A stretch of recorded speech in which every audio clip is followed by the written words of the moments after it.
Morning, Marcus, Andy, Good morning. Sarah. Morning, everyone. Morning, all. Morning, folks. I think we're just giving it another minute or so to see if we get any more joiners.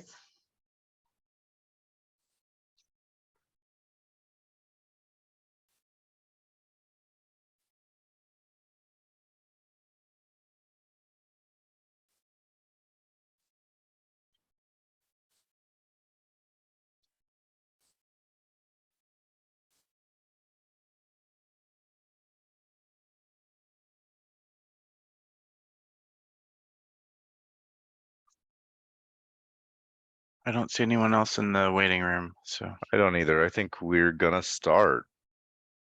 So, good morning, everybody. Thank you for joining us today. For the second Territorial Sea Plan Part 4 Working Group meeting. It's been a while. We met last May, was the last time we were here. So let's get started. Oh, if I can actually work this PowerPoint. There we go. I'll reintroduce myself. I'm Marcus Chatfield. I'm the Undersea Cable Coordinator at the Department of Land Conservation and Development. I'm going to ask that we kind of go around the room. I will just kind of walk through the participants here. And if I can get you to introduce yourself and tell me tell everyone where you're, who you're representing. So I'll just start with Tara. You're next on my list. Thanks, Marcus. Good morning, everyone. Tara Brock.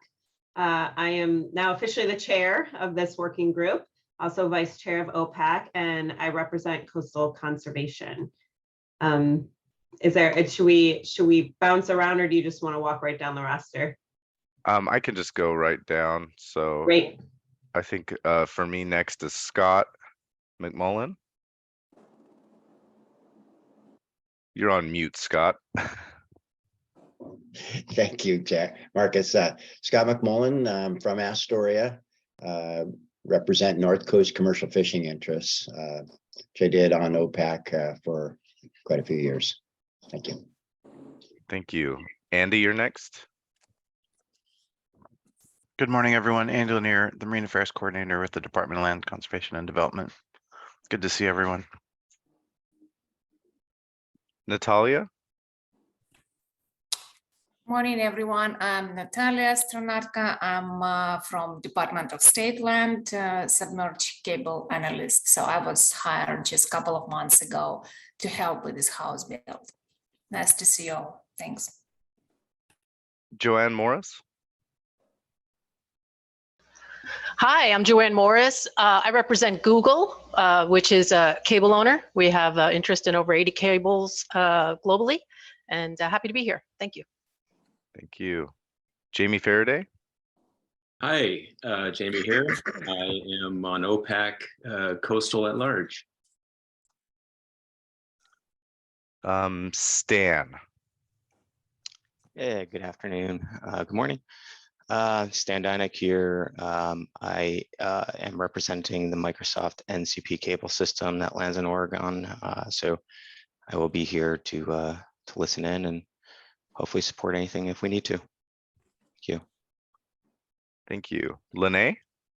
Hi, I'm Lene Rutledge, and I represent coastal residents. I have on the ground experience with some of the issues that Dogami put into their report.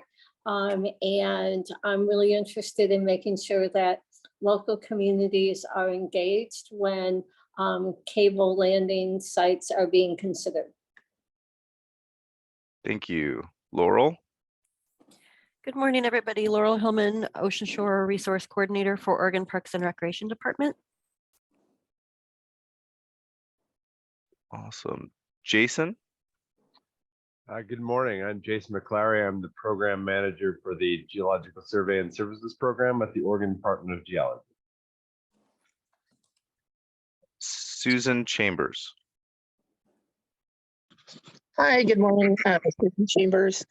I'm South Coast Fisheries rep on OPAC, and in my day job, I represent West Coast Seafood Processors. Delia.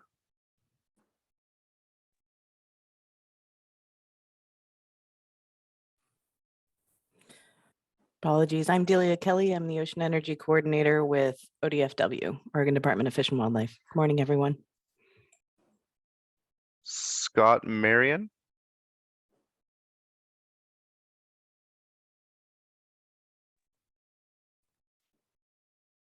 I don't know if Scott's going to be prepared to introduce himself. If he doesn't jump in, I'll just say Scott Marion is our habitat program lead in the marine program at ODFW. I've invited him to observe today and so that he can help support our internal review of the outcomes of today's meeting. Excellent. Becky Anthony.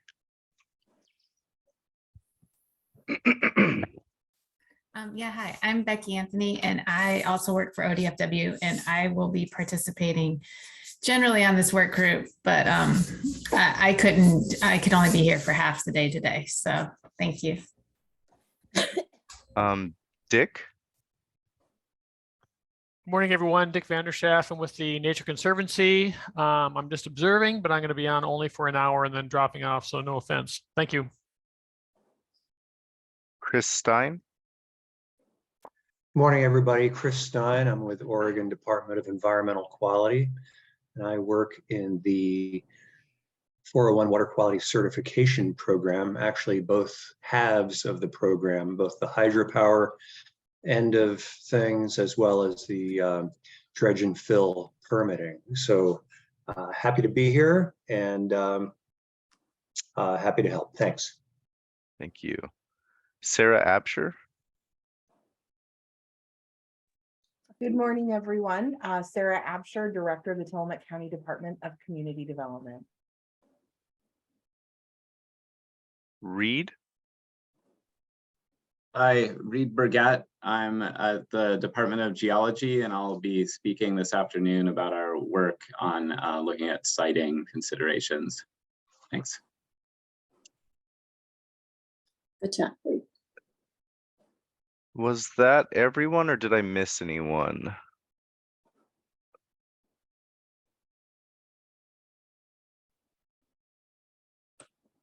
All right, I think that's everybody on the list right now. So with that, we will move on. Thank you for introducing yourselves, everybody. I think we'll have more people joining us. Let's move on if I can get my PowerPoint to work. I just wanted to kind of give a little plug here that we still have some unfilled seats for this working group. These are the seats that are still left. If you know anyone or you know an organization that I should maybe reach out to, please contact me. My contact information is at the bottom of the slide here. You can email me or call me either way. And then we are going to do a quick, we don't have to go over everything, but this is the meeting summary from last meeting. It's been a while. It is available on OregonOcean.info. If you've had a chance to take a look at it, if anybody has any revisions to that, now would be the time to let me know.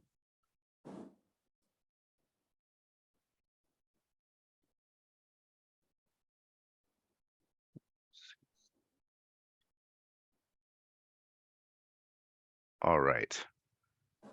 Not hearing anything, so we will move on. Just a quick walkthrough of what we're going to do today. We're kind of in this section of welcome introductions and agenda overview. Then we're going to move into a little bit about meeting structure and the amendment drafting process after that. And then we're going to take a quick break. I kind of spaced out a few breaks today because we do have a lot of information packed into today.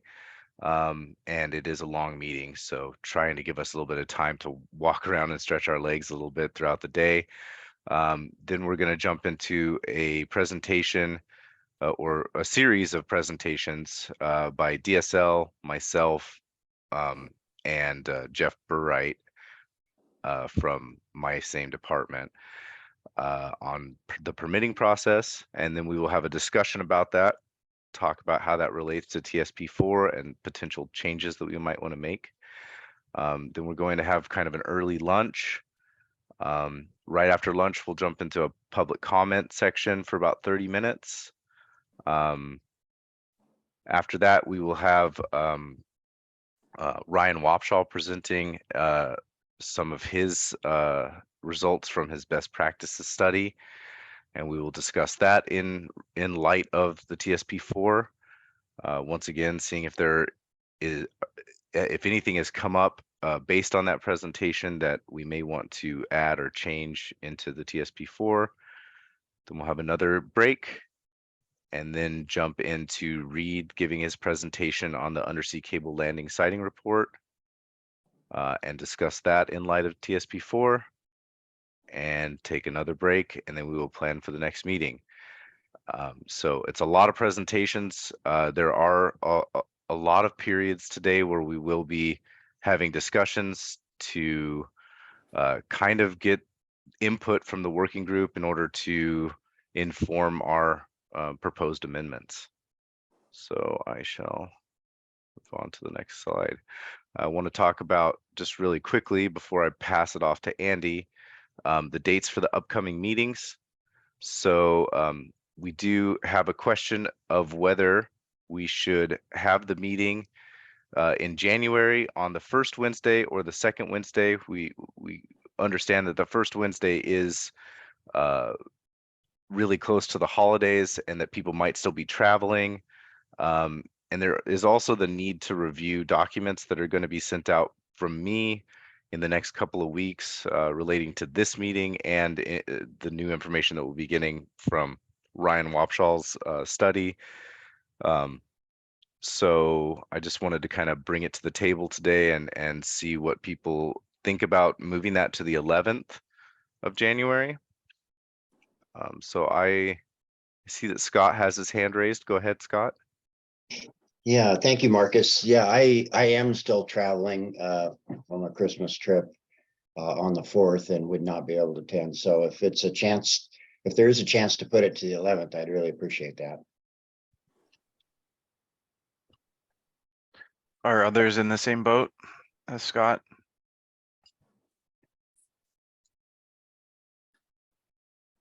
I would just ask if there's any objections maybe to moving it to the 11th. It works with my schedule. Okay. Are those the only two dates under consideration? I have a potential conflict with the 11th, but I think with a group this size, if you get over 90%, you're doing very, very good. So I don't want, any one person's schedule to derail it. But if there were other opportunities, maybe we'd get a higher percentage.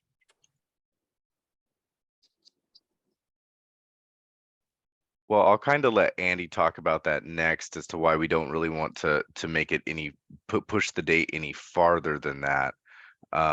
But as of right now, I guess we'll kind of go with what Tara said. Are there any other objections to moving it to the 11th? So Marcus, this is Joanne of Google. I have a conflict that day, so I would only be able to join after 12. Okay.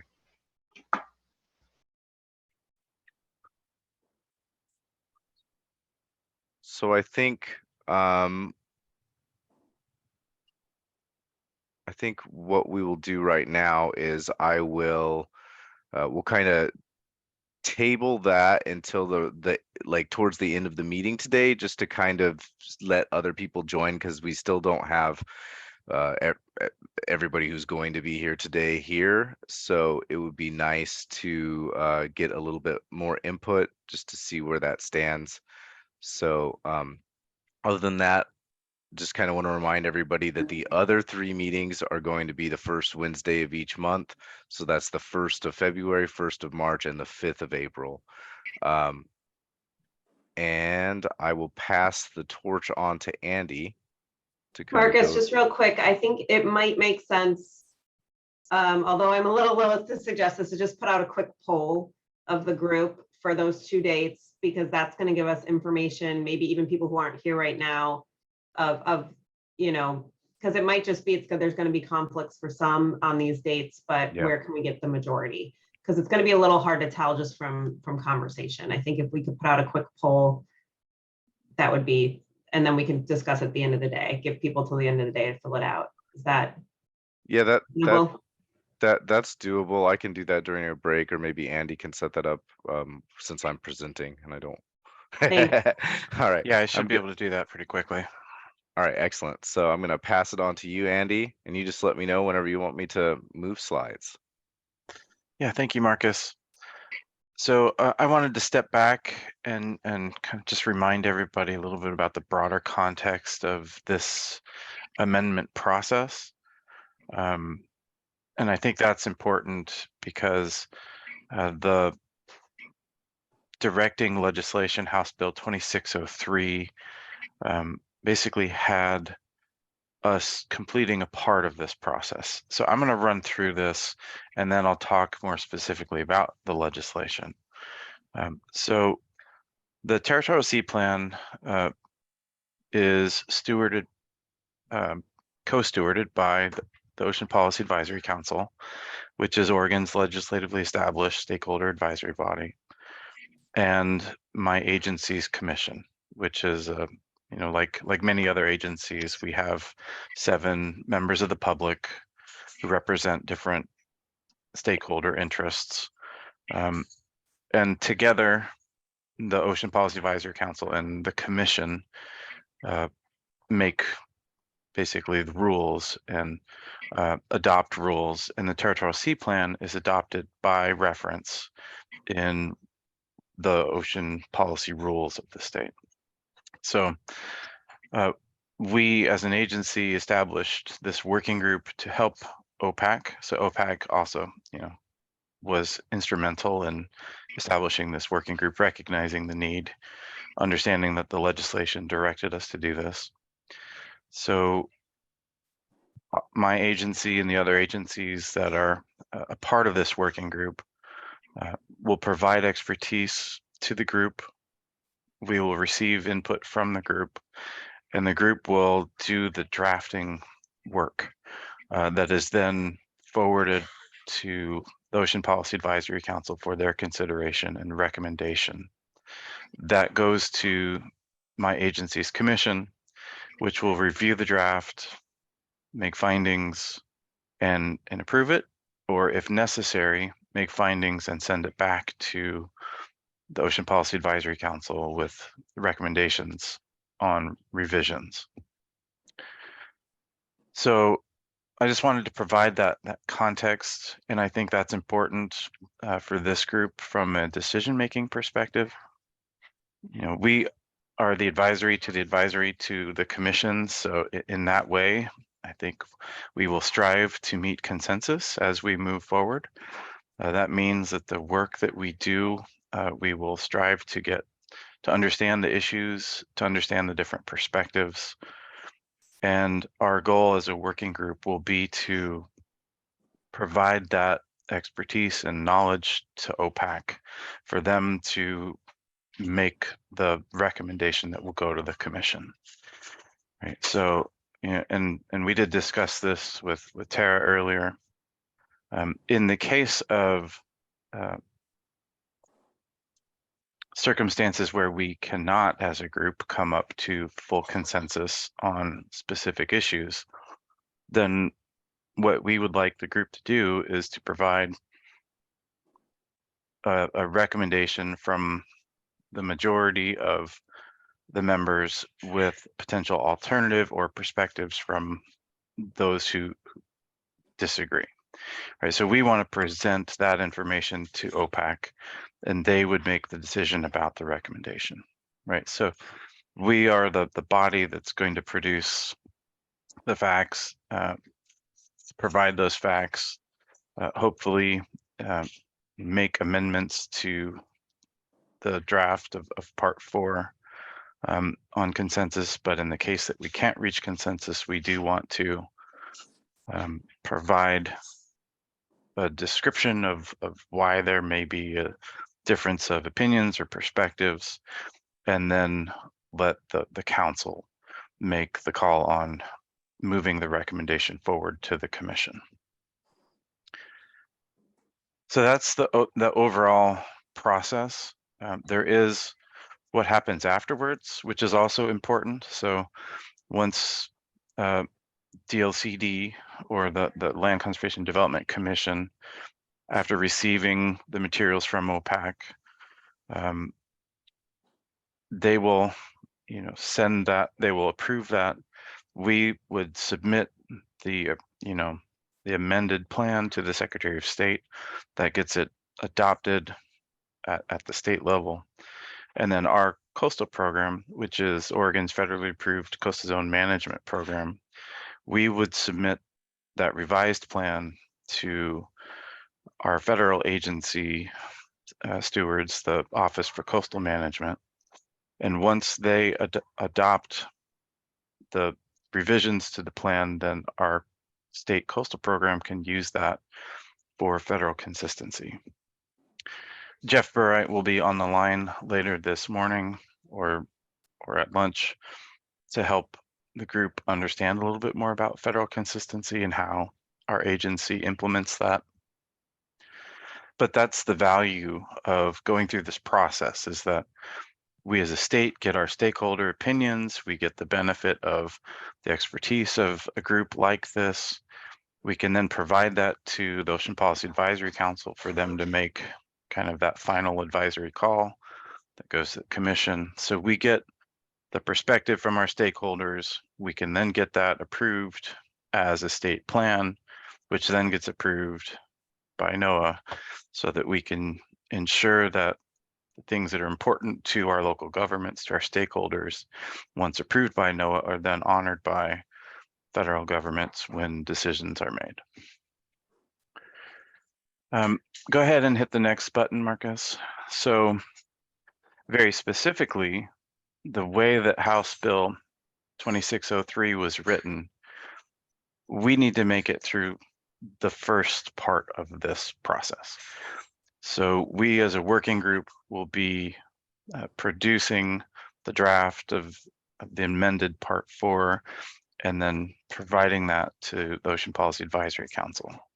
And the reason that our meetings don't go all the way into May and June is that we need to leave time for the Ocean Policy Advisory Council to receive the recommendation and then have the deliberations and make their final recommendation, which will then be submitted on to my agency commission for their consideration.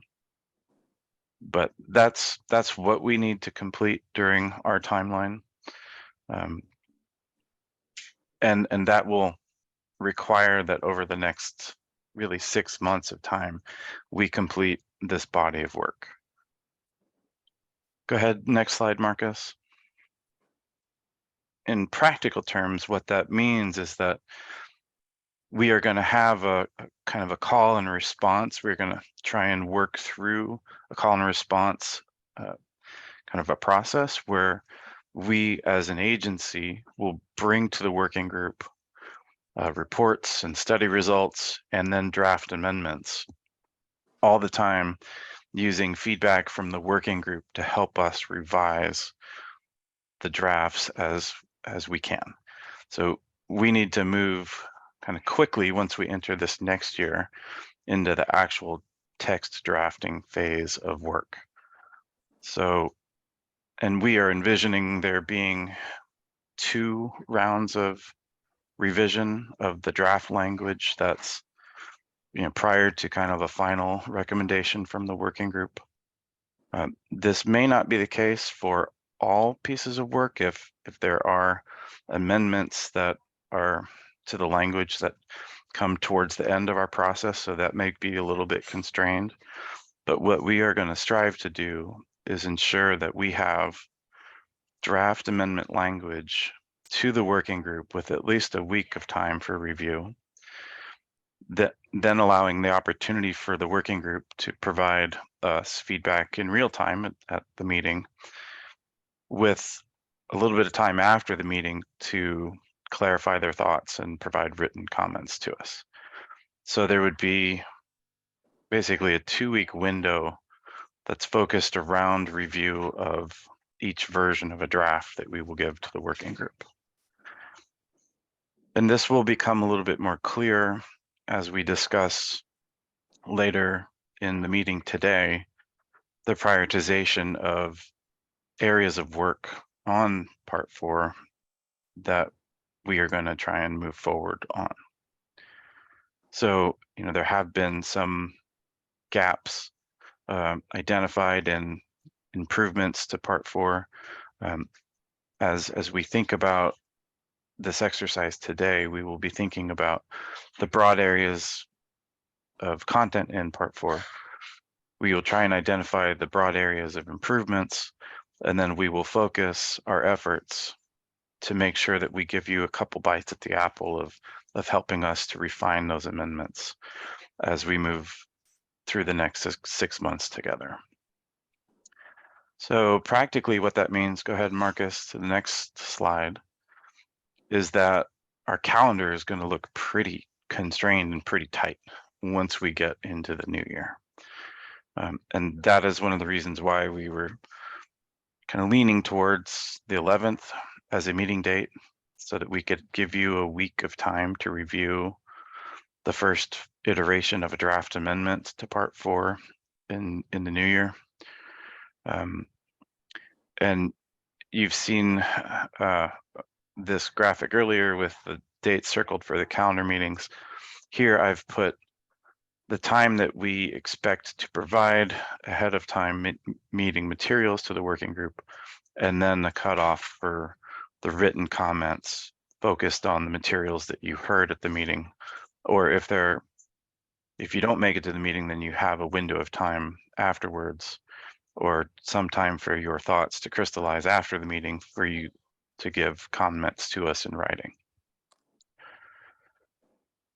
So that's the broad approach and the message that I wanted to communicate to the working group. This really is going to be, I think, a pretty fast moving draft amendment process, as we need to meet the timelines established for us in House Bill 2603.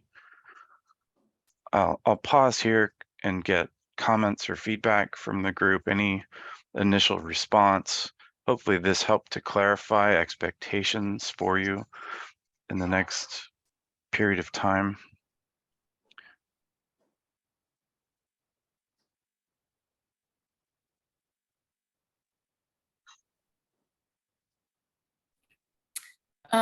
Andy, I have a short question. Can you hear me? Yes, I can. Go ahead.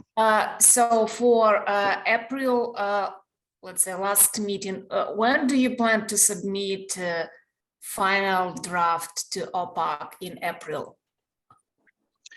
Yeah, so I would guess that we would need a couple of weeks of turnaround time. So maybe the 28th would be a date that I would target for the final draft of the amendments after receiving the feedback from the working group in April. I think we do have a little bit of flexibility there. Part of that is dictated by when OPAC schedules their meeting, and we do have some of the members of the executive committee here to help us think through that. But generally, I think we want to give OPAC an opportunity to have a meeting in May and potentially a meeting in June if it's in the worst case scenario that it requires 2 OPAC meetings to finalize a recommendation. Delia, I see your hand. Go ahead. Yeah, thanks, Andy. This is really useful. We had a lot of questions about the timeline and how we're going to get through all of this in a short period of time. So this is very helpful. I think what you're saying is that the yellow circles are the materials provided to the work group for the subsequent month's red circle meeting. Is that true? That's correct. Yeah. Okay. So and we don't know yet when we'll get those to you, whether it will be the 4th or in just for the first month, I think maybe is where your question was going. That's part So, of it.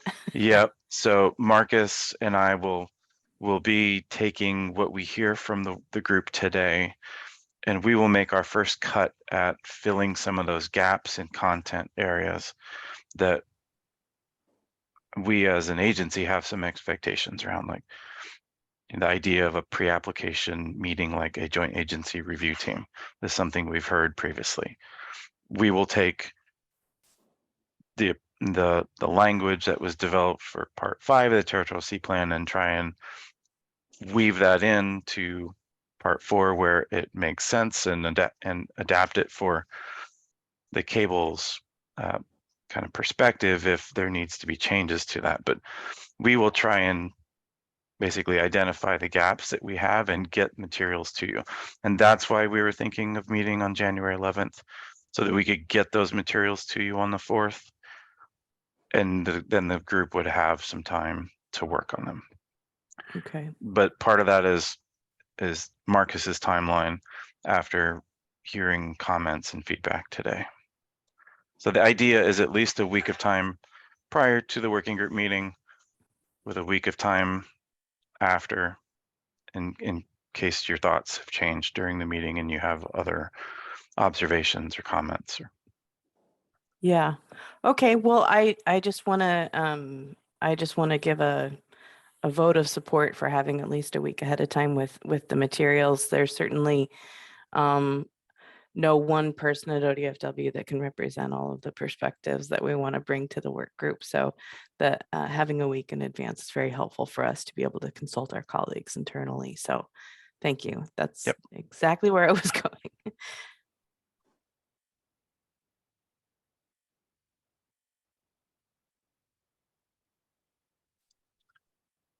Other comments or thoughts?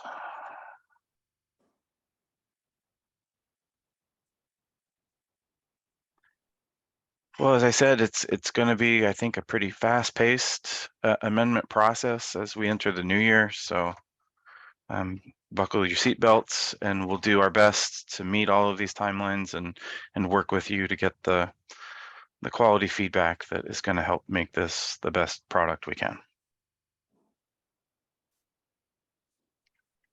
I think you can go ahead to the next slide, Marcus.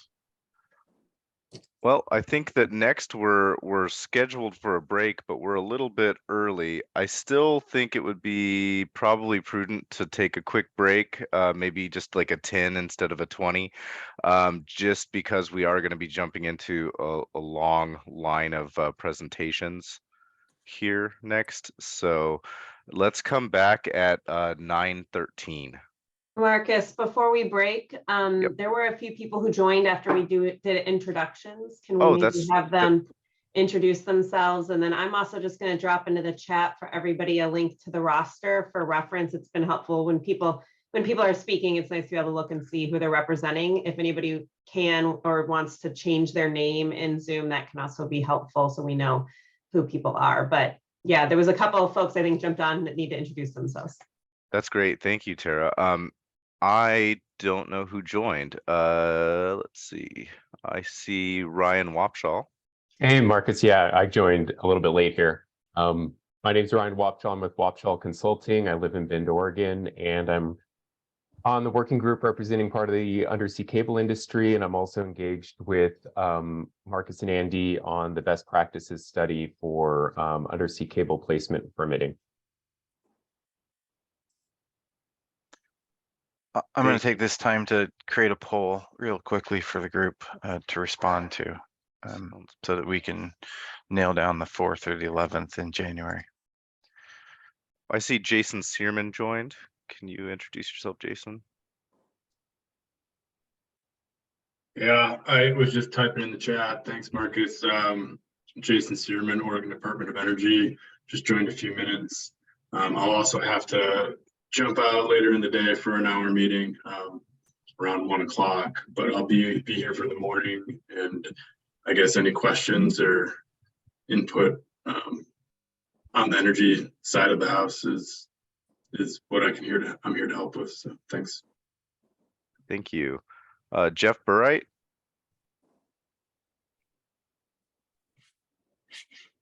Good morning. Yeah, I'm Jeff Burr. I'm also with DLCD in the Coastal Management Program. I am the Federal Consistency Review Coordinator, and I'm jumping in a bit early. I'll be presenting a little bit later, just describing what federal consistency is all about.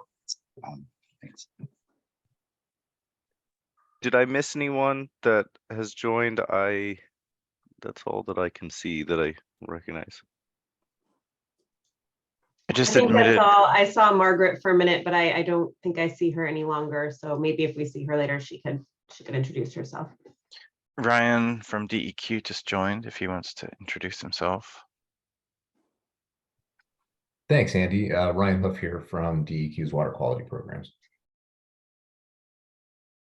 I guess one question for the group is whether or not there's an interest in meeting in person and having hybrid events in the future rather than fully remote events. That could have an impact on scheduling for the 4th or the 11th. And it might be useful to, maybe I'll ask a question in the affirmative. If you're interested in in-person meetings, react with a thumbs up, or if it doesn't matter to you, that's fine as well. I see Scott with a thumbs up.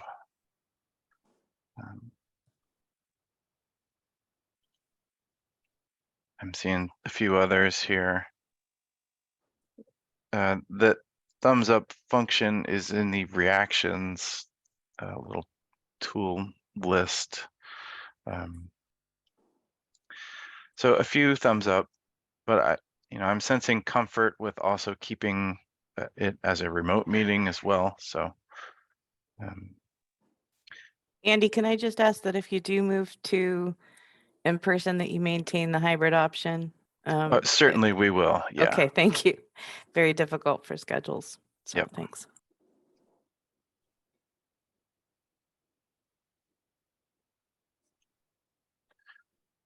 Okay, Marcus. So I think that does give us a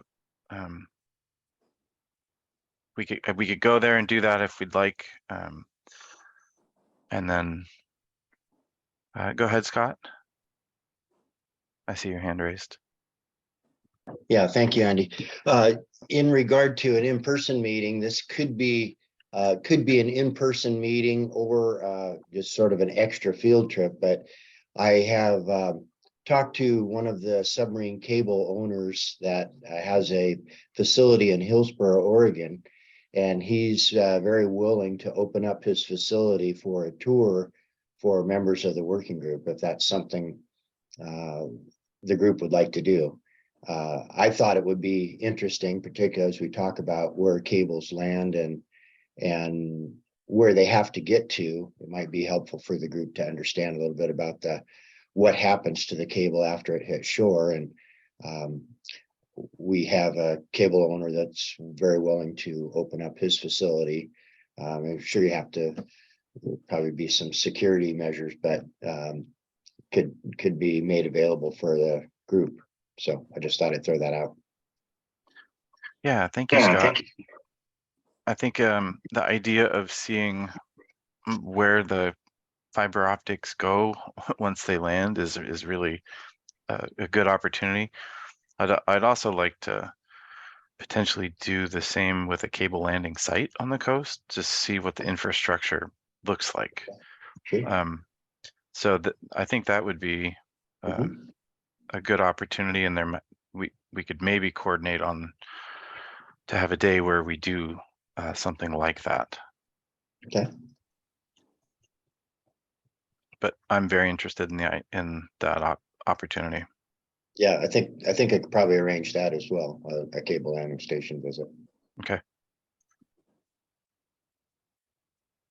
Yeah, I think we can send out in a poll later to see who's interested in that, and we can see if that's something that if people are interested in doing an in-person meeting, maybe we can try and coordinate that to happen on the same day, or if not, like, in the same area a day before or a day after or something like that. Yeah, thanks, Marcus. I was going to say the same. I think if we're going to organize something like that, we might as well meet in person while we do that. But that's probably a 2-day meeting. So just being aware, given our timeline and everything, that that's going to be probably a 2-day affair. And maybe the field trip is just an optional portion. But would recommend that if we're going to make that effort, we all meet in person, maybe the day after. Yeah, that certainly makes sense logistically.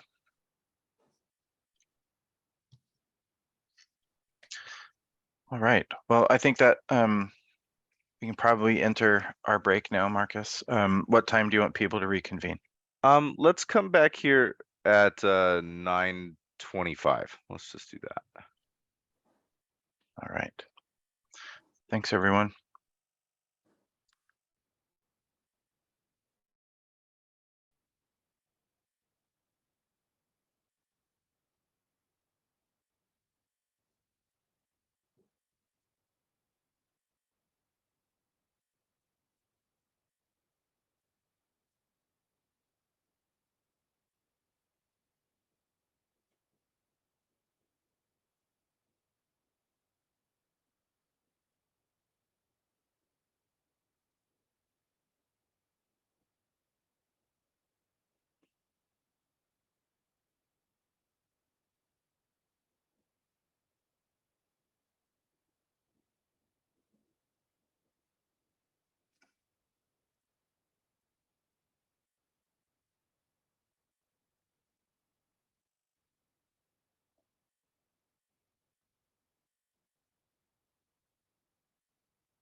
Hi, everybody. If you could either turn your cameras on or give me a thumbs up or say in the chat if you're back so that I can get going here again. Jeff with ACS is back. Thank you. Thank you.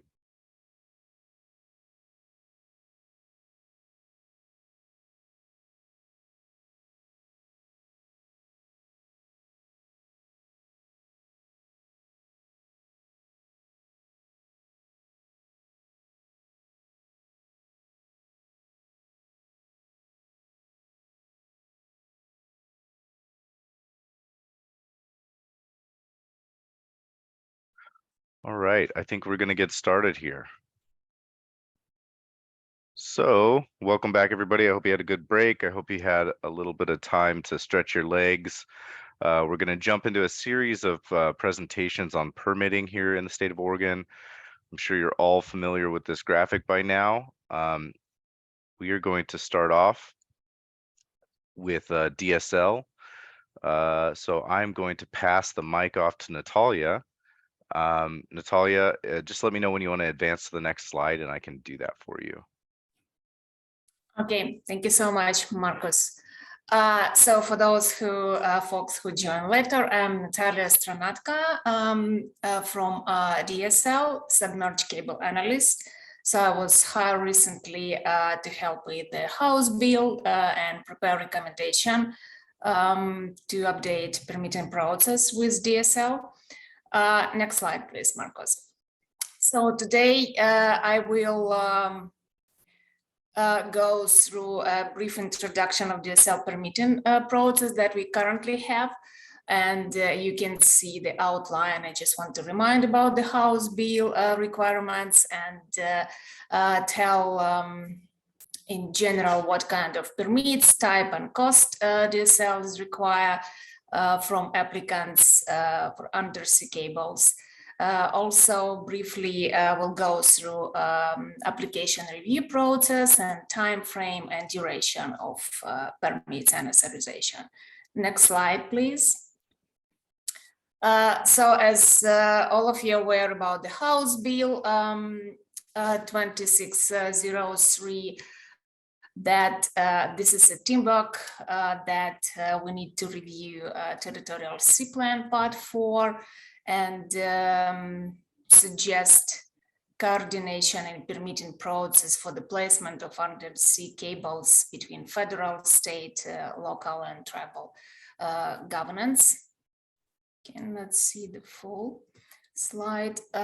Yes, and also the House bill required to update or revise, if necessary, fee structure for permitting process.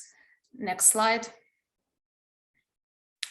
With Department of State Lands, there are several permits, but there are two main types that relate to undersea cables in the territorial sea. So one of the important is easement authorization that's regulated by Oregon Administrative Rules Division 83.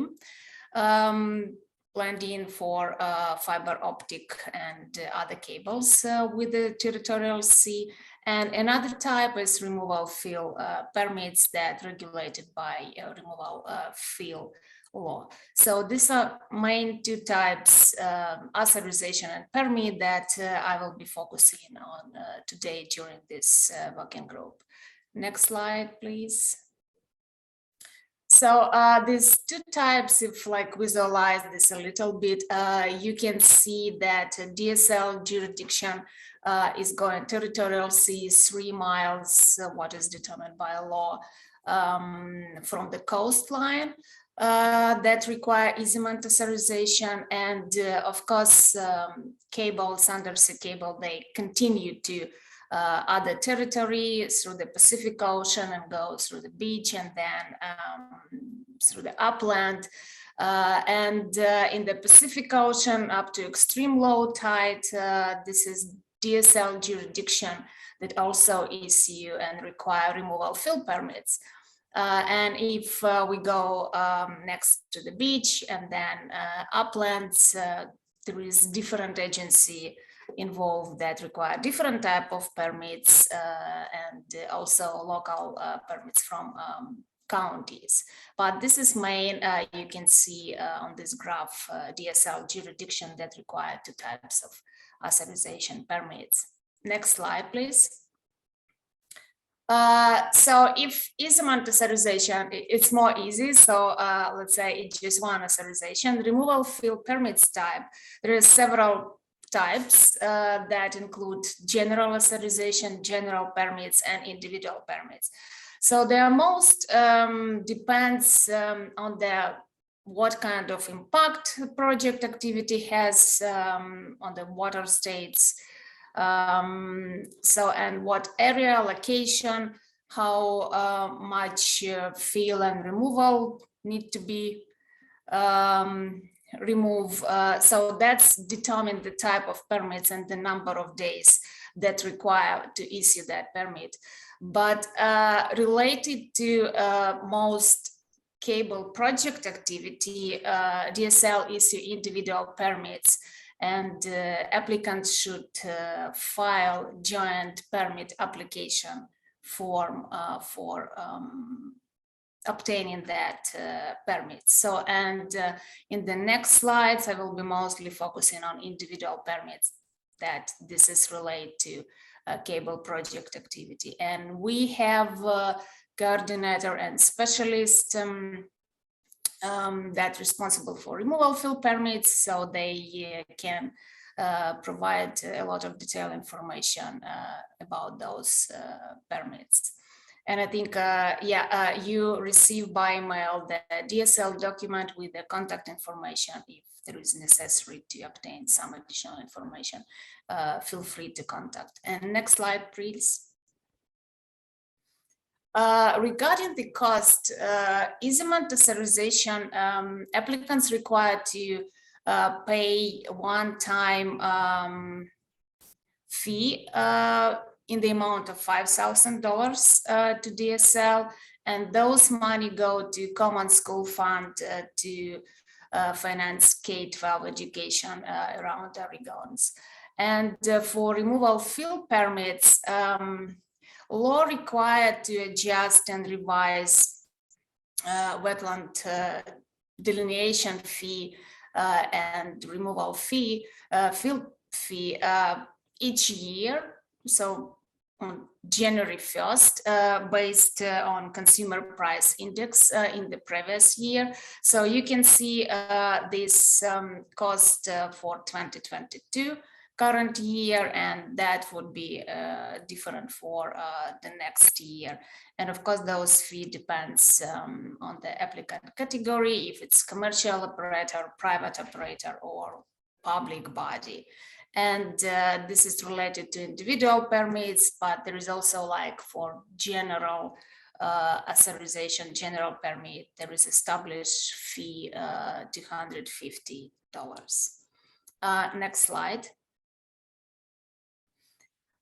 So once we go to application review process, applicant should file for cable project activity easement application form for territorial sea, and also joint permit application form. And this is two separate let's say a coordinator responsible for those different permits, and applicants encouraged to apply at the same time for both permits. There is slightly different rules and different application forms. Next slide, please. And here you can see in general application review process. On the upper side, you can see for easement authorization, and a little bit down, removal field permit process. For easement authorization, they usually 10 main steps, and for removal field permits process includes 7 steps. They're quite similar. Time a little bit different for obtaining that permits, But everything starts with the first step, pre-application meeting and preparation. So applicants encouraged to meet with the DSL staff, discuss the project activity, location, what kind of permits are required. Also, pre-application meeting, it's really good to have other agency involved before applicants will file application and submit. And that's, I think, very important. We can discuss during all those meetings for the working group, how those pre-application meeting should be, requirements should be written in part 4, because it's always good to meet in the beginning with all agency to clarify the requirements that would be make it easy for applicants and for other agencies as well. So pre-application meeting is conducted, and then applicant submit application to DSL. So DSL staff create electronic file and notify applicants that this application is received, and next go to completeness review. During the completeness review, so we are reviewing if its application complete or incomplete, if maybe some additional information is required or some clarification, additional documents. If it's complete, then it's go to the next step, public review process. At this stage, public review process, DSL sent copy of the new application to other like federal agency that may be involved, federal, state, local agency. They provide comments and suggestion to new applicants. And during this process, public review process, once DSL receive comments from other agency, usually just to save time, we send those comments to applicants so that applicant can have time to address over the process as early as possible. After public review process, the next step is the technical review process, when applicant consider those comments from different agency, incorporate and staff, DSL staff, review those updated and how applicant responds to the comment, and prepare draft of the document, if draft of authorization in case of easement, and also draft for removal field permit. Again, this is 2 separate processes. And next stage is go to the manager review, and here is in for removal field permit, manager review and take a decision if it's appropriate and we can issue a permit, or if a permit is denied, and then explain what are the reasons of that. Applicant can reapply for, if it's denied, reapply for removal field permits in the specific number of days. In case of easement authorization, once manager review, then the next step is going to Department of Justice sufficiency review, Department of Justice provide their own comments, and then applicants, usually if it's approved, everything is good, applicants sign final draft application, and the next stage is submit to the state land board review. And ideally, DSL submit to the land board, so the applicants already should have other permits or maybe some conditions from federal, other state agency and local or tribal government, county permits, whatever ELSA require, so that the land board can see the whole package and that all other permits are already obtained. And if it's approved, then DSL sign and execute authorization. In terms of time, again, it depends from each individual project, quality of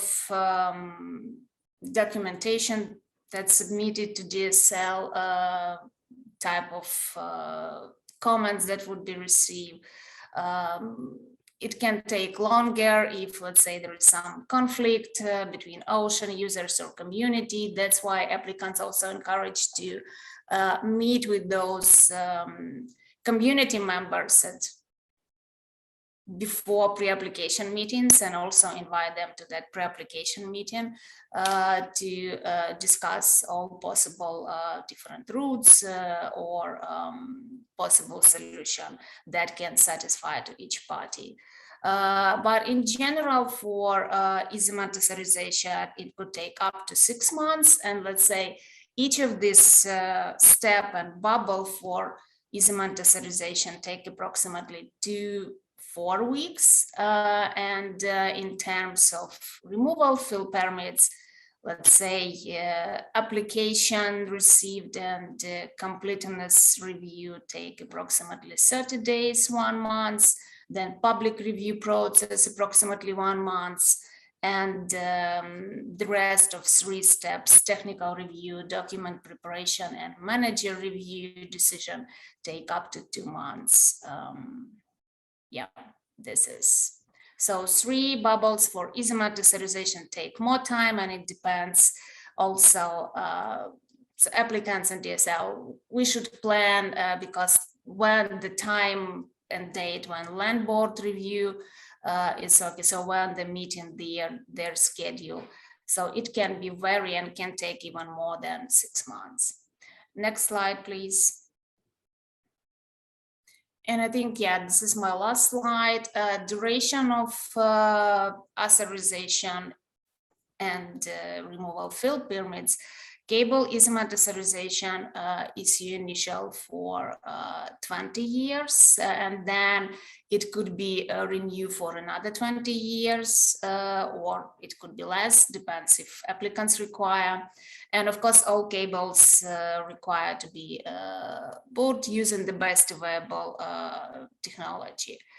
And for removal fill permits, this permit is just specifically to authorize for removal fill activity. And once that activity is complete, the permit can be expired. So usually it's from 1 year up to 5 years removal fill permits.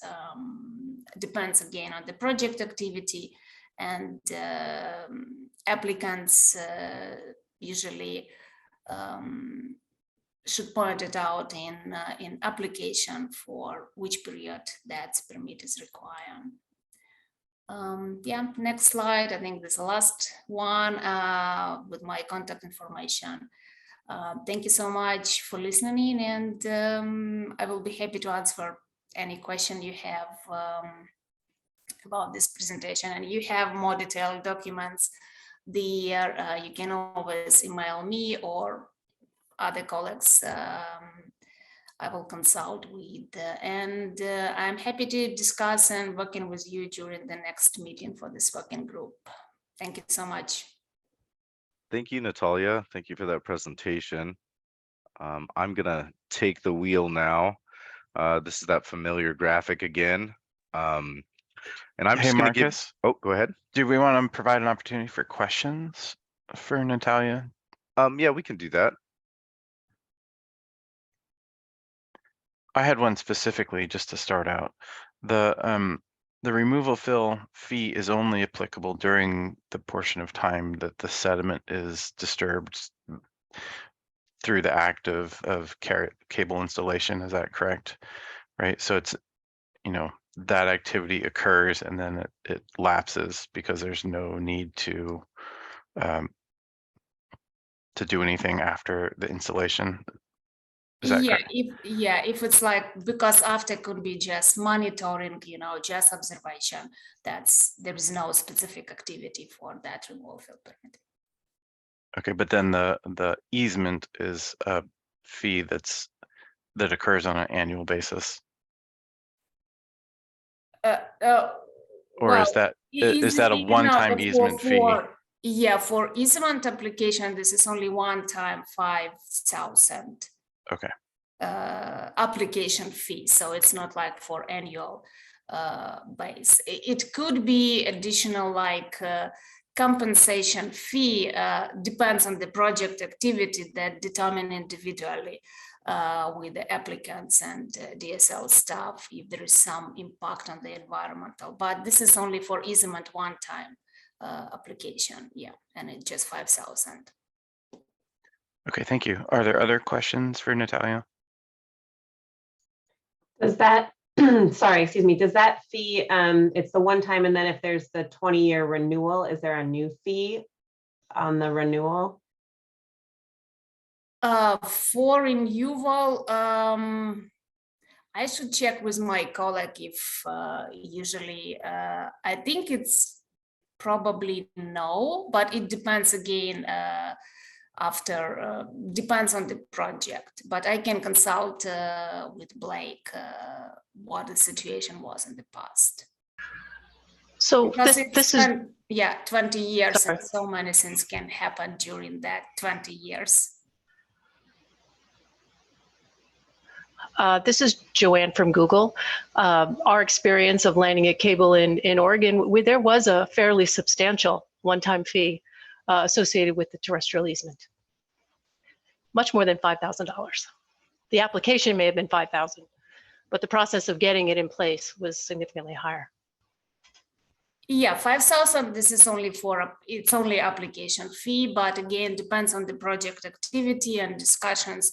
Each project is individual, should be considered. Yes, it could be compensation fee that much more higher than $5,000. Yeah. Thank you. Any other questions?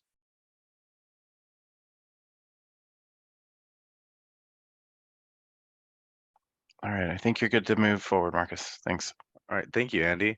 I'm just going to give like a brief, very high level refresher since we talked about this in a little bit more detail the last meeting on kind of the other agency permits and certifications required.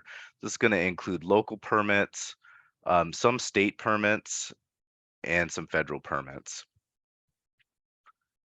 As you can see, there's a lot. Did I just cut out there?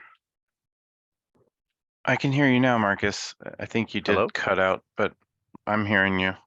Can you hear me? We can hear you. Can you hear us?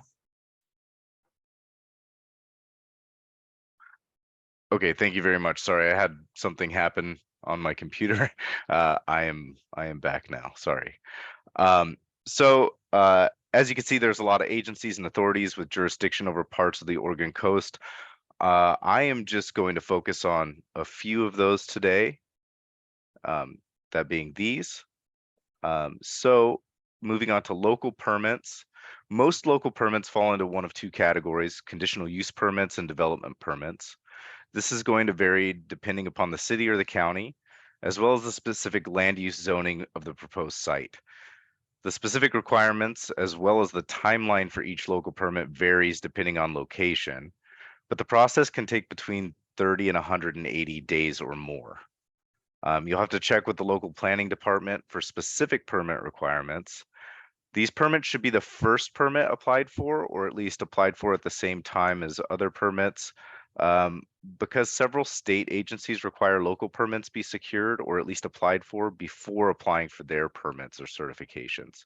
So that's going to be kind of a recurring theme, is that getting local approval for your project seems to be the first course of action that is necessary for some other permits. So as far as state permits go, there's 4 main state agencies involved directly in permitting undersea cables. I'm only going to talk about 2. DSL already told us their process, and when I'm finished, Jeff is going to take the wheel and he's going to tell us about DLCD's role.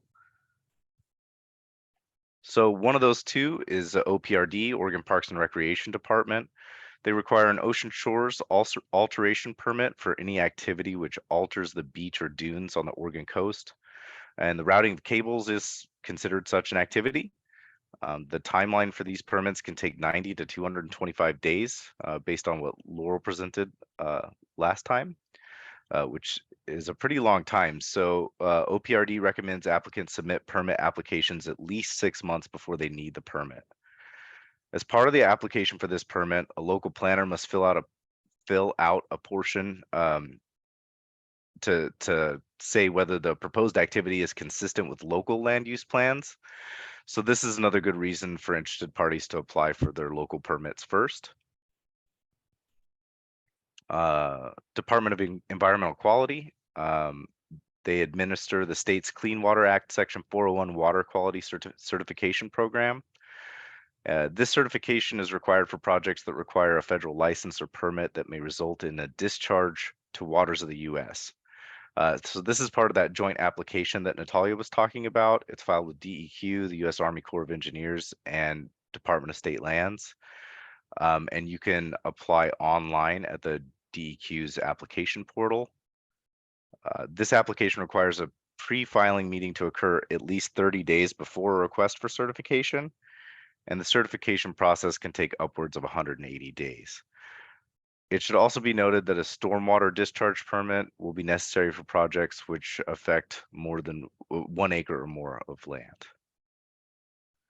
So federal permitting agencies include the U.S. Army Corps of Engineers, the Bureau of Ocean Energy Management, and the Federal Energy Regulatory Commission. I'm going to focus mainly on the U.S. Army Corps of Engineers. With regards to undersea cables, the permits the Army Corps issues generally fall into Section 404 of the Clean Water Act, Section 10 of the Rivers and Harbors Act, and the number 12 nationwide permit. All these permits can take upwards of 180 days to process and require federal consistency review and a 401 water quality certificate before they can be issued. So as far as FERC and BOEM go, these two agencies may play a role in permitting projects which utilize undersea cables. They don't often play a role directly within the territorial sea and are specific to the facilities generating energy and not to the cables themselves. Also, by the way, if anybody here is representative of any of these organizations and I get anything wrong, please let me know after I present. And if there's any questions, I'm going to probably direct folks to you, the agency representatives.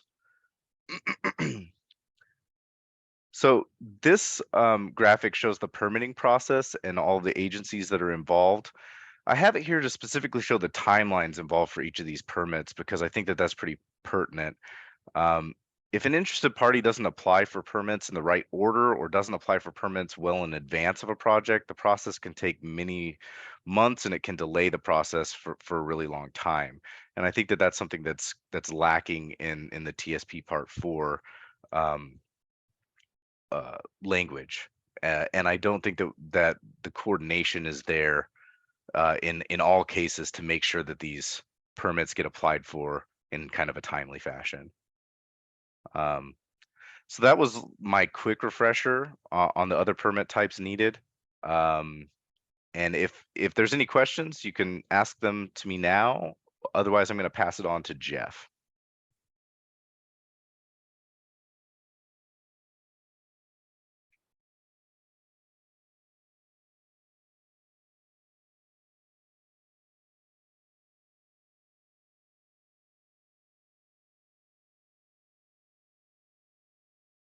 All right, Jeff Burright. Thanks, Marcus. Are you going to be sharing my presentation or do I need to figure out how to do that here? Let's see. Oh, do we have Jeff here? Marcus, I'm hearing Jeff. He's asking if you're going to share the screen or whether he needs to do that. Marcus, do we still have you on the audio? Are you ready, Jeff? There we Yeah, go. can you hear me, Marcus? I'm not able to hear you. Can anyone else hear him? Yes. Okay, well, I'm gonna pass that along then. Let's see if I can fix my audio here. Give me just a minute. Oh, gotcha, Jeff. Sorry, I have not been hearing anybody. So if anyone was talking to me, I really apologize for that because I have not had any audio. I'm gonna move the slide for you, Jeff. Sorry about that, everyone. Oh, thank you. All right, while we're getting set up there, good morning again. My name is Jeff Burright. I'm in the same office as Marcus and Andy in the DLCD Coastal Management Program. I am the State Federal Relations Coordinator, but primarily my role is to coordinate the federal consistency reviews that Marcus alluded to there. I'm going to give you a brief overview of why we have a federal consistency authority and how it's used. And then I'll walk through the process of a federal consistency review and be on hand to answer any questions. So go ahead and forward the slide, please, Marcus. Thank you. So the Federal Consistency Review Authority was handed down to the states under the Coastal Zone Management Act of 1972. And essentially, its purpose is to give states a seat at the table when there are federal actions that could have an effect on the coastal zone. And by giving us a seat at the table, it allows the state to review federal actions against the policies of the state to see if they are consistent or not. It has been impressed upon me and through our history that its purpose is really to be a coordination tool. It's a way to make sure that the federal actions are aligned with the policies of the state, and it's an opportunity to adjust projects to make sure that they can meet those policies. And that also includes policies at the local level that have been incorporated into our state program. So it's kind of a multi-level integrator of the different scales of government, if you will. It does take about 6 months on the outside to conclude a federal consistency review. There are occasions where that is brought forward and made a little bit shorter. And that's for actions that involve permits or licenses, which is really what we were talking about in the case of undersea cables. The review outcomes, we can either concur and say, yes, the action is consistent with the state's policies. We can provide a conditional concurrence that places some hooks on that. We can also, if we can't find alignment, we do have the authority to object to an action moving forward. And that functionally stops the federal action, in this case, issuance of the permit, absent an appeal to the Secretary of Commerce. It's a tool that we do not use often. We prefer to take the approach where we work together and work out a solution, but it is available to us. Next slide, please. This is probably familiar to many on the call, if not everyone on the call. Oregon has a substantial coastal zone that extends out to 3 nautical miles offshore, but also goes upland to the crest of the Coast Range. And if we determine that there are effects within that coastal zone, that can trigger our ability to conduct a federal consistency review. We also have the ability to conduct federal consistency reviews beyond 3 nautical miles out to the 500 fathom mark, consistent with our what's called GLD, Geographic Location Description. And that is specific to marine renewable energy projects and any cabling that is associated with a marine renewable energy project. In the event that there is an activity that is beyond 3 nautical miles, but that the state nevertheless believes can have an effect on state coastal uses or resources, there is an alternative path where we can do what's called an unlisted activity request and essentially plant our flag in an action that is happening beyond 3 nautical miles if we can establish that there is a coastal effect. Next slide, please. Just to give you a sense of the scale of our program, Here is a little table of the types of reviews that we have conducted over the last 4 years. And as you'll see, in most cases, we concur with the action that has been proposed. There's something called advanced concurrence that we put forward for nationwide permits that are standardized and that meet certain criteria within our program. We also have concurrences, concurrence with conditions. You can see that there have only been 2 objections in the last 4 years. So again, it's something that we use sparingly. Next slide, please. And again, just to show you the scale, the federal consistency review spans the entire coastal zone, and there are many projects that occur in a given year. Next slide, please.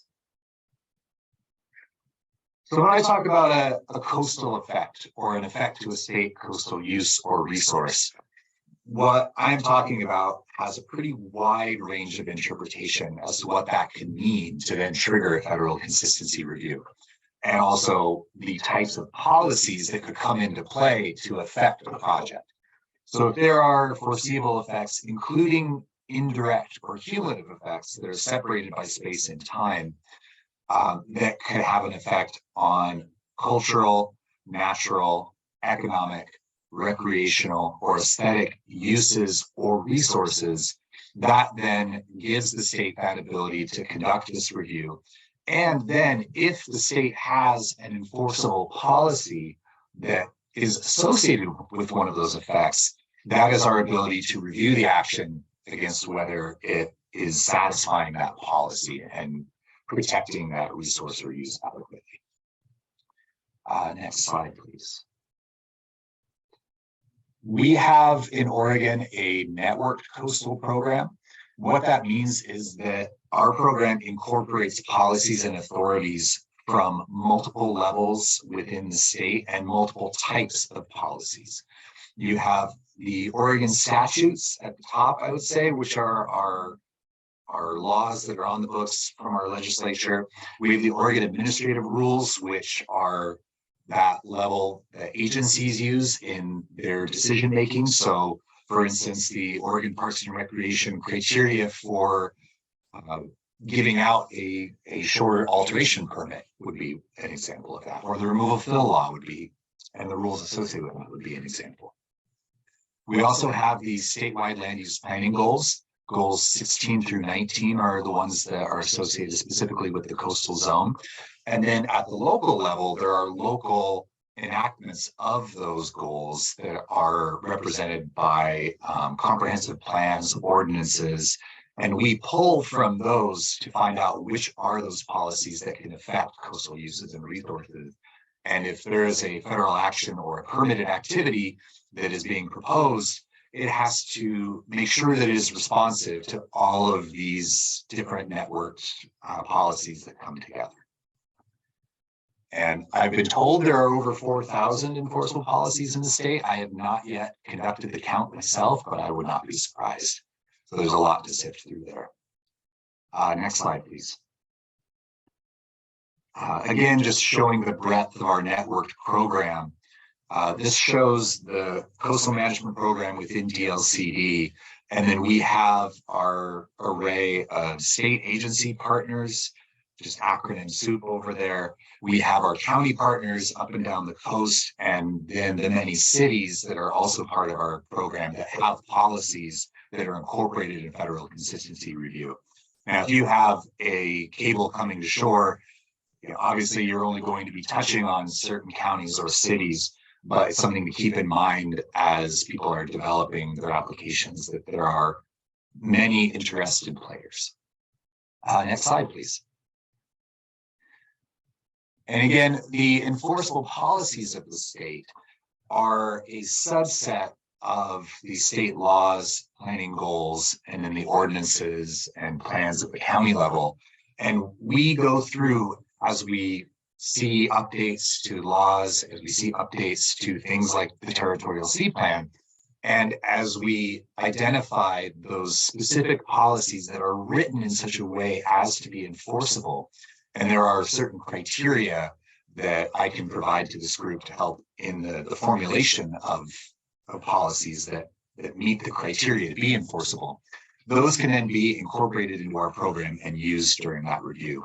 So as you think about, as a working group, the work that you are doing, how you write your criteria and how you write your standards and what's approved versus not approved can really matter, the wording of that, how then the state can use it during our reviews. Next slide, please. Okay, I'm gonna walk through this one slowly, just because there's a lot on the screen here. What you see is a pictorial representation of the federal consistency review process for a licensed or permitted activity, which would be what realm we're in here with cabling. It starts with pre-review coordination between the applicant and our agency, where we are requesting what's known as the necessary data and information that we need to have in hand before we can begin our review. That commonly includes the joint permit application that the applicant would have already filled out for DSL or for the Army Corps. We also require a coastal effects evaluation that describes the known or potential coastal effects, both direct and indirect, that may occur as a result of the project. That then allows us to go to the next step, which is the enforceable policy analysis, where for each one of those effects, you look through the state's enforceable policies and identify, is there a policy that addresses that effect? And if so, how does this project comply?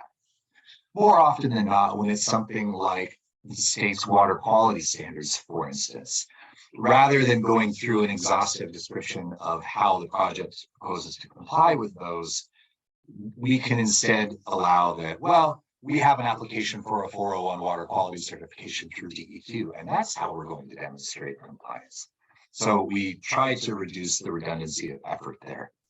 But we do require that enforceable policy analysis to make sure that between us and the applicant, there's an agreement on what policies apply, and to make sure that there's a plan to show how compliant or how consistency is being demonstrated. We also require the list of required permits and authorizations from the state and the local level. So the land use compatibility statement and any permits at the local level that are required, as well as the state permits and authorizations that we've been talking about here today. During our federal consistency review, it is required of us per Administrative Rule 660 that the only evidence we can accept for demonstrating consistency with a particular state policy or local policy as part of the program is the permit or license that is associated with that policy. What that essentially means is that we cannot give our federal consistency concurrence until the applicant has all of the other necessary permits and applications already in hand. And it's why the federal consistency review was described to me on day one as the caboose on the project. We're really coming at the very end to make sure that the project has all that it needs to have in order to demonstrate that consistency across the state. So once we have all the information that we need, we then initiate our formal review. And that formal review can extend for as long as 6 months. But it can be happening concurrently with the other processes, such as the removal fill permit, water quality certification. So it doesn't have to happen sequentially. They can happen in parallel. During our 180-day timeline for review, we begin with a public notice and opportunity for comment. Sometimes the Corps will handle that, and then they will include the federal consistency piece alongside it. But if they haven't already, then we will put out our own. And then we include a notice on our website. We put out to our listserv. We've also recently included a tribal coordination portion to this part where we will hand out that information as well to any tribes that are interested in learning about the project and potentially may have something to say to us about it. We also are coordinating with the local governments that are involved. to make sure that we understand what the local requirements are and whether they're being satisfied. We coordinate with state agencies to see how those processes and permits are coming along. And that also includes the Department of Fish and Wildlife, which, while it may not have a direct permit or license associated with something like undersea cabling, they nevertheless have enforceable policies that could come into play as part of this action. And so coordination with ODFW is a very important part of this 6-month review period. So we gather all the feedback, we then take that back to the federal agency that's responsible for the permitting as well as the applicant. And this is where the workout solutions happen. This is where that coordination, integration, collaboration can happen, is during that 6-month time frame, where if there are issues identified that need to be mitigated through project design or other means, this is the time when that happens, because our goal is to come out of this with a project that we can concur with. And if there are changes that can be made to the project to get it to that point, that's the ideal solution here. And again, as I mentioned at the beginning, we issue our decision and it can have 3 general outcomes where we concur with conditions, which is to say, yes, this may move forward, provided that the federal agency responsible for the permit includes these additional riders into the action. And if that is not agreed upon, then it becomes an objection. And then, as I said, the objection is the third one, where we find that the activity is not consistent, and the activity may not move forward absent an appeal to the Secretary of Commerce. Next slide, please. Over the last couple of years, our office has worked to improve our transparency and our accessibility for federal consistency reviews, because it is kind of a labyrinthine process. We have so many enforceable policies, and we wanted to try to make it easier for applicants to understand that process. To that end, we've put out a web portal, and the address is there at the top. And that includes information. It's really geared toward applicants, but members of the public can also go in there and learn about the process and try to understand the enforcement policies that may come into play. But if you're an applicant and you go to the site, you can click on the permits tab, and it will give you a template for a coastal effects analysis, for example. There's also a map tool where you can actually draw a box around the area where your project is proposed, and it will automatically generate a starter list of the most likely enforceable policies to affect that zone. The caveat there is that it's incumbent on the applicant to actually look for other enforceable policies that may not have been caught by the automated system, but it's a good start. And we are working on having the ability to submit via the portal, but for now, submitting directly to us at the CoastDOT permits address at DLCD is the way that we accept those. But if you haven't taken a look at the portal yet, please do. It's a good source of information. Our website also has a comprehensive list of our enforceable policies if you'd like to learn more about that. Next slide, please. That's what I had for you this morning, but I'm happy to answer any questions that anyone may have.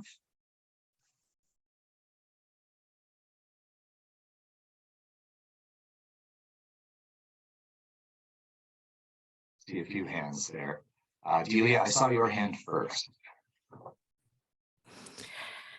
Yeah, thanks for the presentation, Jeff. Lots of good information there. So a question following up on what you mentioned about the coastal effects evaluation during the pre-review coordination. Could you speak a little bit more about that? I'm pretty familiar with the effects evaluation in Part 5 for electric cables. Not familiar with any such requirement in Part 4. So is that like something that the program considers an effects evaluation? Are there details about that, or is it sort of conducted on a case-by-case basis for fiber optic? That is a good question. It's a little bit case by case, partly because I'm just 5 months in now. I have not yet gone through a cable process. The The definition of a coastal effect is stated in the regulations, and then we also have our template on the Federal Consistency Portal that helps to identify categories of effects. But as I mentioned, it can be a fairly broad discussion and description.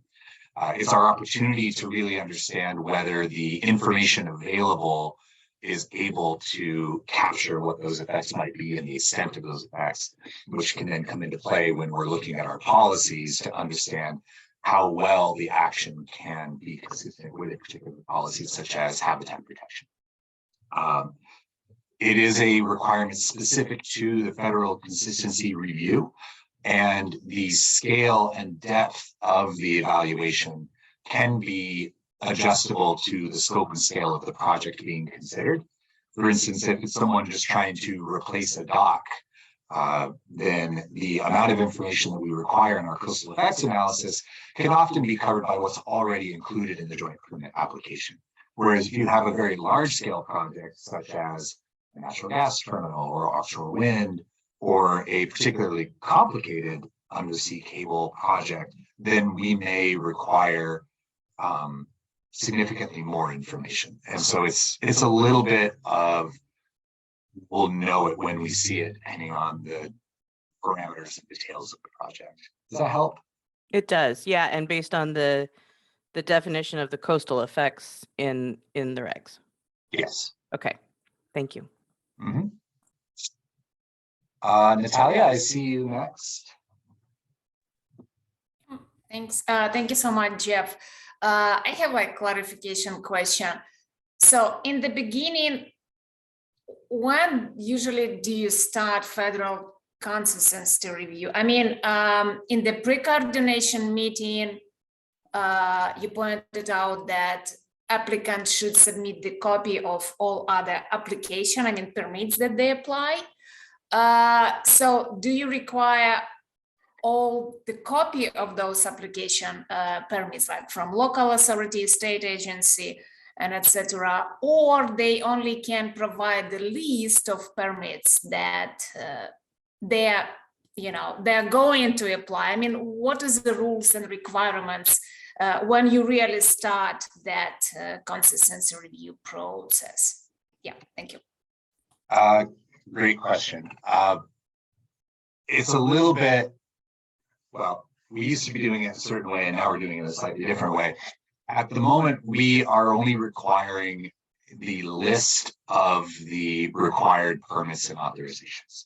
We are not requiring copies of those applications, but we do like to have copies of the completed, so the issued removal fill permit. We like to keep that in our files to have all together when we provide our consistency determination.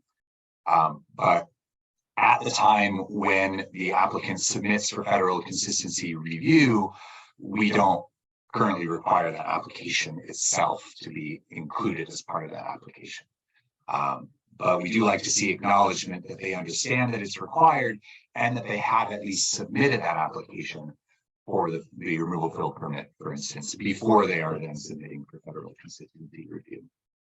We can formally start once we have a certification from the applicant that to the best of their knowledge, the action will be consistent with state enforceable policies.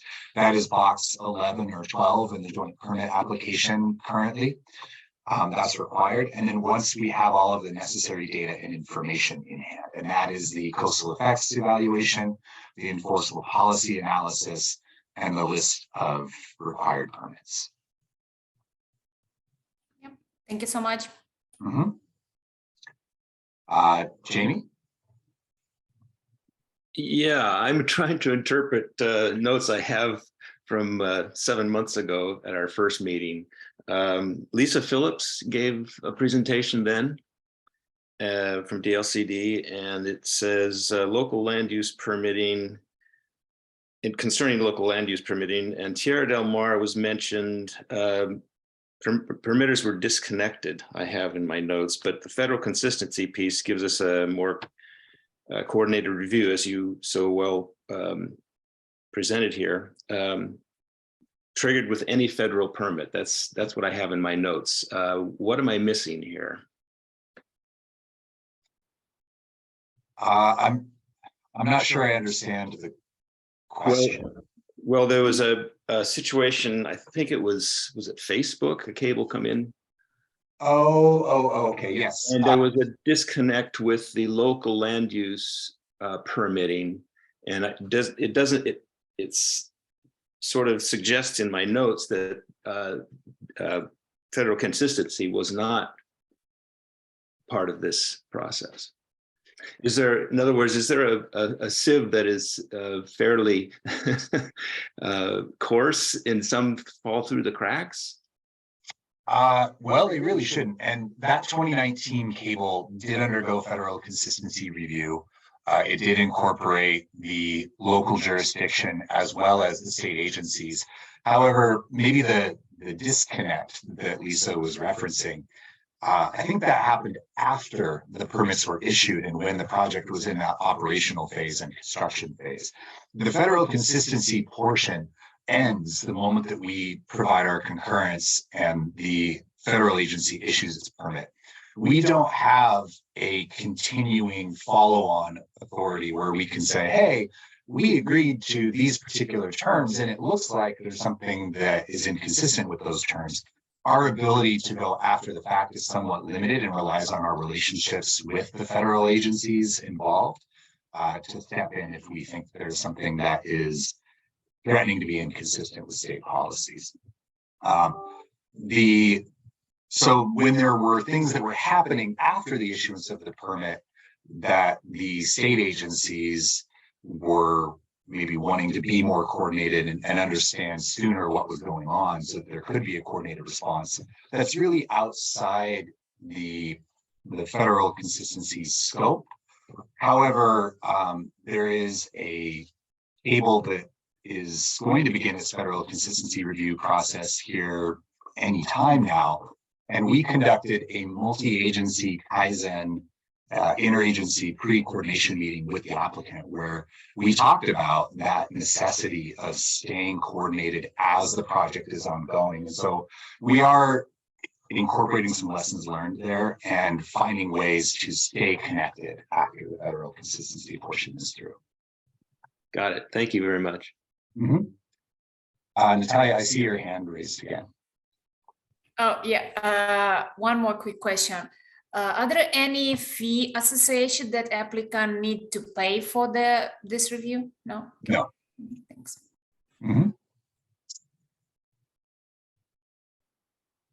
And then, sorry, is it Tara or Tara? That's okay. It's Tara. I get both all the time.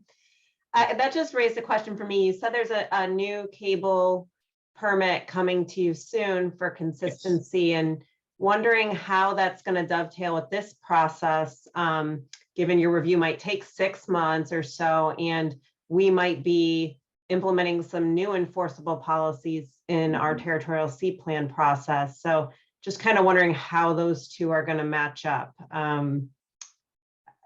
So I guess I wasn't aware that there was one coming through to your shop soon. Yes, and oh, sorry, I'm seeing now that there's an echo. Sorry, folks. Is it still there? Slightly, yeah. It hasn't been too bad, but. All right, I'll turn down my speakers and see if that helps. That is an excellent question.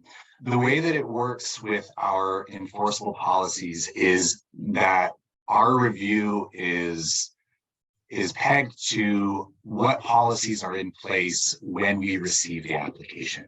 So if the Part 4 revisions come while we're in the middle of a federal consistency review, they would not come into play. There's also a process by which when we have changes to policies within the state, we then need to prepare a package that we submit to NOAA, who oversees the Federal Consistency Authority and oversees our coastal management program.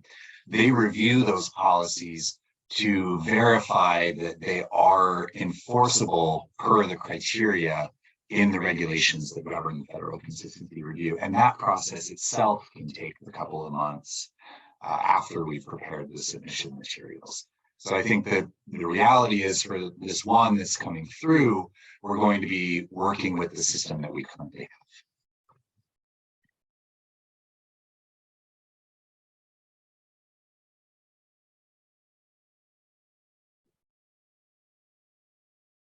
Are there any other questions?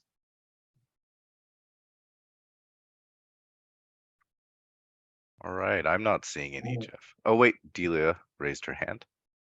Hello. Sorry, just a quick follow on. Can you provide, I should know it, but I can't find it. Can you provide which, a reference to the rules or statutes that define coastal effects? Or is that, are you talking about NOAA regs in CZMA? They are in they're in the federal regulations. They would be in 15 CFR 930, and I will try to find a specific reference and put it in the chat. That would be great. The reason I'm kind of highlighting the criterion used to sort of define and move through that part of the pre-permitting process is I think it's really important.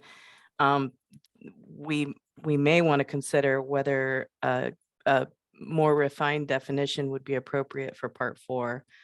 I don't know if others feel that that would be something that would be useful moving forward for better coordination, but that is something specifically tasked to this group under 2603. So just kind of want to raise that flag if others are having similar thoughts. So thanks, Jeff. And Delia, I just found it. It's 15 CFR 930.11. And if you go check out on our portal, we have the template, and I will post the link to that template. It's a Word document. I'm going to post it in the chat. Page 1 includes definitions of effect on any coastal use or resource. It then defines any coastal use or resource, and it defines enforceable policy. So those are some of the key terms upon or around which our review really revolves. So hopefully that helps. That's great. Yeah, I think several of us have probably been informed about the definitions, but during the part 5 process for electric cables, we did get more refined with the criteria of certain categories. Certainly of interest to us would be, you know, the biological and habitat characteristics that need to be defined. And so I'm not sure if that level of detail is warranted for fiber optics, but I think it would be a good thing for this work group to consider. Well, to associate that with federal consistency world, when you have an effect to a habitat, that is both an effect to a resource as well as potentially an effect to a use, both of human and non-human users. And so you have, again, a very broad potential to interpret what a coastal effect may be. Okay, understood. Thanks, Jeff. But Dia, I did want to respond to this idea, and I think part of that is that in the TerraTSP plan part 4, there is not a specific list of the resource inventory items that should be included. And, you know, I think that leaves it somewhat ambiguous to applicants for what they need to include in their materials so that your agency can comment on the reasonably foreseeable effects. And we do have in other parts of the TerraTSP plan, like part 2 and part 5, we did go through to make a specific effort to identify in part 2 the broad scope of the many different kinds of resources that need to be inventoried and then analyzed for the effects. And in part 5, it's specific to renewable energy devices, right? So there, in part 4, there's not a more clear definition of what we might be asking for when we are considering this new use. And I think with a potential for offshore wind and additional power cables being placed on Oregon seafloor, I do think we want to think about both fiber optic use and power cable use as we think about that universe of things to specify. So, we as an agency have been thinking all along about pulling in parts of part 5 or part 2 into part 4 to make it clear what those lists are, which then can either complement or dovetail what Jeff mentioned in the federal regs.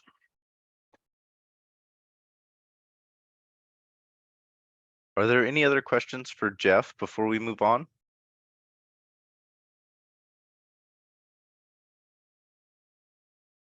Okay. Here's Jeff's contact information in case anybody needs to get a hold of him. And if you do have any burning questions that come up, reach out to him. So now we're kind of going to move into the like nuts and bolts and the working part of this working group meeting. And I just kind of have this slide up here to show you. So the Territorial Sea Plan Part 4 does not have a table of contents, so I made one, and this is the extent of it. It's not a very long section of the Territorial Sea Plan. With the previous presentations in mind, what do you, members of the working group, find missing from the TSP Part 4?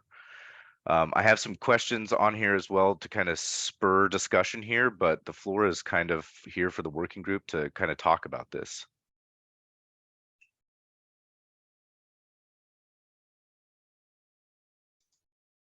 I think we heard some support for having some more specific considerations of effects on coastal resources, and to Andy's point, then to your first question, we might need to consider including a resource inventory requirement so that we can do that sort of effects analysis.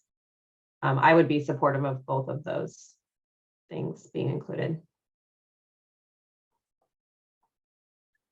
And I guess it was touched on a couple of times during these presentations that there are pre-application meetings that are required for certain permits here, but there's not really a joint pre-application review that incorporates all of the different agencies that are involved in permitting or consultation like ODFW.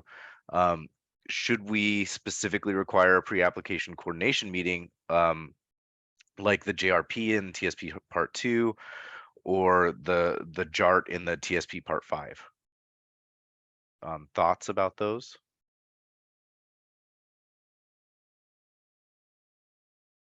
Marcus, this is Ryan here. I'm going to touch a bit on that on my presentation, hopefully I remember. But I mean, I think just drawing correlation to how other states approach that is that from a practical perspective, assessing permit feasibility, introducing a project it's really beneficial to have a one-stop shop at first where both state and federal agencies come together in a joint meeting, and potential applicants can basically submit a request to be part of the agenda.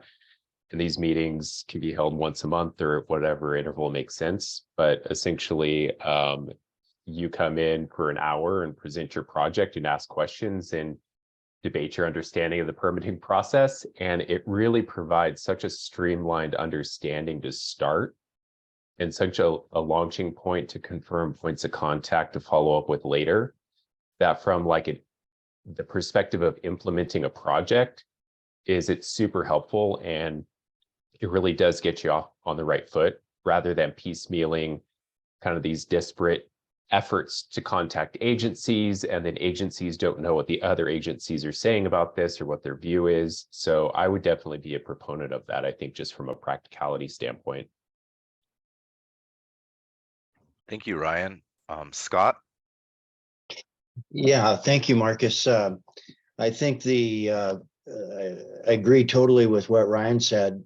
My experience with this going way back when Dr. Croft was in charge of submarine cables for the Department of State Lands was, and I think it was maybe more of an informal process than what we're describing here, but he would bring all the agency people in that seemed to have a and interest, including Army Corps of Engineers, to an office in his office in Salem.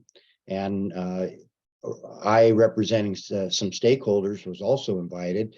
And it was, just as Ryan said, a chance for each agency to speak up and say, here's what we're expecting. Here's the timeline that we see. These are the things that you want to consider. And my recollection was that everybody thought that was a very, very beneficial meeting, where just advanced the process by everybody understanding where each party was at. Thank you, Scott. Natalia? Yeah, I just want to say, totally agree with the previous opinion, and also in the chat. It would be really very good idea and useful meeting, pre-application coordination meeting, particular something like federal consistency review, that applicants can also provide the list of their application permits, what they require. Of course, because it may vary from project to project, so there is no one fit all. But also it would be also helpful to see the time frame for each permits, and it would provide really very useful roadmap in which direction we need to go, and how much time it can take for planning purposes. I think it's important for everyone, any agency, and the same as applicants, to avoid any conflicts on the later stage, and also any delay in some project activity and permits application.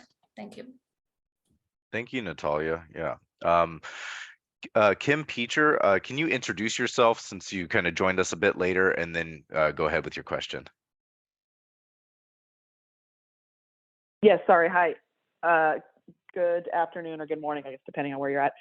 This is Kim Peacher. I am with the Navy, also representing the Department of Defense here on this call. And just wanted to chime in, agree with a lot of the comments, especially in regards to early coordination from a DoD perspective, especially when it comes to offshore. There's a lot that we, I think, as I said in the last session, we cannot share due to the nature of the types of training, testing, operations we have. So really that pre-review coordination is extremely critical for us. It's very helpful to get out in front of that early on, and helps kind of get to that win-win-win for all stakeholders involved. Thank you. Yeah, I do want to thank Kim. And this was an issue that came to us late when we were working on Part 5. And to address this, we did put a memo to file in DSL's files that indicated that we should be reaching out to DoD to make sure that they were part of those early coordination meetings. I think, we have opportunity here to more explicitly call it out in Part 4. So I support that, and want to ensure that we do early coordination with DoD as is necessary for any future cable routes and installations. Just one comment on that, Andy. This is Ryan again. It is typically best practice that at least at early stages in project planning, you reach out to the Navy to deconflict your planned route with any subsea infrastructure they may have. But as far as people actually doing it, or when they do it in the project planning phases, I'm not sure actually how people do it. It should be done, but I think if the state had their eye on this too, it's really important, because it can really be a game changer or showstopper for a cable system if there is a conflict and they don't sort that out as early as possible. So would definitely echo the need to do that. Thank you, Ryan. Tara? And this is a different topic, I think, just a gap that I wanted to highlight that I think we've seen and came to a head with the Facebook cable landing, the the need for public outreach and communication and stakeholder engagement is not strongly outlined in Part 4 currently. And I think that's a really important discussion that I know a lot of stakeholders want to ensure is included. And I know each permit might have its own public engagement piece, but a broader look at maybe perhaps around a big joint pre-application meeting for the public to engage early and often. So.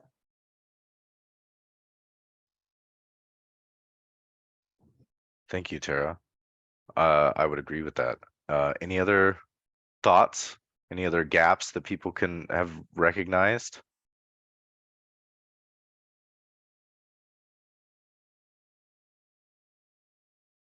Delia?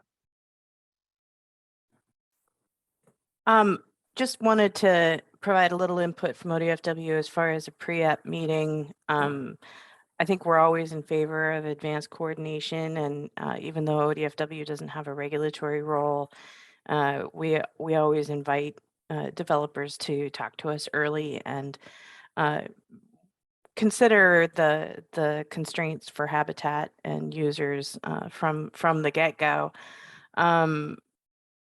Little bit, I guess I don't fully understand what the sequence of events would be and the timing of when a pre-application meeting would be most appropriate. I know there's a lot of planning that goes in to from the developer's end, and then there's different agencies working sometimes in concert and sometimes independently through their timing and their sequences. So maybe that'll come together, and Ryan will help draw those threads together later on. But that's where I'm at in my thinking is we're for it, but we would have to have more discussions about the timing and the sequence of events.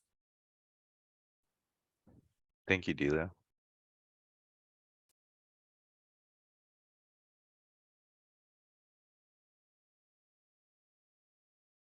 Any other thoughts?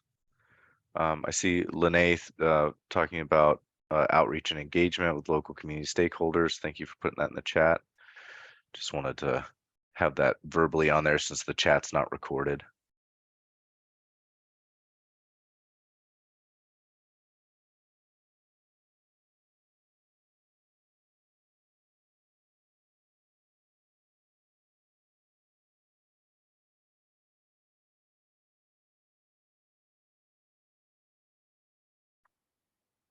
Okay, if there's no other, anybody have any other kind of burning desires, something that they need to talk about right now with regards to what's missing from the TSP Part 4 in relation specifically to the presentation on permitting? We'll revisit this slide with slightly different questions at the end of each presentation. Oh, I see Lene raised your hand. Go ahead. Thanks, Marcus. I think that this will be a good time when we hear from the best practices presentation to maybe circle back and see if there are things that come up during the best practices presentation that would be applicable to what we want to include in Part 4. Absolutely, I agree with that, Lene, which is what I was just talking about, that we're going to be circling back to this at the end of each of our presentations today, kind of just bringing it back home to the TSP Part 4 and what kind of changes we can make in that, and if any gaps kind of show up whenever we have these presentations, if there's something that kind of pops up in your mind, then we can talk about that. Natalia? Yeah, I want to clarify the question you have, the first one. Should we include a requirement for a resource inventory? So could you clarify that question? I think it would be useful, but is it like any experience from the past? Did DLCD require this for Part 5? If we're talking about renewable energy, I mean, what the thoughts associated with this question when you posed it about the resource inventory? Go ahead. Yeah, so in the development of Part 5 of the Territorial Sea Plan, the state did complete a significant effort to inventory resources and uses out in the ocean.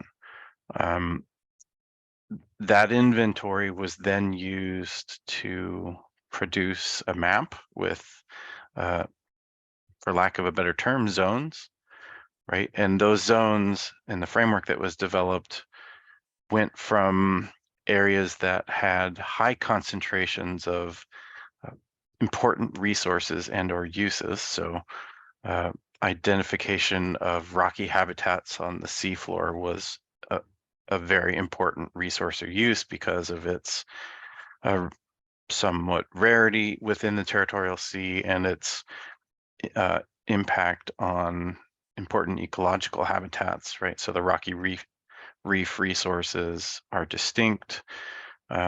They were something called out as being very important to protect. Likewise, we had an intensive fisheries mapping exercise where the kind of high concentrations of use from fisheries were identified.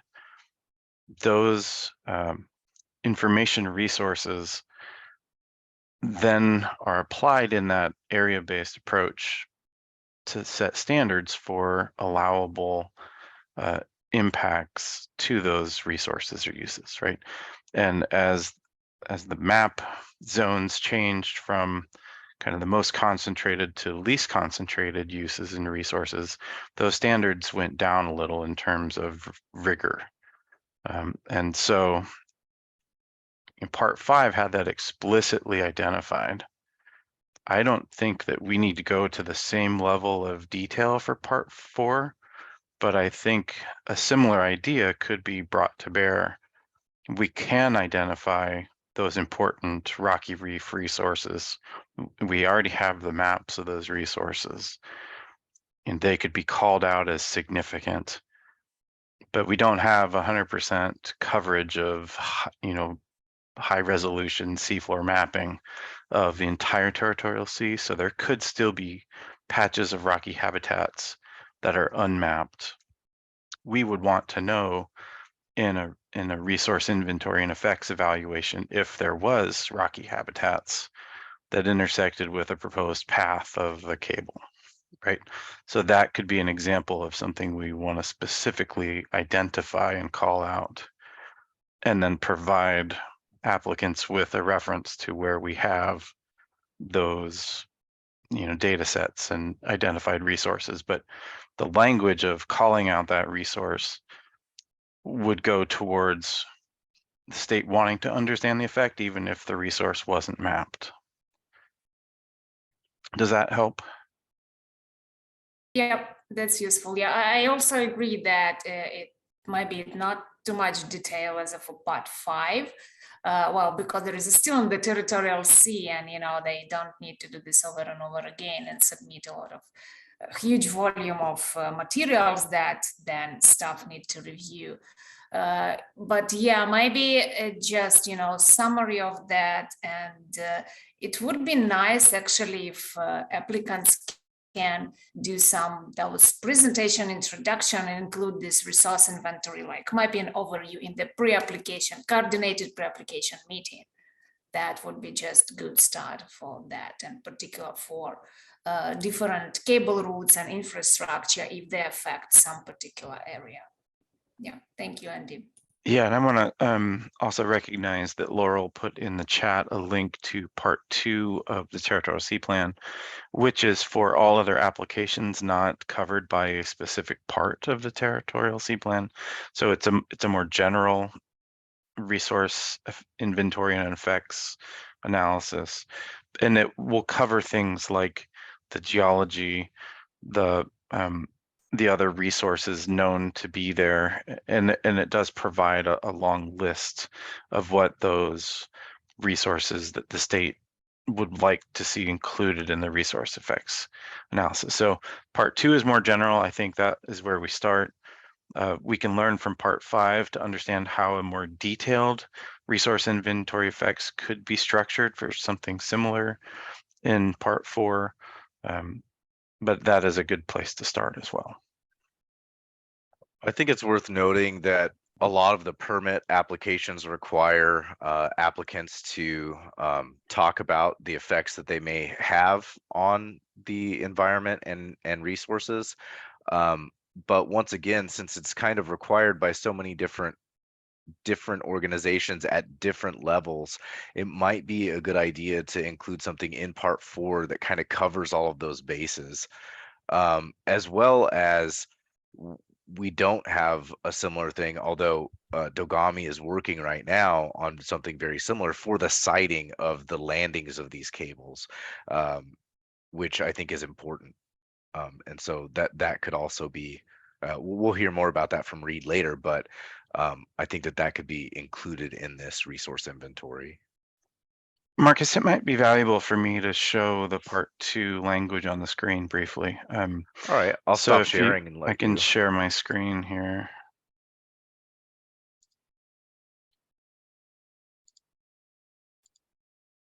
All right, is everyone seeing part 2 on the screen now? Okay. So if I scroll down to inventory content, you begin to get a sense of the general types of information that we request. First, pretty detailed orientation to what the action is, including the location, the number of pieces of equipment, if it's equipment, what methods, how are they going to get things to and from, what physical chemical properties of the materials do we need to know about, what kinds of aids to navigation might be necessary to inform other users in the area, and or to inform users of the area if there's something placed permanently. The time schedule is important for seasonal effects to different resources like whale migration. The location and description of all of those affected areas, and this does include onshore support facilities as needed. Then you go into some of the big broad topics for what to include, and those would be the physical and chemical conditions of the location that you are going to be interacting with. So water depth, what the wave climate's like, what the current's like, what weather conditions are like, and water quality. So that's a big header.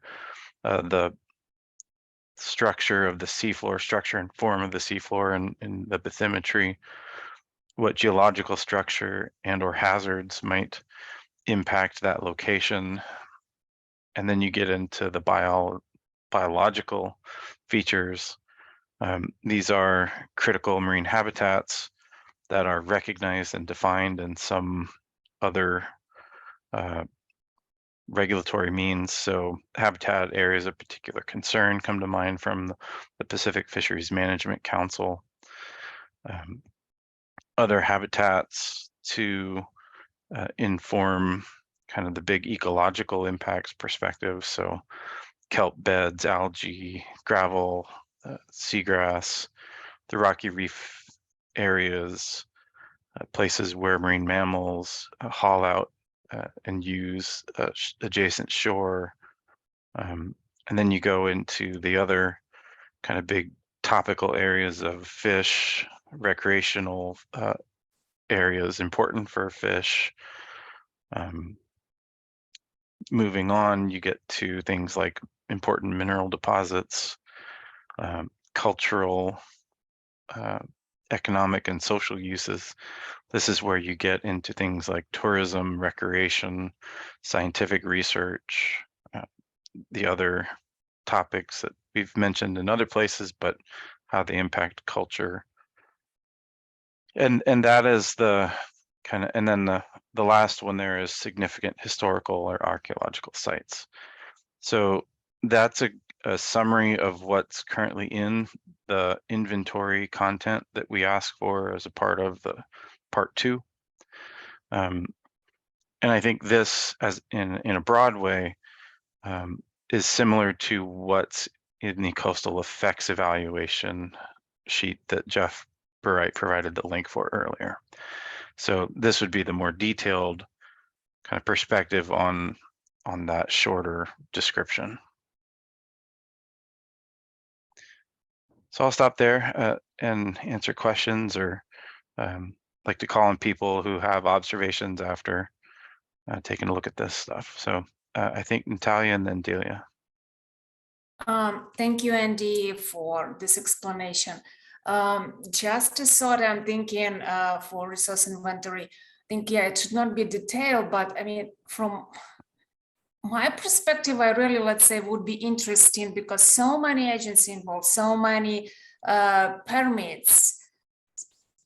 My focus, I mean, I would be interested to see particular discussion where we have this cable connection, let's say from the federal permit, then it's connect to the then DSL jurisdiction, we have that type, then other permits or authorization. So there is cable connected from federal to state, and then let's say from Pacific Ocean to go to the upland, there is also a connection, and that it's completely different resources and completely different maybe permits requirements.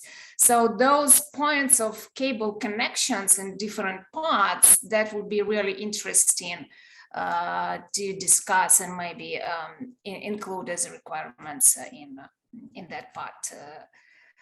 For that, there is no, you know, any conflict in terms of requirements, and depends on the cable routes. It could be different, because it's my understanding also not always the cable can go through whatever routes you want. It should be connection to other cables or infrastructure that make it difficult to plan in some cases. So those points of connection would be really useful to understand in terms, even like, let's say something happen, cable break over time, and then we have these two jurisdictions that could affect that part of resources or another part, who is responsible for what and what coordination should be in case of that situation. Yeah, this is just my thoughts. Thanks. Yeah, thank you for those. I think it's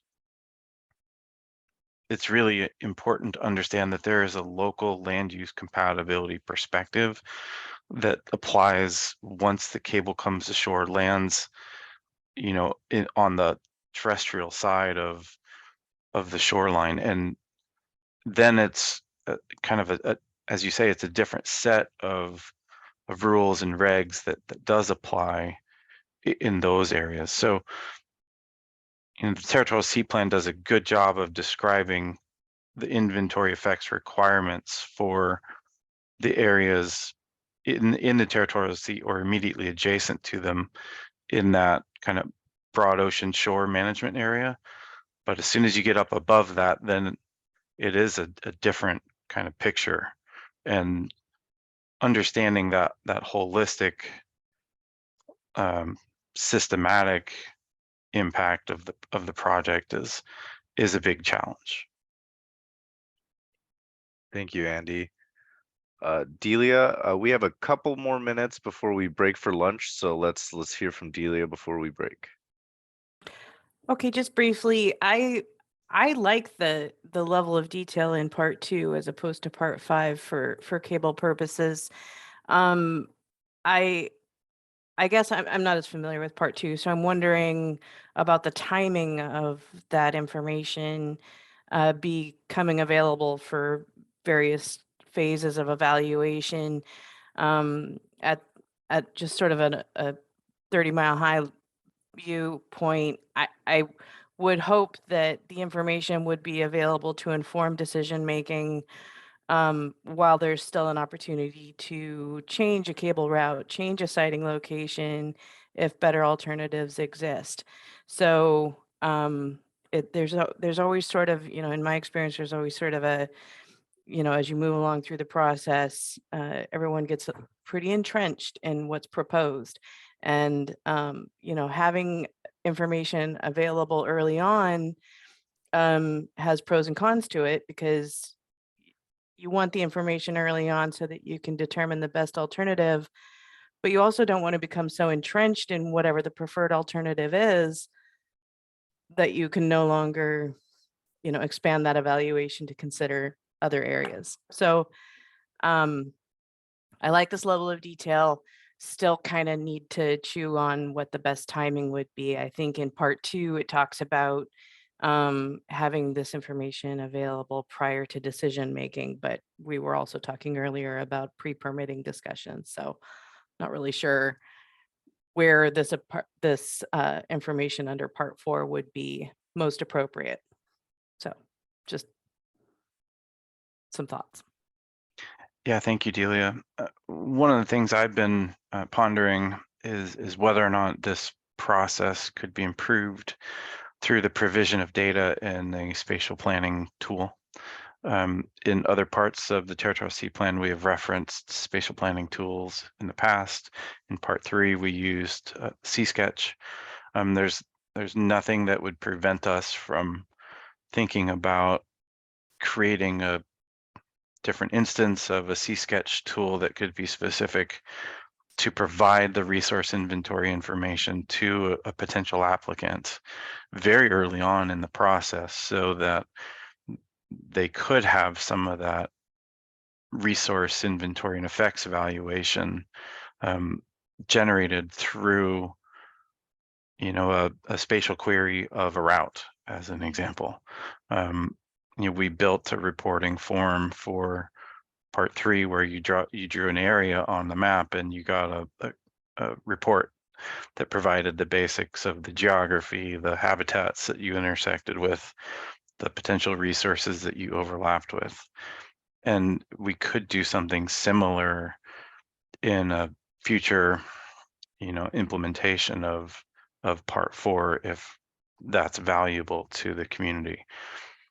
I know a lot of the cable companies will use their own GIS analysts and analyses to help inform them, but if the state has a set of the resource inventory information already available for them to use, that could improve their ability to wayfind, to find paths, and potentially help all of us by providing that landscape of information to inform those early discussions. Thank you, Andy and Delia. If anyone has any other thoughts or questions, we're gonna revisit, like I said, this slide again later. Go ahead and write that stuff down, and we can bring it up at that point, because we're gonna continue talking about potential amendments to TSP Part 4 several times today. Now I'm gonna have us break until noon, when we'll have a public comment period. So have a good early lunch, and I'll see you around noon. Thanks, everyone. Marcus, you want to put that in the chat or drop that on the slide if we have something up during lunch? Yeah, I can do that. Great.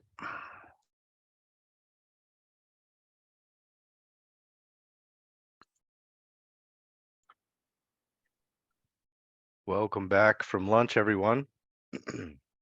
We're now entering the public comment period. This will last until 12:30. If you have a public comment, Andy put in the chat that you can put it in the chat, or you can raise your hand and we will call on you.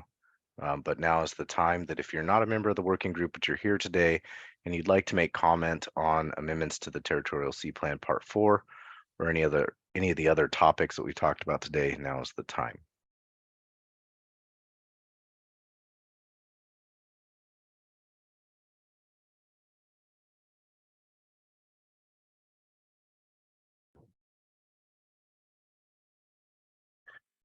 Marcus, I'm not seeing anyone raising their hands with a desire to do public comment. Let me actually query the group. One of the reasons why we moved public comment to the 12 o'clock noon hour was to ensure that if we ended early, we at least had a spot that was noticed ahead of the meeting. But we can also provide an opportunity for public comment at the close. Would anyone be interested in that opportunity later on this afternoon? We can easily add a public comment period in at the end. I guess show by raising your hands or sending a chat that you might be interested in doing so.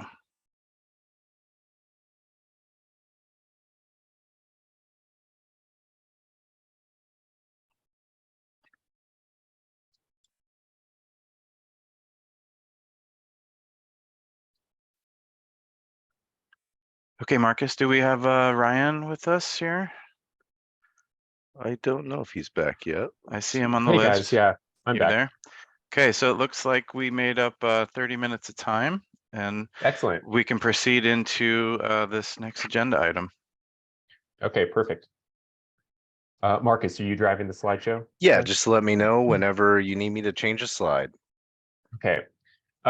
So this presentation is to kind of give an overview of the best practices effort for the placement of undersea cables, both in the US and abroad. And the approach taken to this slide deck is really to highlight more or less the table of contents from the report that's being developed, and then just expand upon those topics for what's going to be covered. This deck does not promise to cover everything, so certainly if there's questions about what's included, I'll finish and conclude with a question and answer period. So Marcus, if you want to go to the next slide. So this effort's been ongoing for a few months, and I've been collaborating with Marcus and also having discussions with Dogami and the efforts that they're doing for their investigations. But basically, the approach here is to cover just that, best practices for undersea cable siting. There's a lot of details that go into that. The general composition of topics is shown here, and this is kind of taken from as a high level from the table of contents of the report. And I'll go through each one of these and kind of expand upon them for what will be discussed in the report and what you guys can look forward to. So Marcus, if you want to go to the next slide. I think there was an introduction slide before that, although I could be wrong about the order.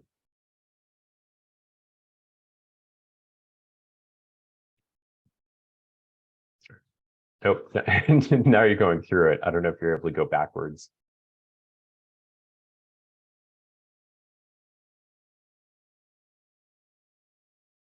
Marcus, are you there? Yeah, I was just wondering, did we lose Marcus?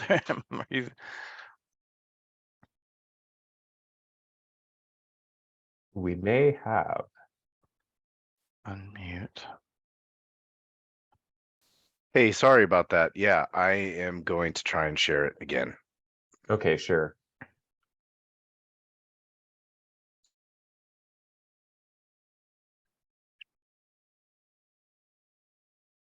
There we go. Yeah, if you start with the introduction slide there, perfect. So I've been engaged under my firm to support the best practices study. And like I said, this has been going on for a few months. And again, this slide deck is meant to kind of give an overview of the topics that will be covered. And the approach to this is to report on best practices, both based on my own industry knowledge working in the undersea cable industry, both on the power and the telecom side, and then also draws on existing published literature and documents that are industry-wide documents that kind of help govern what essentially are the best practices. And those will be cited in the report once it's complete as well. So Marcus, if you want to go to the next slide.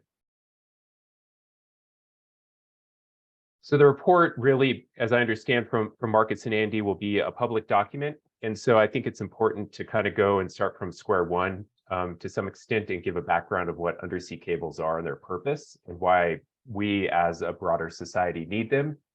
And so the intent with this section of the report is to provide a background on undersea cable design and placement. And so it will cover fiber optic cables as well as power cables. And so as an example here on this slide, it shows an overview, some of the information that's going to be contained in the report for undersea fiber optic cables. When you're talking best practices, it's important to note that there is no governing body, standards body for the types of things that we're talking about for placement of cables, construction of cables, et cetera, and protection of cables. Rather, the industry has organized itself into a lot of different organizations globally that govern essentially best practices for these activities. And some of them are listed there. And these are generally for fiber optic cables, going to be cable protection committees. The overarching committee is the International Cable Protection Committee, which covers cables globally. It's a membership body consisting of cable owners, cable manufacturers, installers, vessel operators, marine survey companies, permitting firms, professional services firms, and the like. And their membership is global. And the ICPC, as an example, doesn't promote standards. They promote what they call recommendations. But there is a long list of publications that they have put together that govern basically recommended best practices for cable placement, how to perform a desktop study, how to perform a marine route survey, how to deal with proximity issues between planned cables and existing cables, proximity issues with offshore wind and the like. And so that kind of gives you a flavor of some of the topics that they approach. On a regional level, there are regional cable protection committees, which are also membership organizations, and that is the European Subsea Cables Association covering Europe, the North America Submarine Cable Association covering North America. There is a Danish Cable Protection Committee, an Oceania Submarine Cable Association, which covers Australia, New Zealand, and the South Pacific. And then on the power cable side, without listing numerous organizations, but one of the overarching organizations that delves in technical guidelines is Seagray. And that's specifically on the undersea power cable side of the industry. And then publicly, just as background, there are a lot of cable awareness resources online and maps and data resources online that help promote awareness of undersea cables, the importance of undersea cables and their general locations and how they work. So there's a wealth of information out there that's publicly available. And so, so just based on background information, undersea fiber optic cable systems will provide kind of an overview of the purposes and design of unrepeated or unpowered cable systems, which are the smaller, shorter distance regional systems, as well as repeated or powered systems, which are your long haul transoceanic systems, such as the ones that land in Oregon. Also go into cable placement, cable protection, burial, and armoring, just at a cursory review of typically how are these things approached, how are they done. Similarly with power cables, covering the differences at a high level of application, not necessarily technology, of HVAC cables and HVDC cables, and their applications for point-to-point power transmission or exchange, applications for renewable energy sites, et cetera. And very similarly, there's a lot of correlation between the physical element of planning, the design and placement of an undersea power cable, as well as a fiber optic cable. So a lot of the same discussion points correlate between the two, including cable design, routing, cable protection, burial, cable armoring, et cetera. And then within that, we'll give a broad overview of permitting in terms of common roles and responsibilities of regulators, both from the local level all the way up to the federal level. Marcus, if you want to change to the next slide. So one of the key elements, and this goes into more detail on a later slide and further in the report where it's expanded upon, is really how are these systems designed? What are the driving factors? And so on this slide, I'll just take the example of an undersea fiber optic cable. The design of a fiber optic cable is not just routing it through the ocean or finding locations on the beach to land the cable. It's also driven by a lot of terrestrial factors. So for example, cable comes to shore into a beach manhole, which is depicted in that figure. And then it's routed to a cable landing station, which is a telecommunications facility, which houses all of the equipment required to operate that undersea cable system. It's also a location where all of the data traffic that's carried on that system goes to, and then connects onward to either a point of presence or a POP or a data center. And so oftentimes when somebody's designing a cable system, it's not so much where they want to put it in the water, it's where do they want to connect terrestrially. And that's not just on the coastline, that's going to be further inland at a data center or a point of presence.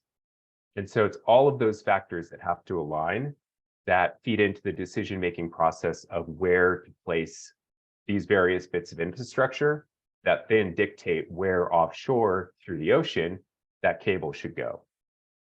And so I think it's important just to see, from point A to Z, all of those factors, because it gets quite complex when you start to then dissect it and say, well, where do I want to place my beach manhole? Where on the coastline?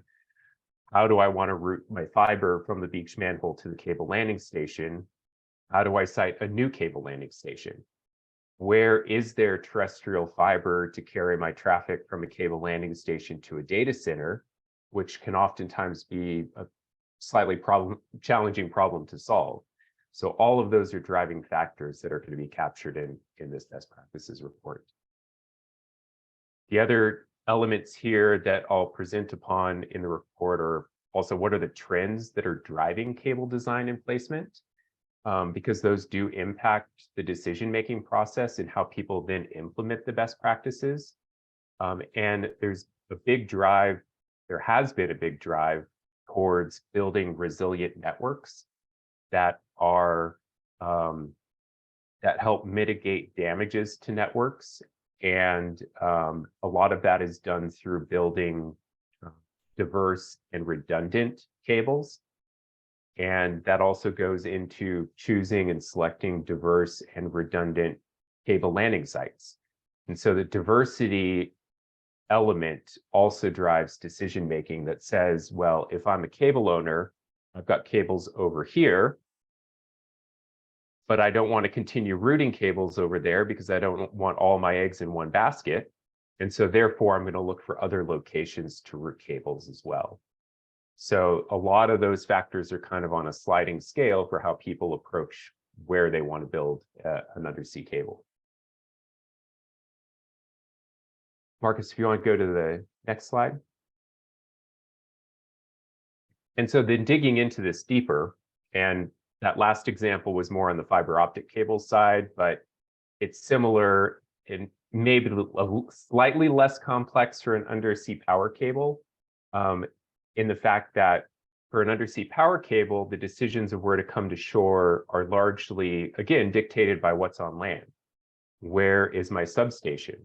Where is the power grid that I want to connect to? Those are driving factors.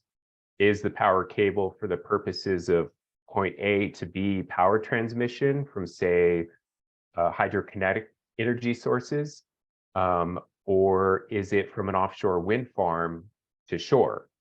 And so where a cable goes and where it lands will oftentimes be fairly confined to those requirements. And generally, because power cables are usually built over significantly shorter distances than undersea fiber optic cables, there's not a lot of variability of how you get from point A to point B, as an example. And so that's just something to bear in mind, that it's similar considerations, slightly smaller scale. However, as we move into this slide, in considering how do you select the route of an undersea cable offshore, in terms of like the fact that we're dealing with physical linear infrastructure that's going on the seabed, much of the considerations are the same, whether it's a power cable or a fiber optic cable.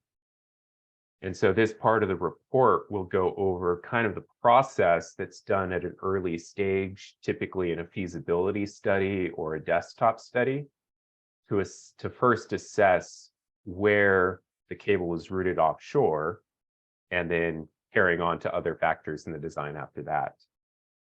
Spatial planning, marine spatial planning is a huge element of this. And so typically people will pull in data into a GIS to assess anything and everything that could impact an undersea cable.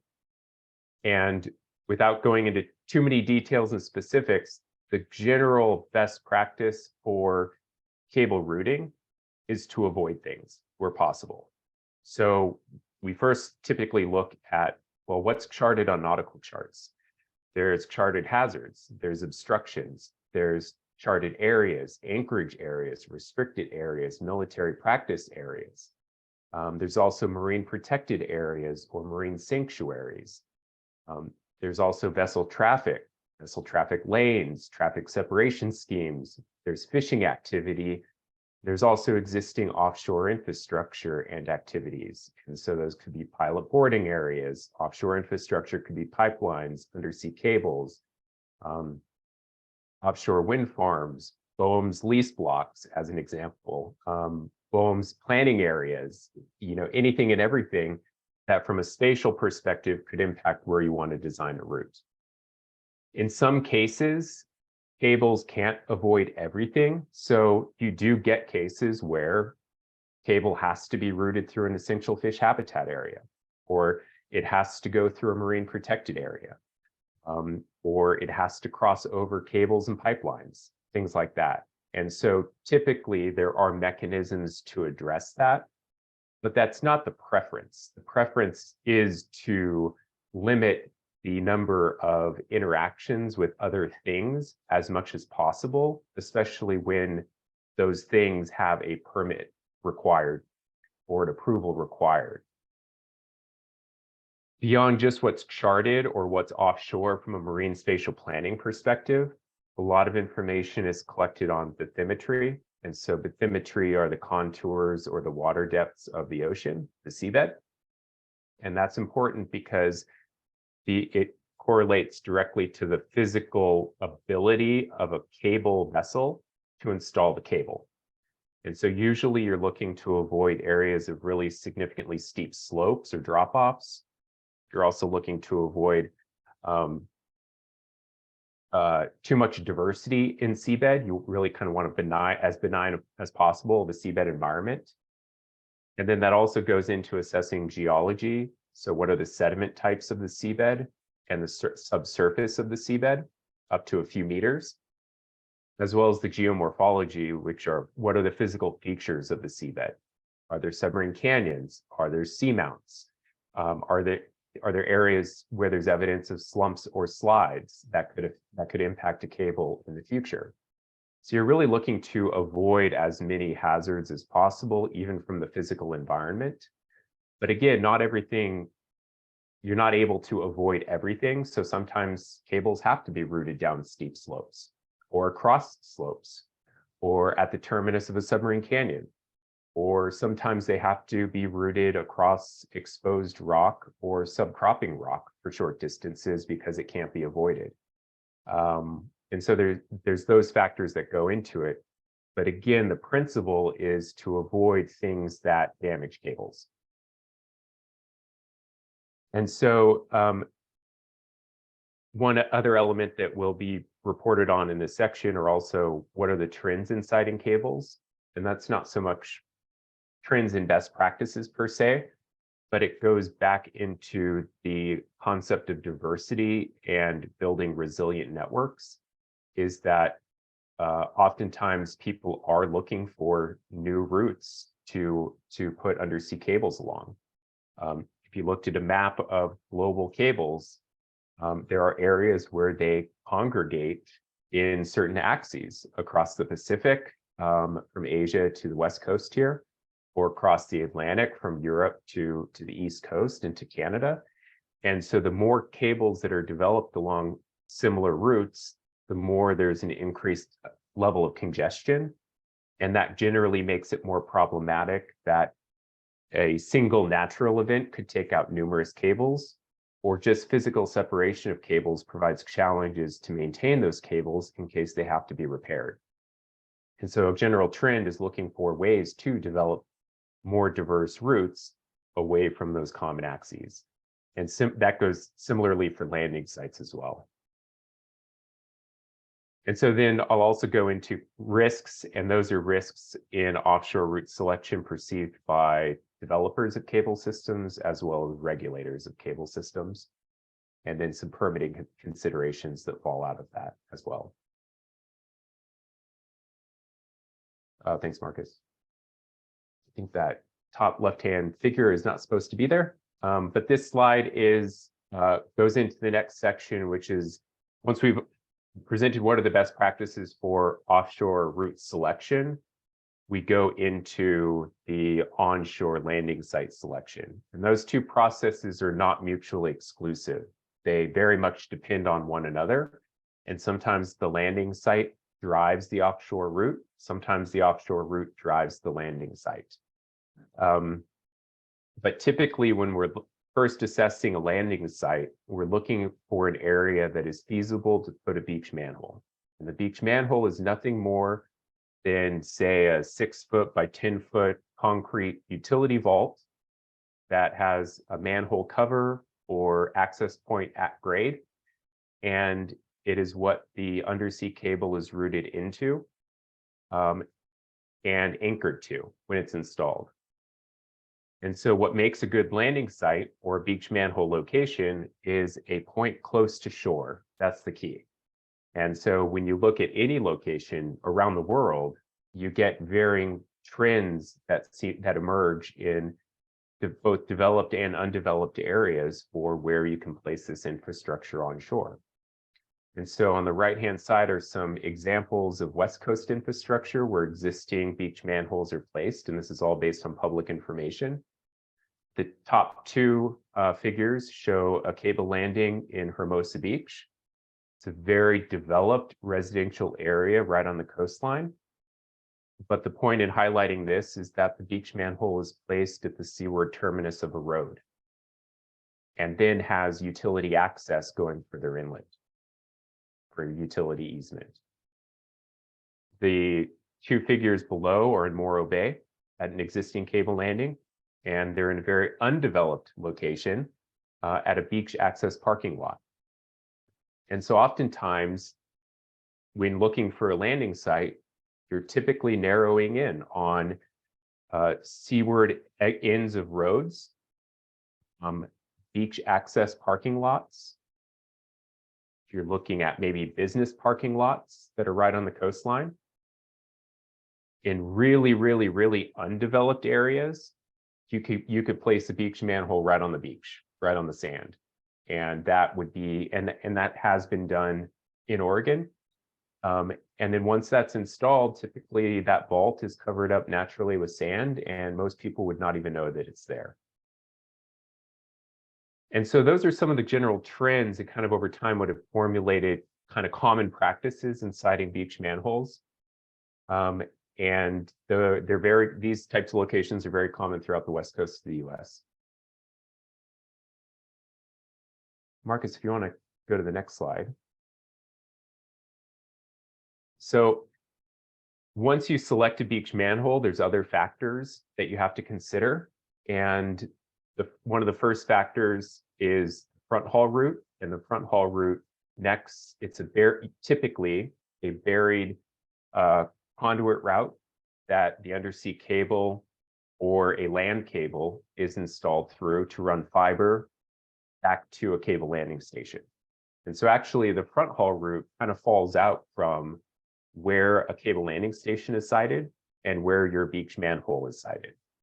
But it's assessed at an early stage in order to determine how is a front haul route going to be constructed? What is the route? Can you get a local utility easement to construct on that route? And are there any other issues associated with connecting point A and B, being the beach manhole and the cable landing station? Cable landing stations are sited based on numerous factors. One is that they're typically not more than 10 kilometers away from a beach manhole. You don't want to run your fiber cable and sometimes your power conductor cable or your ground cable longer than you have to for a powered fiber optic system. And so you kind of want that CLS or cable landing station location as close to the beach manhole as possible. But what we're talking about here, and this goes with power infrastructure as well, is that these are really critical pieces of infrastructure. When a network goes down, and maybe you won't feel it necessarily here in Oregon, but other countries that may only have 1 or 2 fiber optic cables, international fiber optic cables going to their country, if that cable goes down, or there's an outage at the cable landing station, internet goes down for 60 to 80% of the population in that country. And a lot of countries may not have businesses that are doing, cloud services or enterprise services or data center-centric type businesses. They may simply be using international cables to get IP transit to provide internet and broadband to their citizens, and that's it. So there's a varying level of importance here, but nonetheless, generally undersea cable infrastructure is considered critical infrastructure, certainly promoted as critical infrastructure. So when it comes to a cable landing station, you want to ensure that that location, that facility is outside of all of the potential threats that could pose damage or risk to the cable landing station. So it's not that you're just protecting the undersea cable and have best practices associated with that. You're also protecting the land-based infrastructure, including the facilities like the CLS. So environmental factors are assessed to keep that cable landing station outside of sea level rise predictions for an area, flood zones, tsunami inundation zones, landslides, wetlands impacts, things like that. From the cable landing station, this is where we kind of get into the broader network, but these are driving factors for how you place and site an undersea cable and the landing site, is the backhaul. And backhaul refers to a fiber route that goes from a cable landing station to either a network interconnect point or all the way to a point of presence or a data center. It's that terrestrial piece of the network that takes traffic from an undersea cable system and brings it completely inland to wherever its destination is. And so that backhaul is a very, very, very critical piece to the overall design. Where there is no backhaul, people tend to stay away from. There's a reason in Oregon, cables are typically not going into the southern part of Oregon, is there is no backhaul to get over the coastal mountains. Cables are going into places like Pacific City, and they have done for a number of years because there is backhaul to take undersea cable traffic to Hillsborough and beyond. And so where you see a congregation of cables, it's because there's suitable terrestrial infrastructure to support that. Where you see people placing cables in new locations, they have to solve the problem of backhaul. And so either new backhaul routes will be constructed or pieced together over time. And that's a big driver in the decision-making process for undersea cables. Leading from that is your point of presence, which is traditionally a carrier hotel, or a data center, which is more common these days. A lot of undersea cable systems are being developed to connect data centers around the world. And that is becoming a norm for an endpoint for undersea cable traffic. So when you're designing an overall network, which includes where the cable lands, where a cable landing station is sited, as well as availability of backhaul, it's all driven in part by where that traffic's going. And common locations on the West Coast are to take traffic up to the Westin building in Seattle, to Hillsborough, the data centers in Hillsborough, or the carrier hotel in the Pittock building in Portland. It's to take traffic to data centers in the Bay Area, and it's also to go down to Los Angeles, where data centers are congregated at One Wilshire downtown. And those are major, major interconnect locations based on people's business who are developing cable systems. Not everybody is developing cable systems for the same purpose. Their traffic does not serve the same purpose. So you do see a diversity of where people ultimately want to end their traffic, where they're trying to get to. Construction methods for landing site construction specifically. So when talking about a landing site, what we're talking about is the placement of the beach manhole. We're also talking about the physical infrastructure for bringing the cable up to the beach manhole from the water. And that's a critical component because you're transitioning from the intertidal zone to onshore. And I think that generates a lot of interest in how people are doing it and how best practices dictate doing it. many, many, many places around the world, including in developed countries in Europe and elsewhere, will direct bury their cables across the beach. And so they'll bring their cable up to a trench that's just excavated with a backhoe across the sand beach, all the way up to a beach manhole. And that trench will be shored up. The cable will be installed to about 1 to 1.5 meters below the surface, and then will be backfilled. And that's it. Sometimes that cable is inserted into a conduit, like a PVC or an HDPE conduit for added protection. Sometimes articulated pipe, which is just steel or cast iron clamshell sections of pipe, will be put over the cable, again, just as added protection. That's all buried.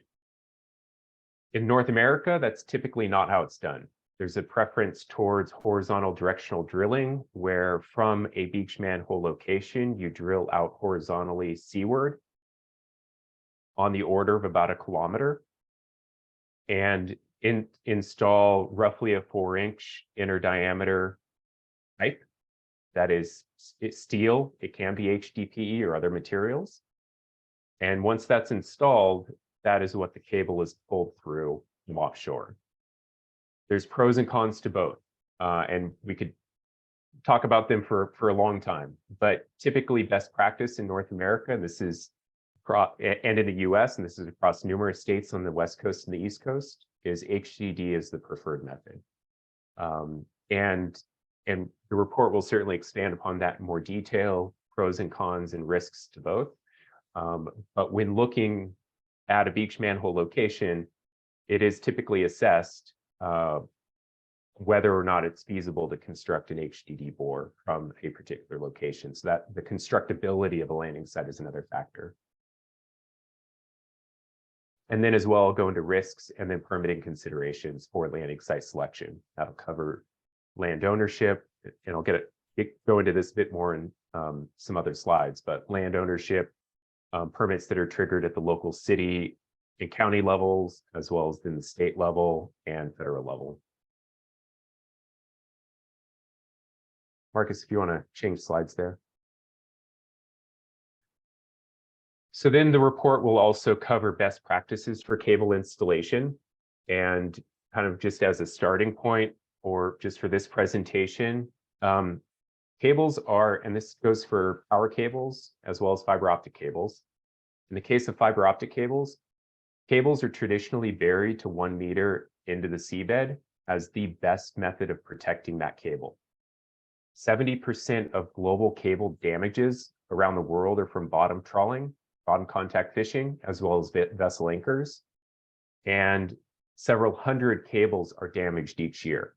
And there's very robust maintenance regimes around the world to fix cables, fiber optic cables. But this is just a fact of life. And it occurs a lot less on the West Coast than it does elsewhere in the world, which is great. But the best way to protect cables is through burial. And so cables are typically buried from the shoreline all the way down to 1,000 meters water depth, or the relevant depth where bottom contact fishing occurs, or where that risk could develop over the lifetime of the cable. And so that's a major consideration when siting these things, is finding conditions that are suitable for cable burial. And cable burial itself occurs through that right-hand image, typically using a cable plow that is pulled from a dedicated cable vessel. There's other various burial tools out there for different applications. This is kind of the standard type of plow that's used. And this plow normal modern plows can bury usually up to 2 meters. Some plows can bury up to 3 meters. But again, standard starting point for assessing burial is just to bury 1 meter below the surface of the seabed. The second mechanism to protect a cable is armor the cable. And so both power cables and fiber optic cables, typically in those shallower water depths, are armored with 1 to 2 layers of steel armoring. Whereas in the deep ocean, which is traditionally more benign with less external threats, the cable is not armored. And so there's not as much of a need to protect that cable. And so these are some of the tools that will be talked about and the reasons and the drivers for using those tools and how these cable systems are constructed. We'll also cover maintenance. And so maintenance refers to, in this case, repair of cables. And so, like I said, numerous cables are fiber optic cables get damaged every year. And there are vessels positioned around the world that go repair these cables. And I'll explain the methods and the procedures that are associated with that. Power cables are a little bit more complicated. Power cable joints are really long, take very specialized crews. And so it's kind of a different consideration altogether in how to maintain a power cable if it's damaged. But again, typically goes back to just prevention and protection. And so power cables, again, are typically buried and armored for their protection. Marcus, if you want to go to the next slide. So a new aspect of the industry, maybe not so new in general, is just cable decommissioning and recovery.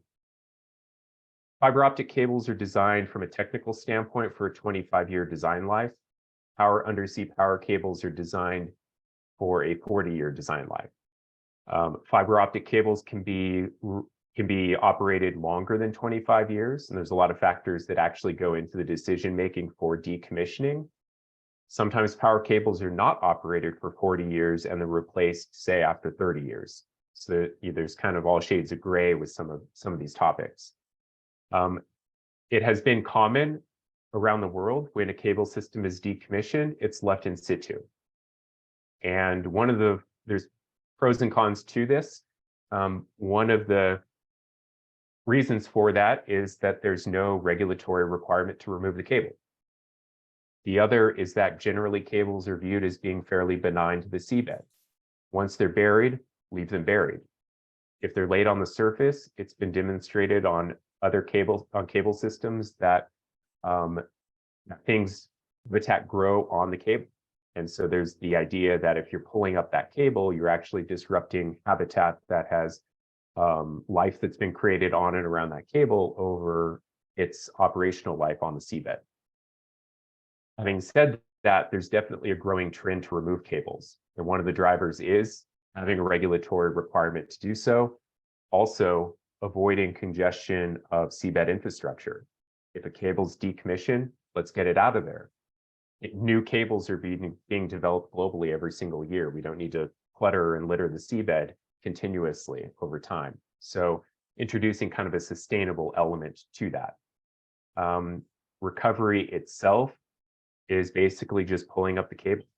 And typically, short of any other requirement, that cable's disposed of. In the last 10 years, there's been a few companies that have come onto the market that have developed a commercial business plan to recover out of service cables, typically not along the coastlines, but in really deep water, to recover fiber optic cables and recycle their core material. So there's a lot of steel and copper in the cable, and over transoceanic length of cable, you can collect a lot of that material and sell it on an open, the open market. I can't profess to understand exactly how that works, but there are two companies primarily doing that globally right now. And then as well with recovery, covering off permitting considerations related to that. Towards the end of the report, and I view this as actually being a very important section of the report, is public stakeholder and marine user coordination.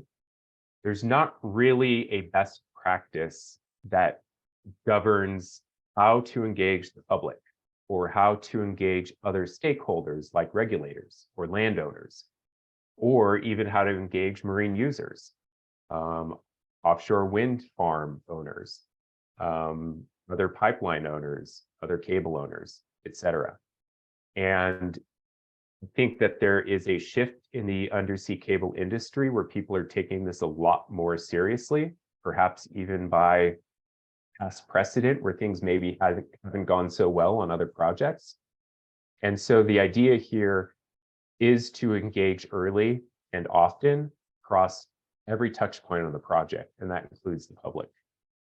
And so when assessing a landing site, I view it as being, and it's not just my opinion, this is being practiced by many in the industry, But I view it as being very important to engage the local city and landowners first and foremost, where you're thinking about bringing a cable to shore. There's been many cases where a state will be engaged well before the local entities will be engaged. And sometimes it's a small world, and that creates outcry because it's like, hey, what the heck is going on in my backyard? How come I don't know about this? Or even, hey, I own that land. Nobody's talking to me. And so the reason is start small and kind of work up so that everybody's included. And I think these days, there's more of a tendency to want transparency and openness. And engaging is better than not engaging. And so talking to a local city councils often have a very good idea about how to engage the public, their citizens, their residents, et cetera. And so coming up with a stakeholder engagement strategy, maybe not a formal strategy that you submit to somebody at all, but just an internal project strategy of, okay, how are we going to talk to the public? Who's going to do it? What are we going to say? How are we going to talk to the city and the county? What are the benefits of this project to the city and the county? How are we going to talk to the state? What are the mechanisms to talk to the state? And so that's where previous discussions today about having a consolidated joint agency consultation or kickoff of introducing the project across all state agencies, as well as federal agencies like NOAA and the US Army Corps, are really, really, really important because it just creates a uniform level of transparency to start, and that sets a good tone for a project. There's been a lot of cases, and I think we're all aware of instances related to Tierra del Mar and the construction there. But I have to say, in looking at landing site construction, there are numerous instances globally where cables are brought to shore in residential areas on private property that's either purchased or owned with a leased easement. And so it's not to say that best practice says steer clear of communities. It's more in line of, if you go into a community, what's your engagement plan? So that's a little bit of what this section is looking to address, kind of up and down. And I think that's going to be relevant here in Oregon, including marine user coordination where there's proposed developments for offshore renewable energy, where power cables are sited versus telecoms cables are sited, and the like. And a lot of that all goes back to marine spatial planning, understanding who the stakeholders are from a spatial perspective and going and approaching them. Marcus, if you want to go to the next slide.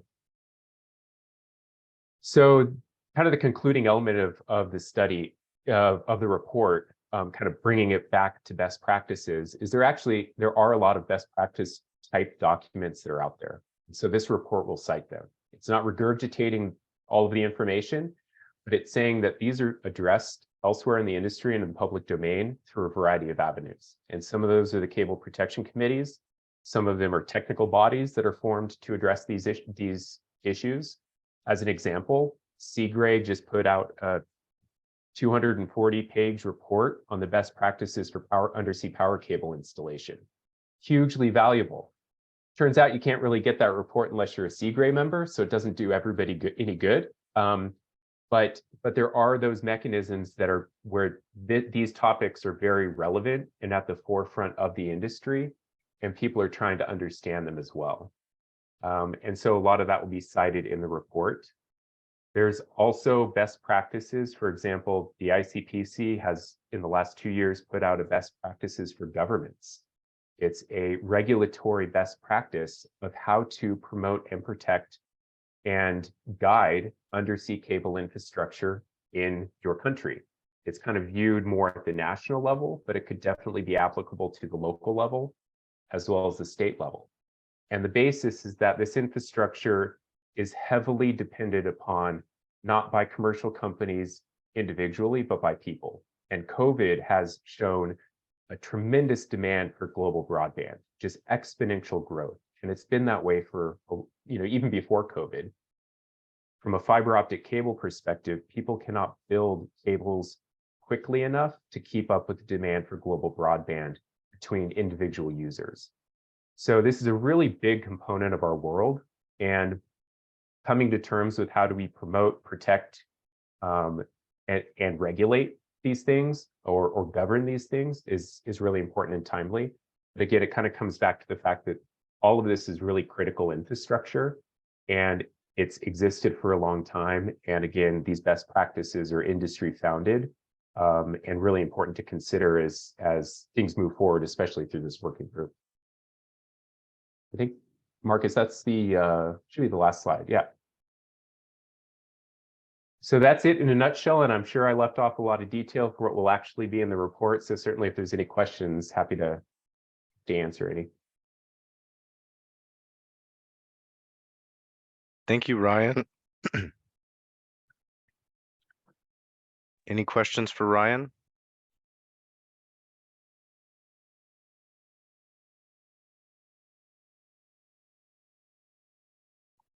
Delia. Yeah, thanks, Ryan. Lots of fantastic information there. I don't work in the fiber optic realm, so I'll just come from a place of not having a lot of knowledge there. Can you talk a little bit more about backhaul and how that works for as a driver for siting? So you talked about the existing infrastructure along backhaul routes, and do we have a map of where those are in Oregon? I mean, I guess I'm not really sure how to use that to inform how we might improve coastal siting for landing sites of subsea cables.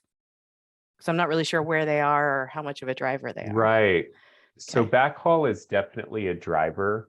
For example, if you put a cable landing station somewhere and there's no backhaul, you have nothing to do, you can't do anything with that data traffic. So you have to then build a backhaul. And that can be really costly, because if you envision going from the Oregon coast, even just to the I-5 corridor, much less Hillsborough or even Los Angeles, that's really, really expensive. Now, you don't have to build all the way to Los Angeles. Once you get to metro areas like Eugene, as an example, you can interconnect with other people's networks for your traffic to ride their network down to LA. So it's not just that you're trying to get to the quickest data center possible. You're getting to a point where you can interconnect your traffic to other fiber or another network. Okay. Again, if that connection, whatever it is, doesn't exist, you have to construct it. And it's typical that people avoid wanting to build terrestrially because it's really expensive and challenging. So where there are existing networks or existing routes, so say from Pacific City to Hillsborough, it's much easier to lease or buy fiber or capacity from the person that owns that route to get your traffic to a data center of your choice. Okay. But the backhaul is often where you land is also a factor of where you want to end up. So if I have a data center or most of my equipment is in a data center in Hillsborough, I'm going to probably try at first to land within the closest proximity to Hillsborough. And so that's why a lot of cables are kind of congregating in the northern part of the state, is because they're going to Hillsborough. But if I don't care about Hillsborough and I want to go to Seattle or Los Angeles or whatever, or just my overall network has different requirements, I could consider other landings, but there still has to be backhaul. And so that piece is kind of a critical component. It's not backhaul networks. These are commercial companies that are building fiber. And so there really is not a great consolidated map or resource to understand where people have terrestrial fiber routes. I believe there are some paid services where you can try to get after the data. The FCC just released a new map based on broadband locations, but I don't think it shows fiber routing. Some companies publish somewhat informative maps of their network, but it doesn't have all of the information. So a lot of that info actually is kind of kept at a working level.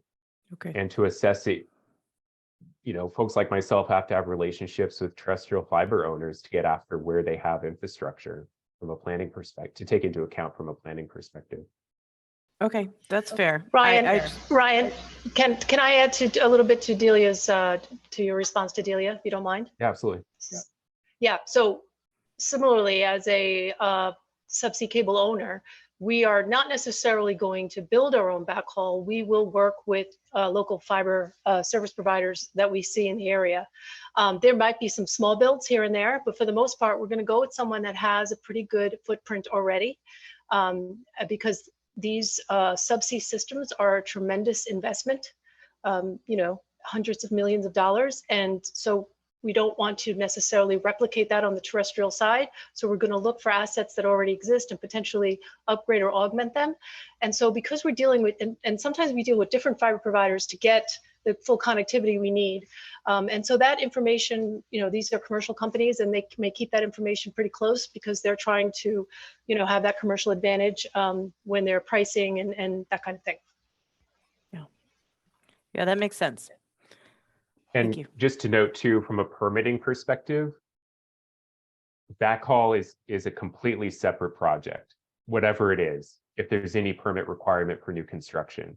So for an undersea cable, you will typically see permits that could either go up to just the beach manhole right on the coastline, or also include a front haul build all to a cable landing station. The backhaul is usually kind of its own separate entity that's dealt with separately.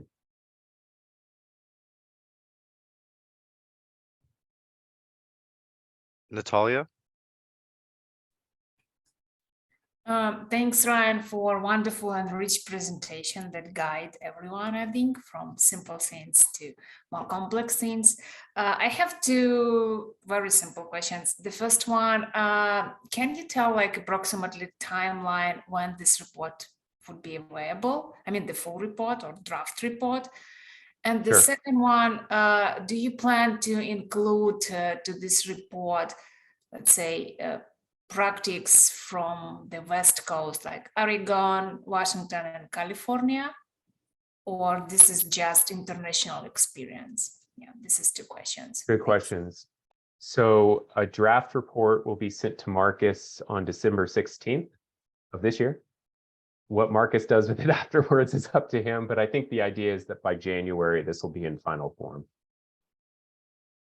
And then to your other point, kind of across all the topics as I go about, I'll be giving examples of how things are handled or typically done on the West Coast and the variations that you would see between California, Oregon, Washington, Alaska. Not that many transoceanic cables are going to Alaska, but between those 4 states, it shows some of the variability, especially on the permitting side. And that's not specific permits that have to be obtained. It's more larger scale things like how do you deal with routing across exposed hard rock? As an example, California deals with that differently than Oregon, differently than Alaska. Other elements that I'll pull in from an international context are what are the applications and purposes of cable protection corridors?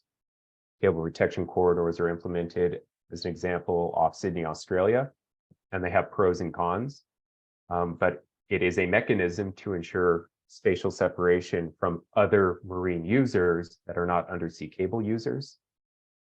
One of the cons is that it does tend to create a lot of cable congestion over time because you're funneling cables into particular spots. So, those types of things that are permitting related, but they're not dealing with specific permits that have to be applied for. Thank you so much. Do we have any other questions for Ryan before we move on?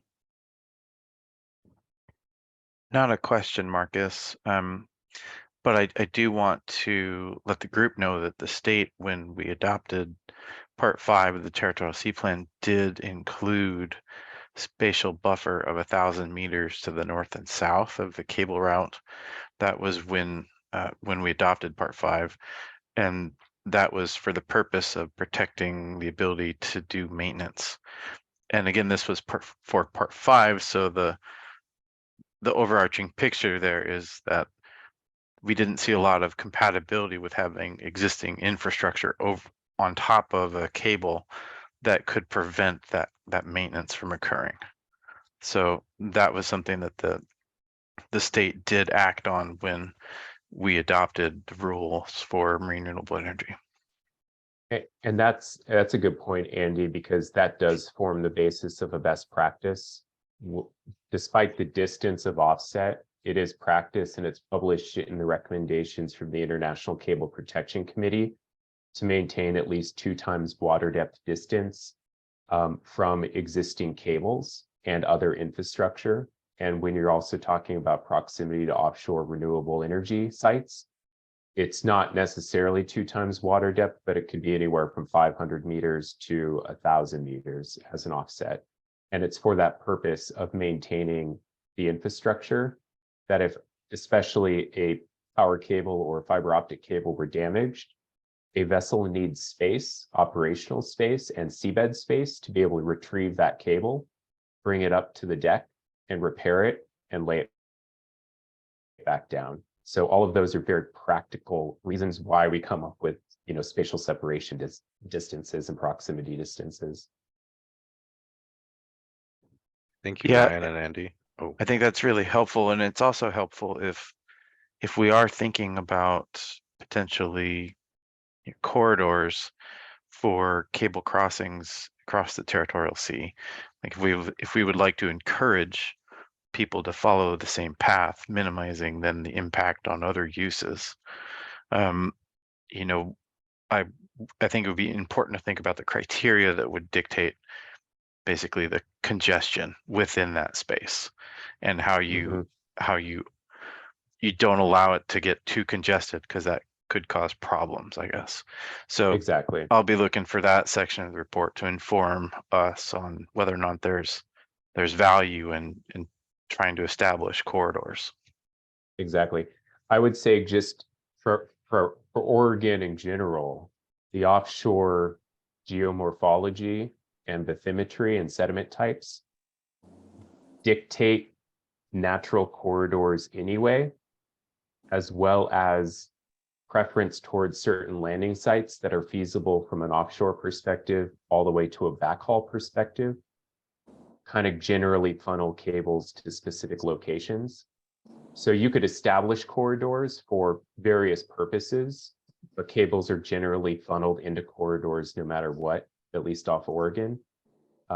Whereas, the southern part of the state, south of Bandon, I don't envision getting any cables in there for, I don't know, anybody could guess, 10 years, 20 years, transoceanic cables, because the backhaul and the proximity to metro areas is a lot more problematic and challenging. And then generally, if offshore renewable energy is going to develop there, then you're kind of dealing with the other marine user type of issue of trying to maintain distance away and avoidance from those types of sites. So just food for thought that certainly you could go to the point of actually formalizing cable corridors or recommended locations for people to go into. But from what I've seen, it's kind of naturally happening as well, at least in Oregon. thank you for that. Lene? Hi, Ryan. I'm just wondering, as you were making your presentation, I really appreciated the depth that you went into it. Would it be appropriate for us to follow up with you using your email address to either raise questions or comments for you to consider as you draft your report? Yeah, absolutely. No, certainly if there's input on anything that resonates or a particular point that stands out, I'm happy to put some more focus on it, because I can't see and perceive all touch points that are going to resonate with people, and there's probably going to be a pretty broad readership for this type of report. So yeah, happy to take questions and input.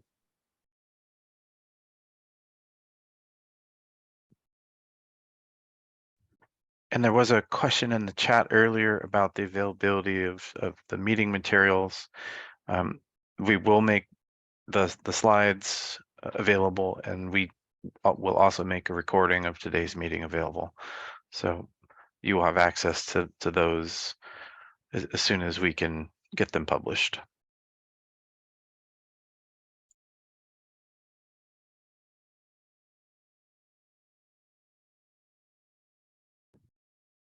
Do we have any more questions for Ryan?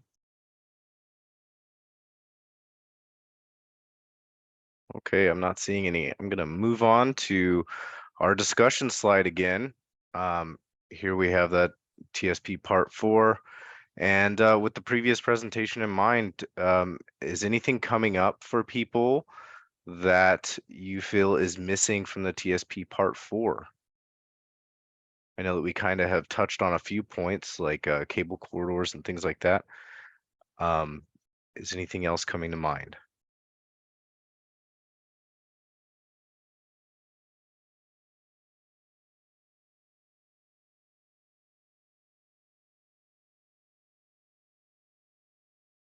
Jamie? Ryan mentioned decommissioning and removal. Would that be something we would consider? Especially knowing that there are companies on the horizon that do such a thing. I think that that's worth talking about. Does anybody have any thoughts on that? Well, I will just mention on behalf of DSL that there was in House Bill 2603 a requirement for companies that install cables to also have a bond for decommissioning of the cable. At the Department of State Lands has the authority to ask for that during a cable application process. So we know that the agency already has that authority. But I do think that it would be good, I think, to have a policy preference for the state in part 4. So I do think that is a gap. Tara?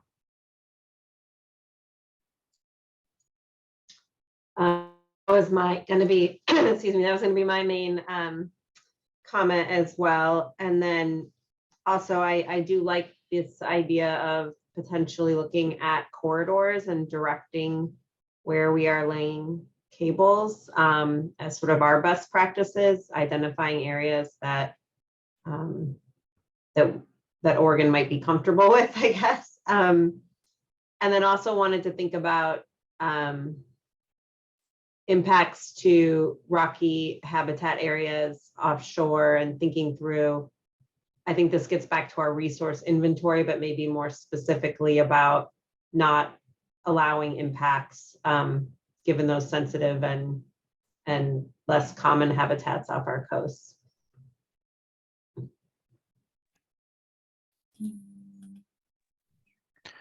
Yeah, I would really be curious to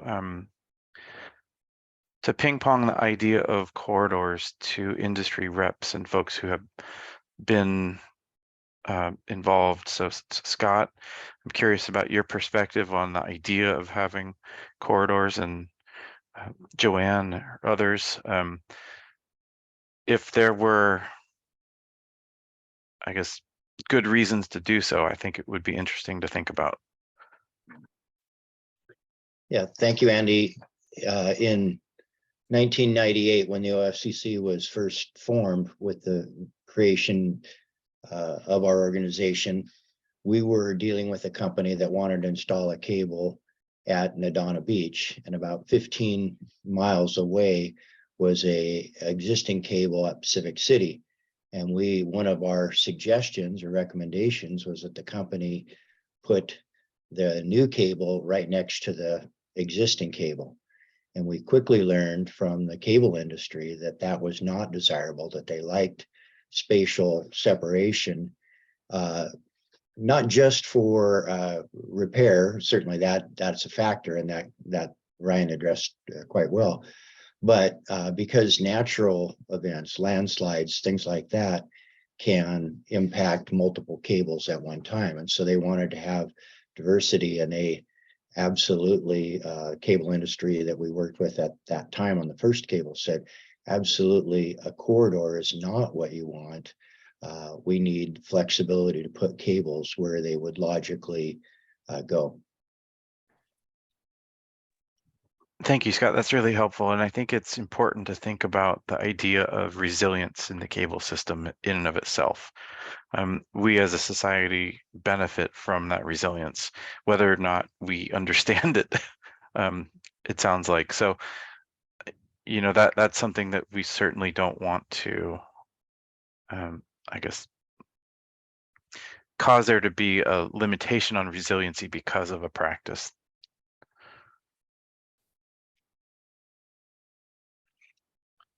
Natalia? Yeah, follow up with the Ryan presentation. Also, Scott pointed out several times different stage of cable project activity. So looking at the table of contents, maybe it makes sense to do some subsection, not like implementation requirements, and then you go like directly to burial, but maybe really to separate installation, maintenance, repairing, decommissioning sections separately that we can include different factors and parts there, because let's say permitting process, they could be different, depends on the if it's just installation stage or this is maintenance or building some backholes as Ryan mentioned, and those transition and connecting offshore to the land side cable infrastructure and stations. So maybe just those subsection would be like more clear and more easy to follow and understand which stage require what and what risk assessment should be, cost benefit analysis and risk assessment should be on each stage of the cable project activity. Just thoughts. Ryan? I think so. I think in my experience, cable corridors have worked elsewhere in the world, but they're not the norm. And they're typically, I'd say, the industry, at least at a global level, tries to shy away from the implementation of cable corridors because they can be relatively restrictive and then also cause congestion issues that can be difficult to manage over time. And you also risk having to delineate kind of convoluted corridors that also adhere to the geomorphology of the seabed. And that corridor may, in essence, not make a lot of sense at the end of the day. So on one hand, it could totally be worth kind of spatially assessing, does this make sense or not? I generally think most cable developers want the leeway and the freedom to dictate their own routes based on their requirements, because again, you could have a corridor, you'd have to assess this carefully. You could have a corridor that essentially goes nowhere on land from the perspective of a cable developer. So you'd have to weigh that back and forth, in pretty good detail to make it work. The other thing is, well, what's the purpose of the corridor from the state's perspective? Like I said, it's my view that the natural terrain is kind of funneling cables anyway, especially with landing site preference.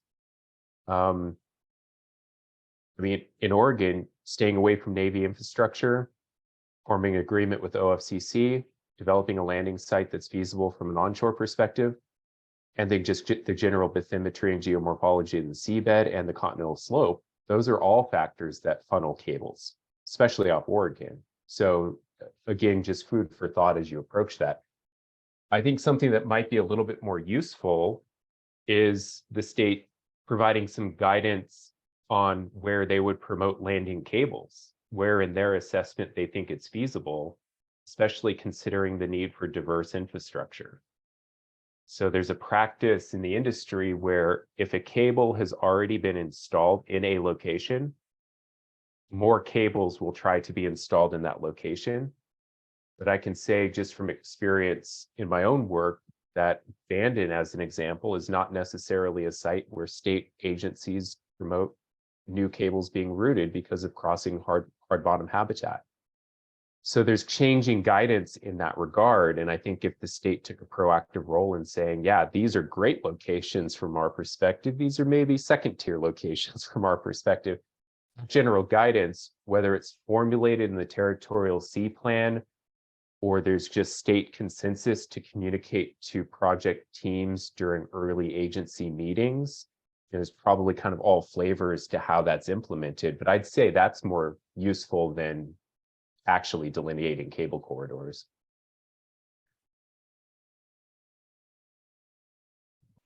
Yeah, thanks for that comment, Ryan.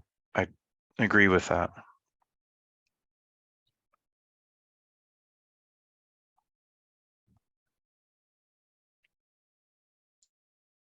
Delia?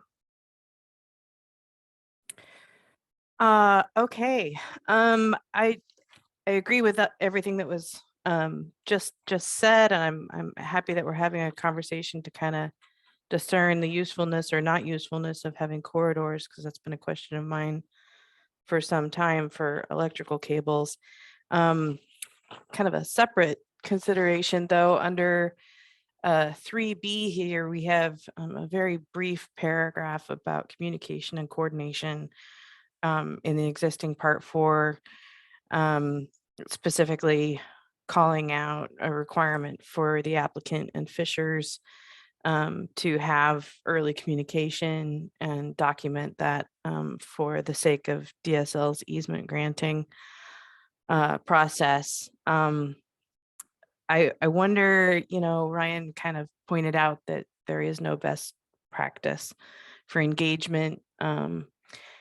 We do have the procedure for fiber optic cables, but now with consideration of electrical cables, going beyond the existing practice for fiber optic cables, I wonder if Part 4 would be an appropriate place for us to consider either refining that language under 3B or specifying who the stakeholder groups are that need to be engaged, or identifying. I don't. There's advantages to staying general and maintaining that flexibility. There's also might be, maybe we just leave it up to DSL's roles to cover that in any greater detail. But just wanted to bring it up with the group, since Ryan did specifically point out that we don't have good best practices for engagement. Thank you, Delia. Natalia? Yeah, follow up with Delia comments about stakeholders. That I wanted to suggest maybe to add a section as like stakeholder involvement, so that we know who is doing what. It's like policy part, but maybe before implementation requirements, which is, well, I don't like this implementation was, it's better to divide it by stages as installation, as I pointed out, and etc. Yeah, but maybe stakeholders involvement, it's like separate section as well. And then yes, communication, coordination. Of course, we can work on detail of that table of content. Might be really just to write down joint pre-application meeting and then explain the process. Because yes, as Marcus also presented today, different agency requirements for permitting process. DSL require pre-application meeting, but other agency can require or not. So let's say if we are doing joint pre-application meeting, probably DSL, we will need to make some adjustment in our rules division, for instance, 83, that it's not just DSL requirements, but it would be joint pre-application meeting.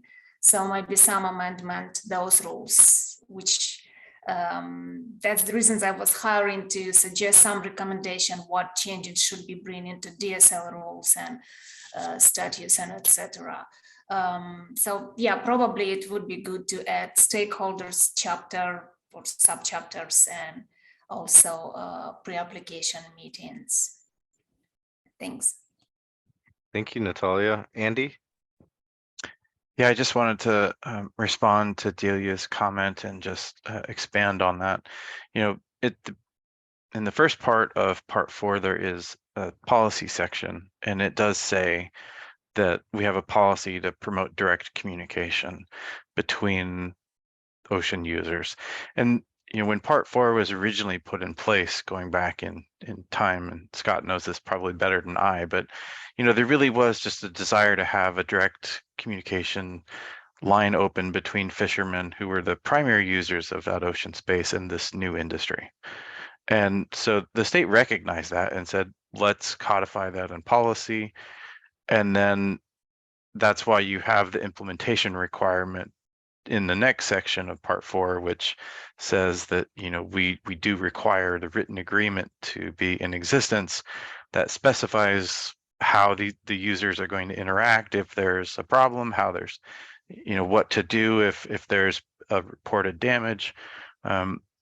So I do think that we recognized early on the importance of the ocean user stakeholder perspective. I think where we've been a little bit weaker has been on the terrestrial side, the landowner, the local community stakeholders.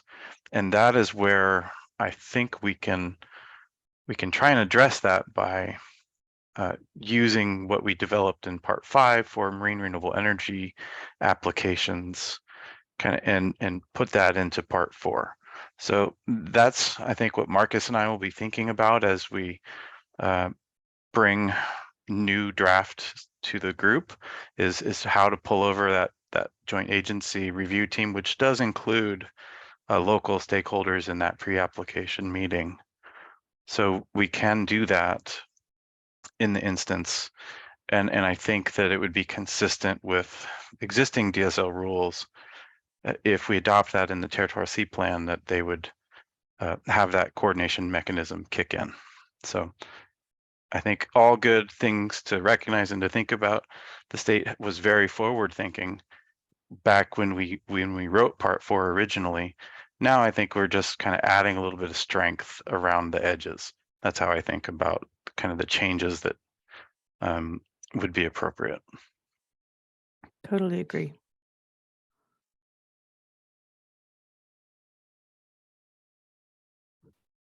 Do we have any other thoughts on this section? Anything else come to mind for anybody? I see something in the chat.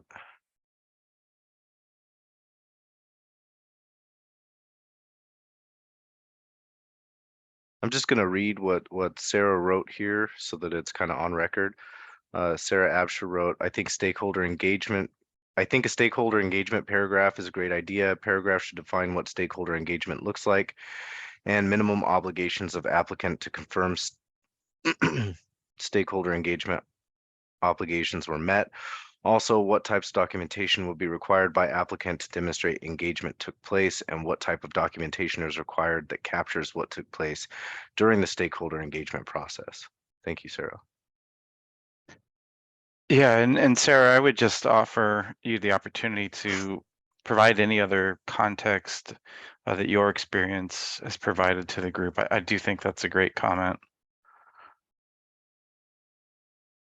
Thank you, Andy. I don't have any additional comments at this time, but if I might write something down and email that to you that can be shared with the group later. Okay, thank you. Thank you. And thank you, Elaine.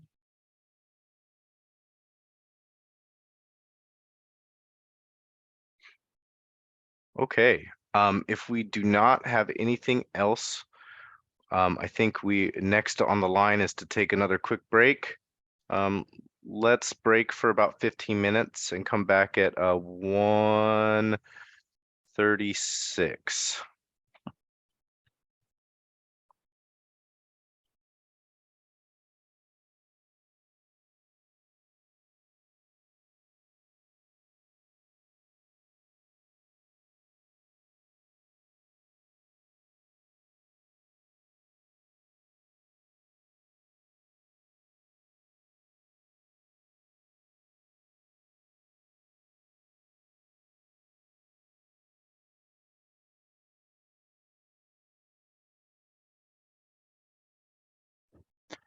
Reed, I just got your message. I'll make you able to share your screen here. Hold on a sec.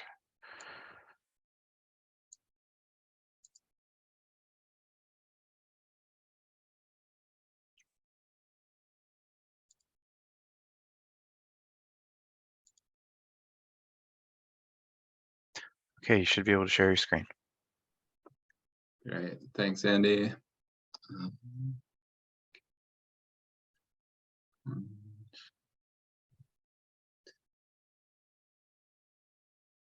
Okay.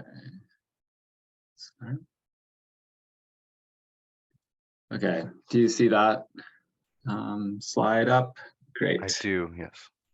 All right, Reed, I think most people are back, so you can take it away. Okay, thanks everyone. So today I'm going to share some of the work that we've been doing at the Department of Geology and Mineral Industries to assess suitability of landing sites for cables along the Oregon coast. And just like to acknowledge my collaborators at Dogami, especially John Allen, who's a member of this working group, and OPAC, as well as Jason McClary, who is here in the meeting as well, I think, and a couple of our other geologists, Lowell and Rob. So we'll just kind of give you a sense of what we're doing. We also put together a little summary paper, kind of giving some guidelines for where we're going to get some feedback from the working group and show some of the initial directions that we've gone. But in the report and this presentation today, we're gonna approach kind of two parts of these cable landings. One, considerations for when the cable landing is constructed, some of the geological considerations that should be made in placing these sites and planning for them. And then also, it may kind of go outside of the direct purview of the territorial sea itself, but as Ryan spoke about previously, this cable infrastructure has some critical characteristics to it. It's important, and so we'd like to provide input on where siting some of the more important parts of the on-land infrastructure might be more resilient from geologic hazards like earthquakes, landslides, and other sorts of things like that. And then we'll close with some questions that would help our work and some things that we're thinking about that may be helpful for the working group to consider. So to start with, this is a map here of the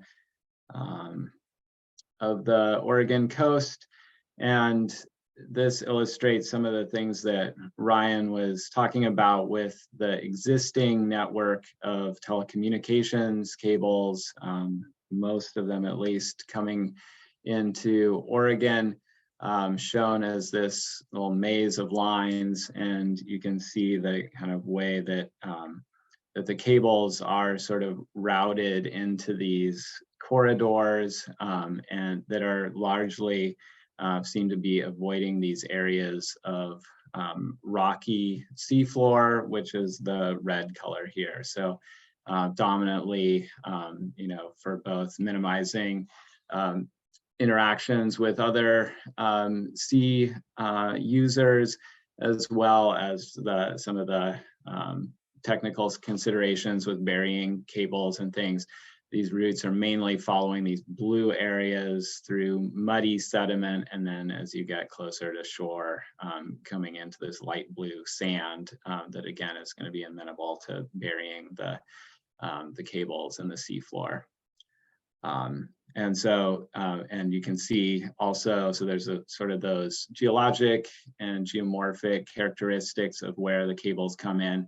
And then there's also this issue that Ryan referenced, that the southern coast doesn't have the backhaul network that cables could connect into.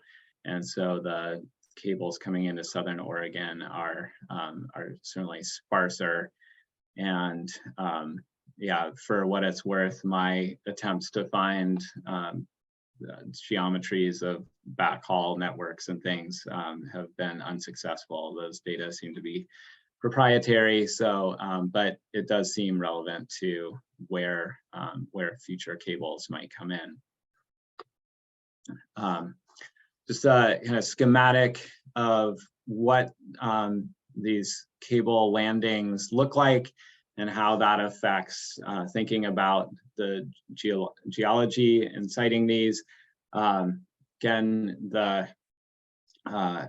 as Ryan noted in his talk, for the cable landings in Oregon, they're dominantly constructed with this shallow borehole using horizontal directional drilling. So that's this HDD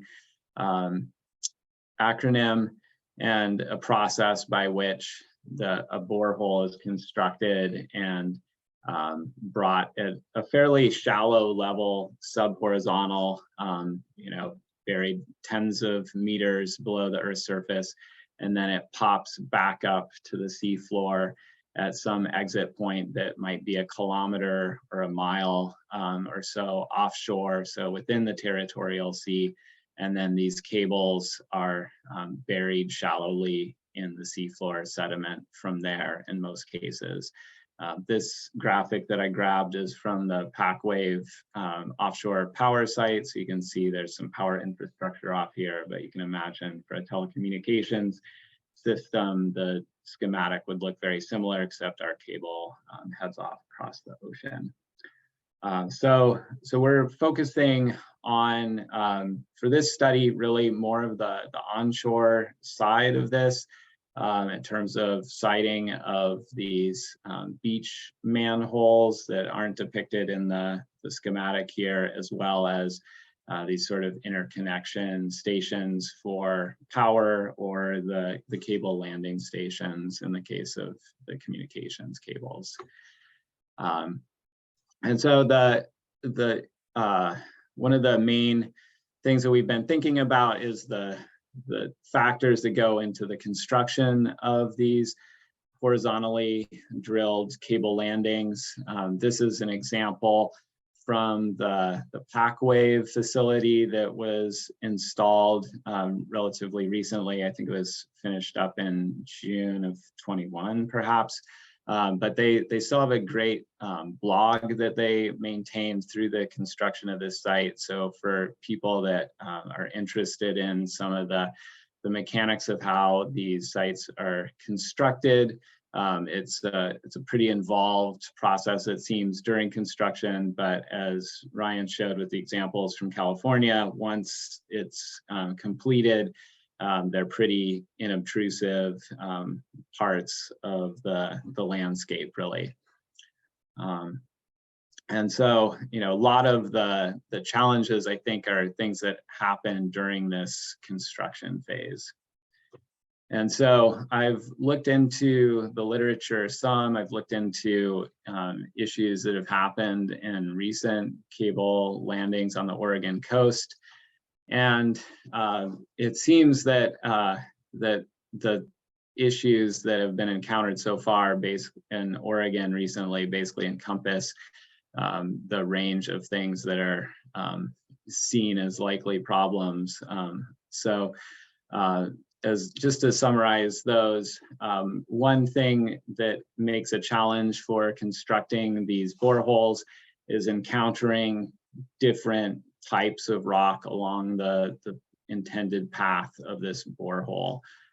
So if ideally, I think people are looking for areas of relatively soft sediment that is easy to drill through. It's consistent. You can plan out the parameters for this borehole in planning for kind of a consistent set of conditions. Another issue that has happened at both of the last couple HDD cable landings that have been constructed that I'm aware of is having some of the drilling fluid escape back up to the surface. That's termed inadvertent return. And this can happen either through excessive pressure of the drilling fluid in the hole during construction that actually fractures the soil through this hydrofracture process. And I think that's what I put into our report. That's probably a little incomplete. You can also have conditions that aren't where the pressure is not sufficient to actually fracture a new pathway up to the surface through intact soil or sediment. But if there are, things like schematically shown here, some kind of pre-existing weakness going through the upper tens of meters, few meters of the superficial material, then those pathways may provide this preferential outlet for this pressurized fluid to escape up to the surface. So that fluid is mainly just water and clay. There's often some other additives in it, but relatively environmentally benign, but can still be problematic for a variety of situations. So something to be avoided, and potentially something that may motivate putting these facilities away, placing those landing sites in places where, if this does happen during construction, it's not going to cause a tragedy. I think it's something to consider. And then a third sort of issue that happened at a recent cable landing, it was settlement, formation of a sinkhole or something that happened above the borehole.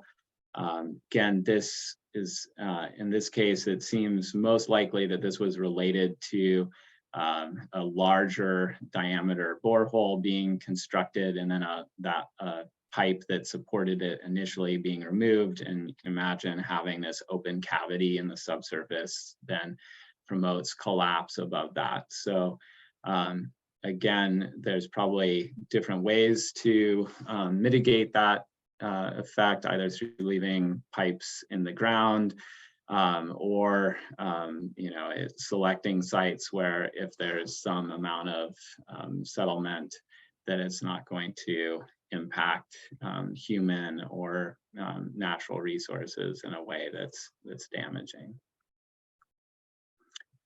Okay, so our approach to this is to compile a regional geologic data set that is relevant to these questions, to show where different geologic units are along the coast, give people a resource of material properties at a basic level that can help be used to plan where these cable landings could be constructed with minimal adverse effects. This is an example of some of the coastal mapping. One of the things that Jason McClary and others have done for the southern coastal part of Oregon is to carry the interpretation of geologic units offshore and map out geologic units that are exposed on rocky parts of the seafloor off the southern coast. You can see these little acronyms for different geologic units. And this is going to be useful for thinking about where to position these facilities, because if there is something like a fault, a sharp discontinuity in rocks, that probably isn't a good place to construct one of these horizontal drill holes. Again, you may have a difference in rock types or a difference in rock properties that would affect the drilling of the hole. Faults can also be conduits, like that previous slide I showed, basically a conduit that would go away from the borehole that could transmit drilling fluids up to the surface into the seabed. Being able to identify where these discontinuities are in the rock of coastal Oregon, I think is going to be useful for helping to site these landing facilities. And the scope of our analysis, we're going to focus in on that 3 nautical mile window of the Oregon Territorial Sea, and then an equivalent distance going inland into the area. And then we're also putting that detailed geologic mapping into the context of the more regional mapping for the entire state. Another aspect of what we are contributing here is to look at the detailed geomorphology of the seafloor in this nearshore zone. It's a little hard to see on this figure perhaps, but there's a bunch of little dashed gray lines going along the coast. They extend out for what, a mile or two. And these are lines that Jonathan Allen and others have been surveying repeatedly to look for a change of the seafloor, but it gives a very high resolution picture of what the bathymetry is. This is an example of just one of these lines. And so you can see in places where the seafloor is rough, that those ridges correspond to these kind of rocky reef areas that may be important for as fish habitat, as we've heard about. And also, if you can imagine, if this is in the zone where one of these cable landings were being drilled in the subsurface, where these ridges are popping out are probably parts of the rock that are more resistant, and maybe a signal that there's some kind of discontinuity in rock properties at depth. So having more high resolution bathymetry is going to be a useful contribution as well. Another type of information that we're relying on for understanding suitability is the depth and type of sediment that is in the upper subsurface. And so one good source of that data is water wells. People record logs of the sort of material that they encounter during the drilling of a water well. And so this is an example from, again, the South Coast. Here's the town of Bandon. There's that cable landing station to the north with these cable routes coming into it. But every one of these colored dots is showing the elevation of bedrock below marine terrace sediments. And so you can see that, close to the coast in many places, the bedrock has been eroded down to below modern sea level.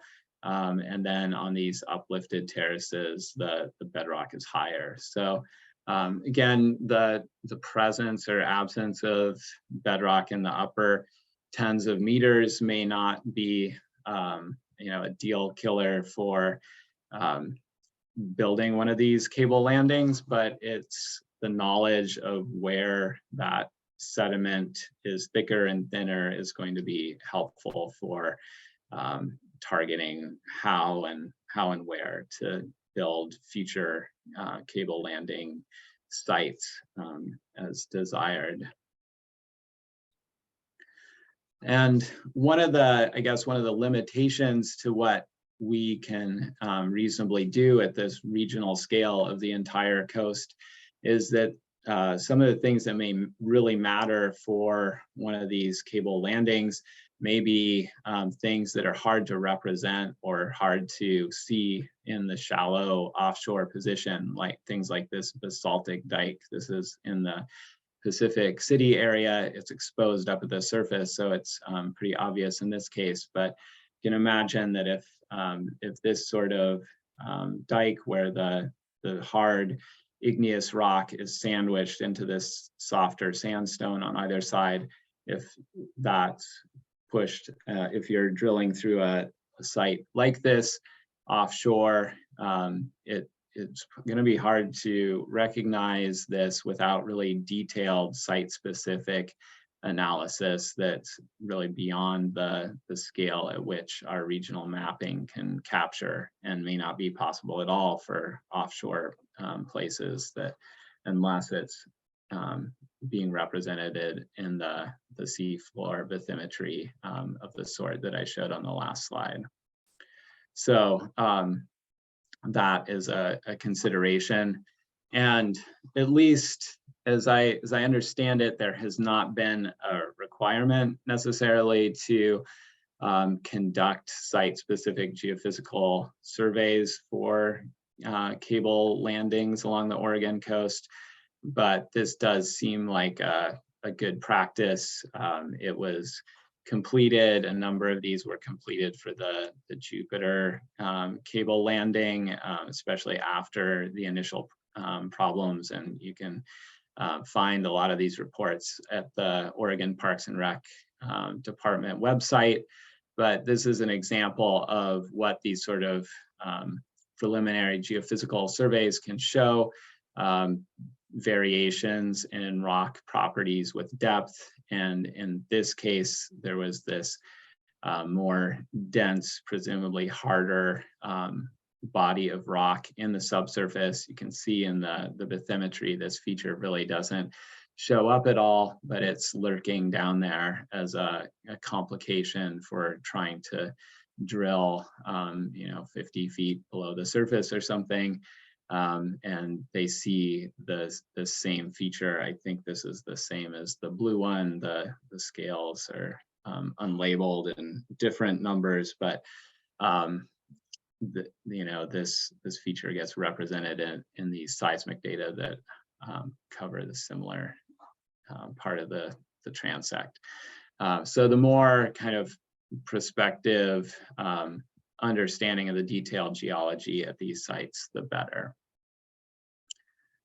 Here's another example, again, from this pack wave site south of Newport that, that I think this is a really great example of kind of public transparency. I don't know to what degree that is, just because it involved more the university, but for a lot of the older cable landing stations, this information doesn't exist publicly as far as I know. But it shows in more of a true scale way, still vertically exaggerated, but the kind of trajectory of this horizontal drill hole coming from on land, where this beach manhole location would be up here, down through the shallow subsurface, going down about 150 feet and then popping back up at the sea floor, something like a mile offshore. Okay, so those are, that kind of covers our thinking about issues to look at during construction itself. The other thing that we're considering is where to put this infrastructure in places where it's going to likely be resilient to the sort of conditions that will be experienced over the span of time that this facility will be operational. So again, just an example of repeat photographs on the Oregon coast, and you can see there's areas of extensive erosion. If you build your infrastructure in a place that is initially protected and then gets exposed, that makes problems for lots of reasons. And there's other hazards out there on the coast, including hazards from a great earthquake on the subduction zone and associated tsunamis. There's crustal faults that are local earthquake hazards, and also things like landslides, floods along rivers and estuaries. And so we'll be taking those into account as well.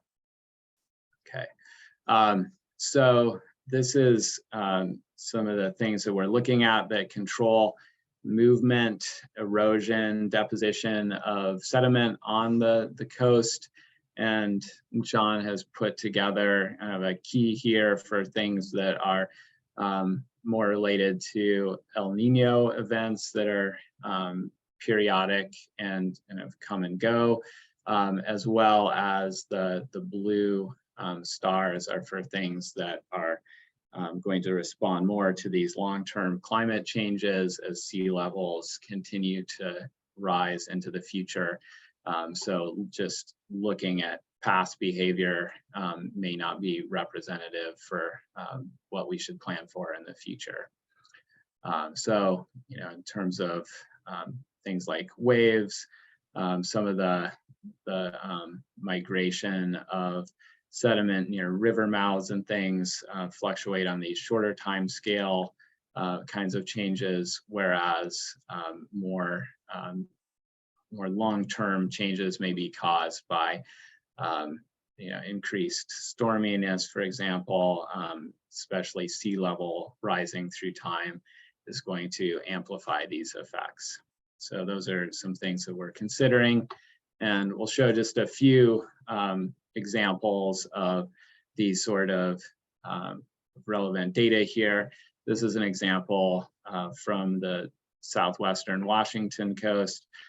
John's been involved in other work of a similar nature along many places in Oregon, but you can see through time there are fairly significant fluctuations in the height of the seafloor along these transects. You can see that locally, you know, as much as 5 meters or more of change has happened over just a couple of decades. And so having an understanding of where the seafloor is more dynamic, where there's more aggradation like we see here. You can see above the kind of high tide line that the surface is growing upward and outward with accretion of sand through time, whereas other places you're going to see cutting back in and loss of material through time. So we're evaluating those kinds of changes along the coast to understand where you may have to set back farther, or where the mobility of the coastline may be more problematic for the longevity of these facilities.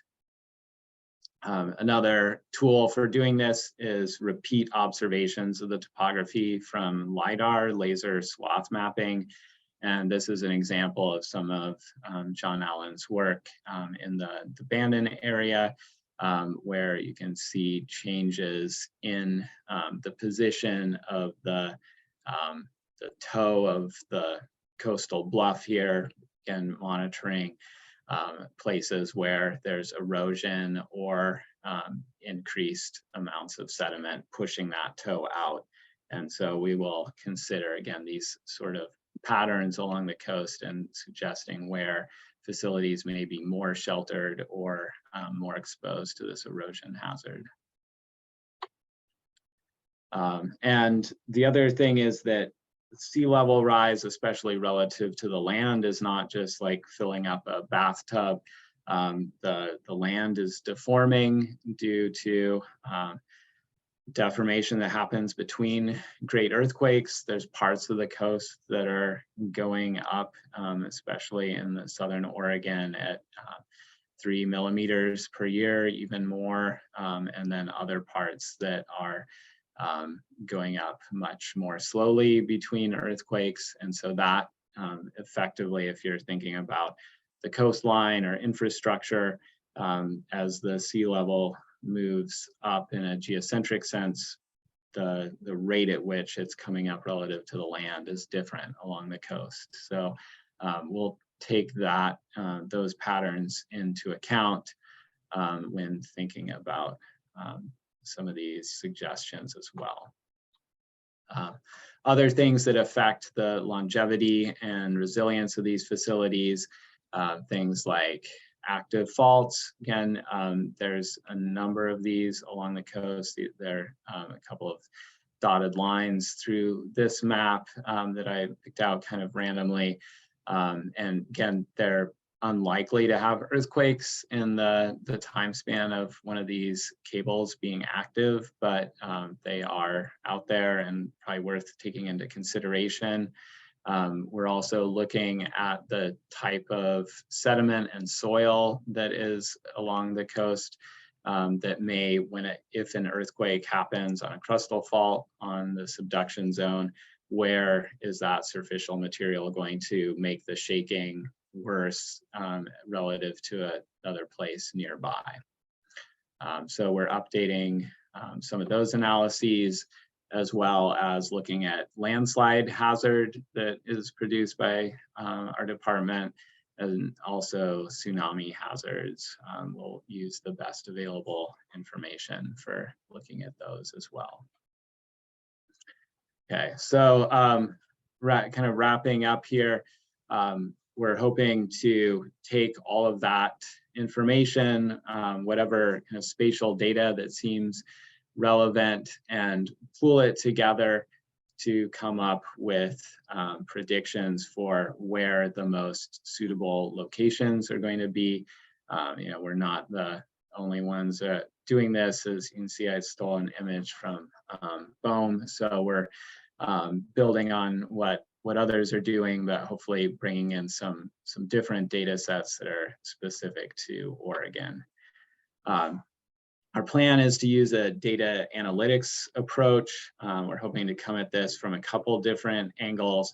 One would be to look at where the existing cable landings are, and then see if some kind of machine learning can come up with, tell us basically what the most important factors are in siting the current stations, and maybe that will be useful in looking at where others should go. I'm a little skeptical of this, since there's a limited number of these sort of observed points to go off of.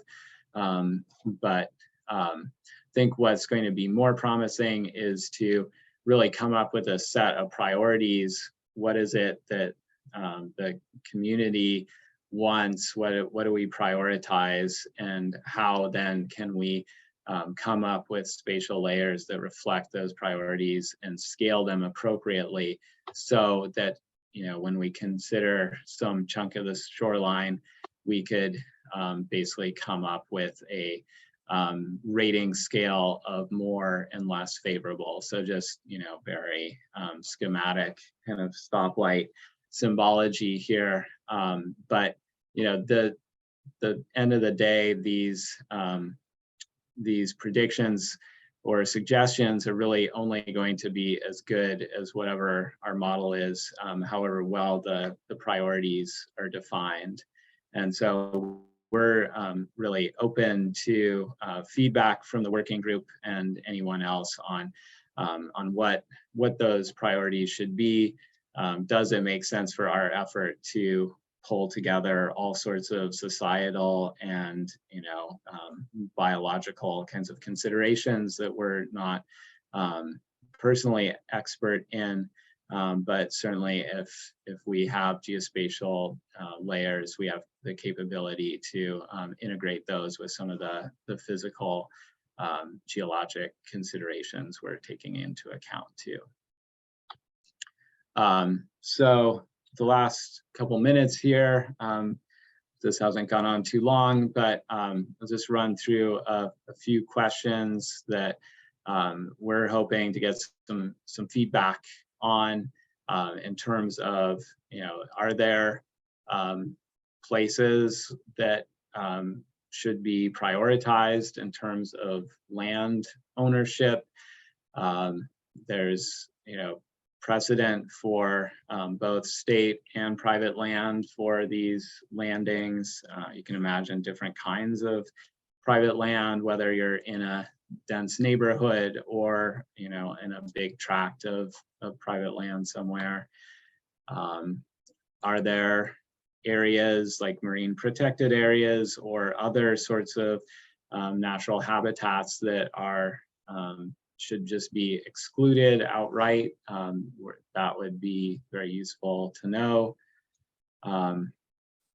Is there, certainly the existing network of cables mainly avoids these rocky areas, as Ryan discussed, although except when it doesn't, as he referenced down at the Bandon landing, the cables come right over rock relatively near the shore.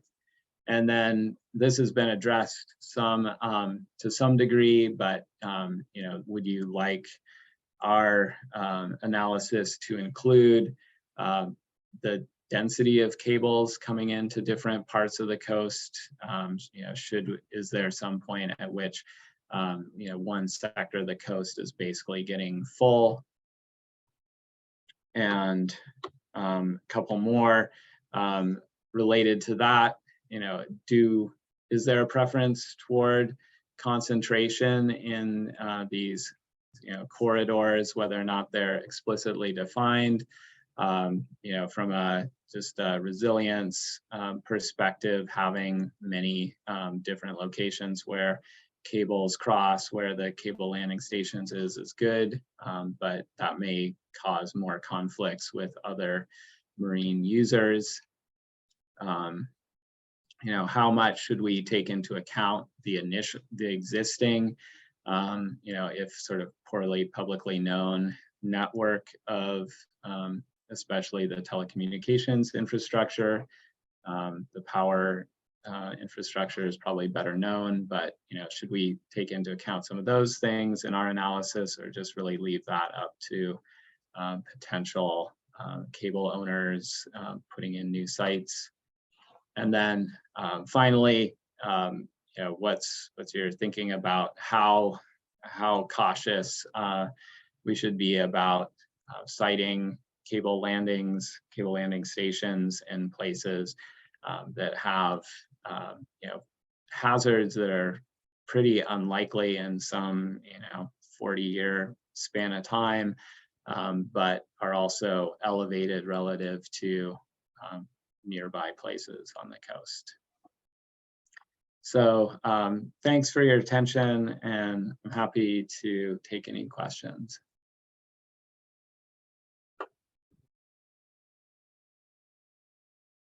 I think I see that Ryan has his hand raised. I don't know if I see anyone else here. Hey, Reed, that was a really good presentation.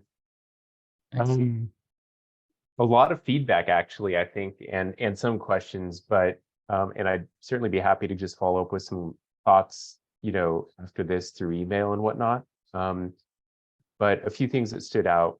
One is that, there are best practices for conducting a geophysical and geotechnical survey up to the low water mark for all cable systems. And it's pretty standard to collect multi-beam, side scan, sub-bottom, bores, as well as potentially CPTs for that assessment. But you're correct definitely in noting that there's not really best practices, or definitely not requirements, to conduct geotechnical surveys in the, transitioning from intertidal to beach to land. Usually a topographic or a land survey is conducted just for the topographical features, but it's not until the landing site is defined more, or the construction's defined more, that somebody may go back and do like hollow stem auger bores at a beach manhole location or close to the beach, or do some sort of geophysical survey. Scarily, is that even a word? It's scary to think on past projects in other states, HDD bores have been done with no geotechnical investigation at all.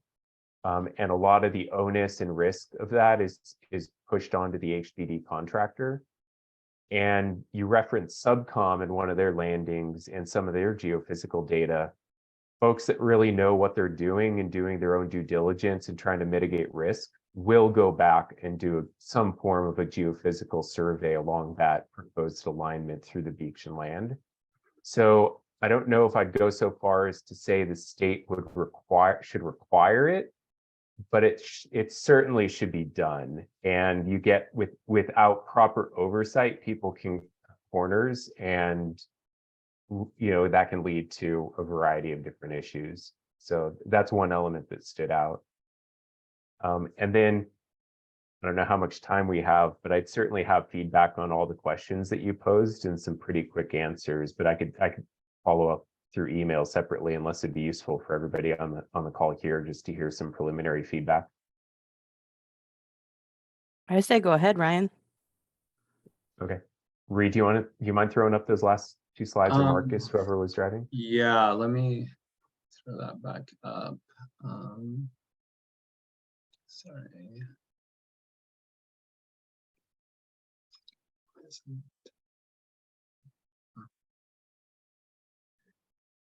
Okay. I'm sure we could deep dive on this, any one of these as a group, but I think just generally high level for number one, private land is always going to be more difficult because you have to either acquire private land or establish an easement with a private owner. And while it's not impossible to do that, it does add project complexity. So, and it has been done in numerous locations all over. But I think generally sometimes there's more of a preference to site landing sites on state land. So for example, like state parking lots that are accessible, have beach access, or county parks along the beach, or even city parks. And not necessarily in the park, though sometimes landing sites have been developed from parks. But parking lots just generally have wide open space and enough staging ground for HDD construction. That can also be like the end of a road right at the beach as well, with enough staging ground. There's a very common locations to develop landing sites, and that's not just in Oregon, that's all over the world.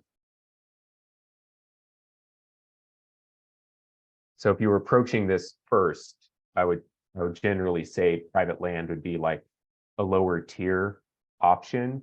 And ultimately that would be kind of at the discretion of the developer if they wanted to approach it. But I don't know that the state should contemplate where good private land parcels are or anything like that. That could be a complex task.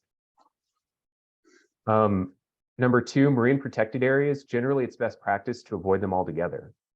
You can't avoid like essential fish habitats offshore. There's a mechanism to permit through there. A lot of MPAs, there's a mechanism to permit through them, but sometimes with an uncertain outcome.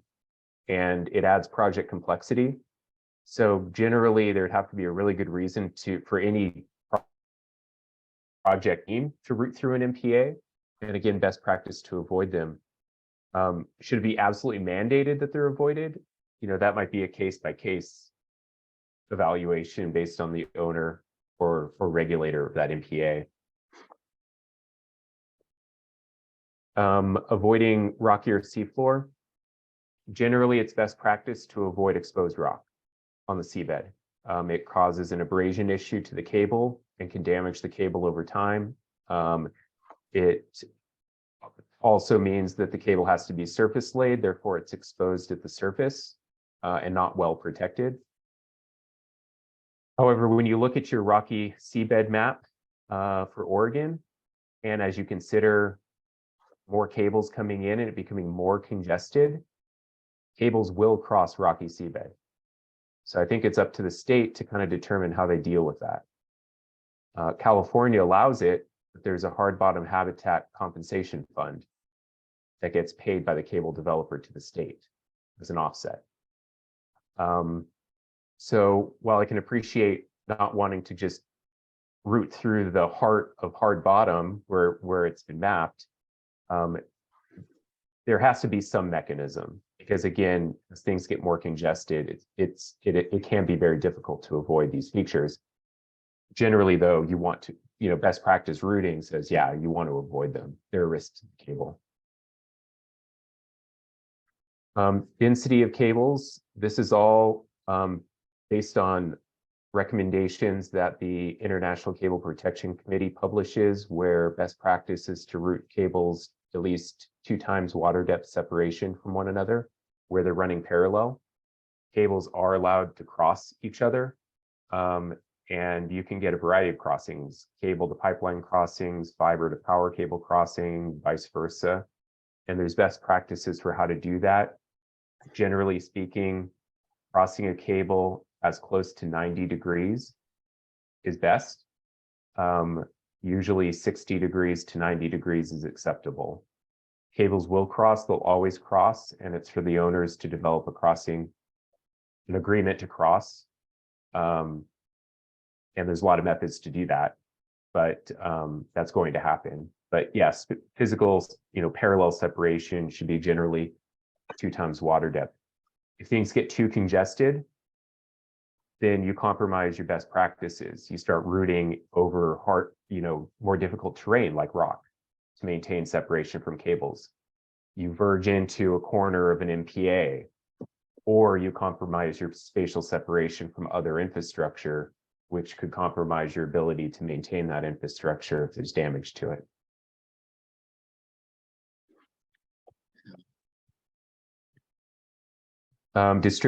Concentrating or distributing cables, cable landings. Where cables have landed before, more will come. So generally there's a trend that if a cable goes to a location, it will get concentrated. And that's the reason, because the reason is that people believe there's already the permitting precedent to bring cables to shore at that location. And that may or may not be true.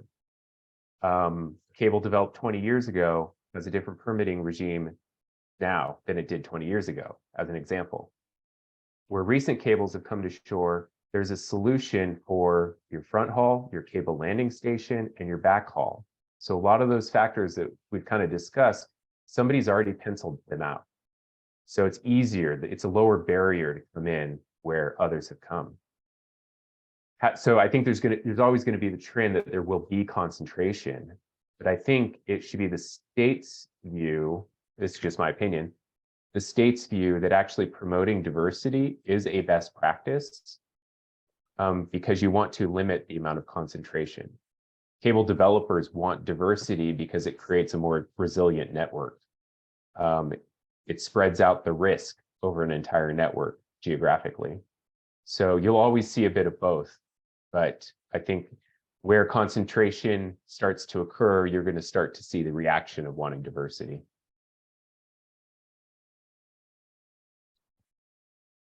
And I think for 6, current network, telecommunications and power infrastructure and the suitability of it.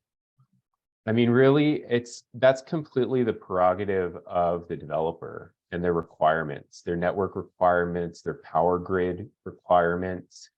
It'd be really hard for the state holistically to predict that and provide guidance on it. So I'd almost suggest that the state's assessment or guidance stops at the beach manhole, like at the landing, would probably be my gut reaction to that one. Yeah, that makes sense. And every owner of a cable has varying levels of criteria and priority of criteria driving their development. Some may have more tolerance for a longer distance to get to a data center, or they prefer wanting to utilize existing space in an existing cable landing station. Others may want to build a new cable landing station. So there's just a lot of variability to it. 7, crustal faults. So as much as geology, seismicity, fault locations are studied for the placement of cables, it's kind of like it's taken with a grain of salt. I'd say the one thing here is that it would certainly be useful if there was like a consolidated location for all relevant electronic data sets that go into evaluating these things, similar to what you've said, and Andy, you've kind of envisioned. Faults being one of them, but you have to take it in context. Is what's the likelihood of a fault and what's the consequence of damage to a cable? Consequence might be high, but the likelihood of a fault of a seismic event happening might be really low. There's also the thought that if there is a major seismic event, all bets are off anyway. And so if you're considering an undersea cable, cables are damaged all around the world. And actually natural seismic events are very, very low percentage of that, like single digit or less. And if it's damaged, we just go out and repair it. So that's just kind of the fact of life. Now, if a seismic event occurs on land near a cable landing station, the consequence might be a lot higher. The repair cost might be a lot higher. But what's the probability of it occurring? There's cable landing stations rooted in very close proximity to the San Andreas Fault in California.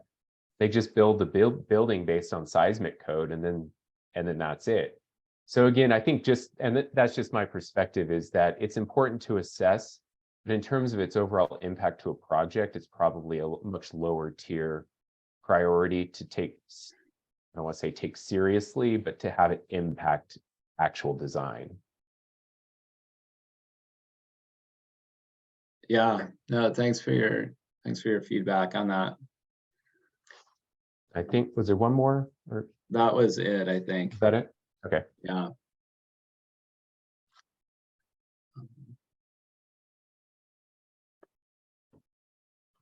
Yeah, Delia, why don't you go next? Sorry, couldn't unmute. Yeah, I just wanted to respond to two of your questions, Reed. Thanks for all the information. Information is desperately needed to inform our process. The rest of us cannot fill in for your geological expertise. So yeah, thank you for that. So on number two, having to do with the MPAs, yes, you would, a cable developer would want to avoid them. That's actually, if you refer to Oregon Administrative Rule 141-142, it's in rule that the use of, let's see, how does the language go?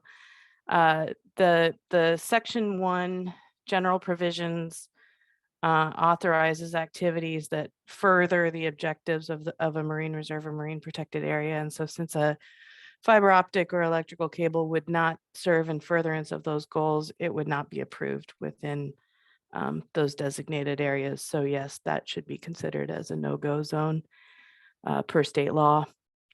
And then for I think you had it as number 3 in your presentation here, having to do with avoidance of rock. ODFW strongly advocates avoidance of rock. It is in the current Territorial Sea Plan Part 4 that it'll be avoided, or burial will be the preferred option to the extent practicable. And our interpretation of that is that if a new cable is proposed in an area where it cannot be buried because of rock, it should go around the rock. And that has been our approach in recent years. The science is changing somewhat. You know, we've talked a little bit about an old cable route in the South Coast that is no longer the most desirable option from an environmental standpoint. And the reason why burial of cables is so important is to protect both habitat and fishing concerns from an ODFW standpoint. So we would advocate strongly for avoidance of rock. If we reached a point where the offsets of existing cables, the ocean is already a pretty crowded place. If it got to a point of saturation where cables would have to cross rock, I would argue that that is the point where we are full. And I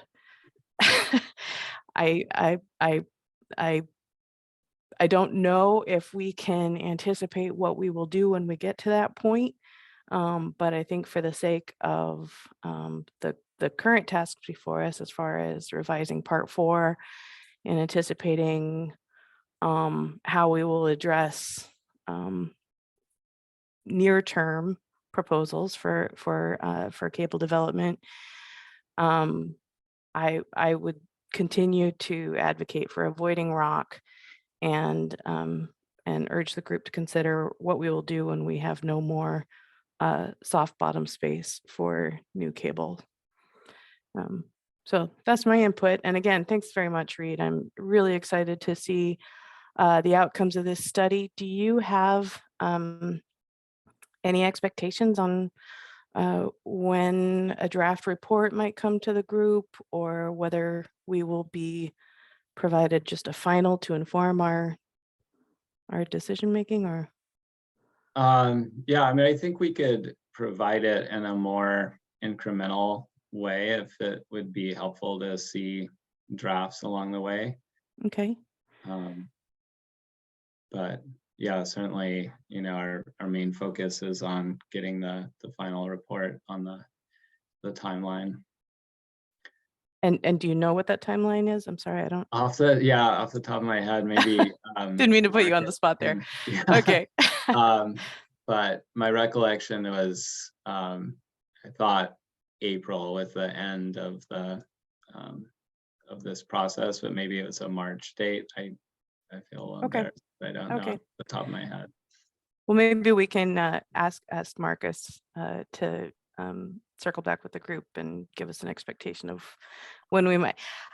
I think ODFW, from a habitat perspective, we would definitely love to have a conversation with you about, you know, the habitat concerns and sort of our experience, my experience with electrical cables, Scott Marion's experience with fiber optic cables, and how that might inform some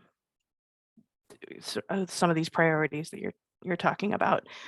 So please feel free to reach out to us if there's a good time to have that conversation.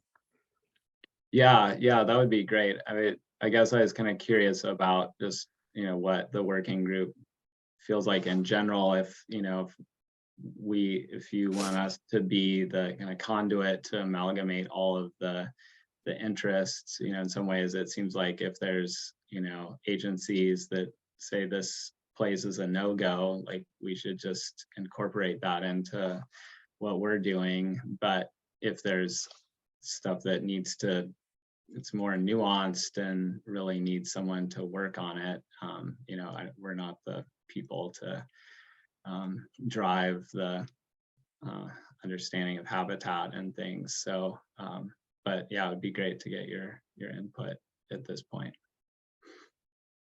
Okay. So I can just chime in really quick that April 30th is the last date that I have. April 30th, 2023 would be the last date that we would get the final report from Dogami, but they should have some draft before then. Yeah. Okay. Thank you, Marcus. Yeah, and we'll be on track for that for sure. But you know, if there's parts of the report that would be more useful to have sooner, you know, we're happy to focus on certain things on the front end. Yeah, Reed, I'd just like to respond to that. I think it's, if the group has a strong opinion about a different focus area, then I would love to hear it, and it would be great if you could, you know, kind of address that earlier in your work program. But you know, I haven't been wanting to, you know, have my own perspective outweigh any others at this point in time, and I much less kind of influence your expertise and the way that you guys have gone about the project so far. So happy to hear from the group if there is priority, but I think it's coming along nicely. It's great to see all of these pieces of information coming together to inform us as a group, to help us understand some of the major challenges of finding the landing sites from the geological perspective. So thank you. Thanks, Andy. Natalia, you have your hand raised. Yeah. Yeah. Thank you so much, Reed, for the presentation.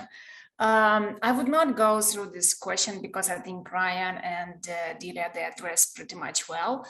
What I want to focus a little bit on climate change scenarios. So I cannot avoid this because I worked with climate change 12 years, and 7 of them I worked, did consulting with the World Bank and United Nations in different countries.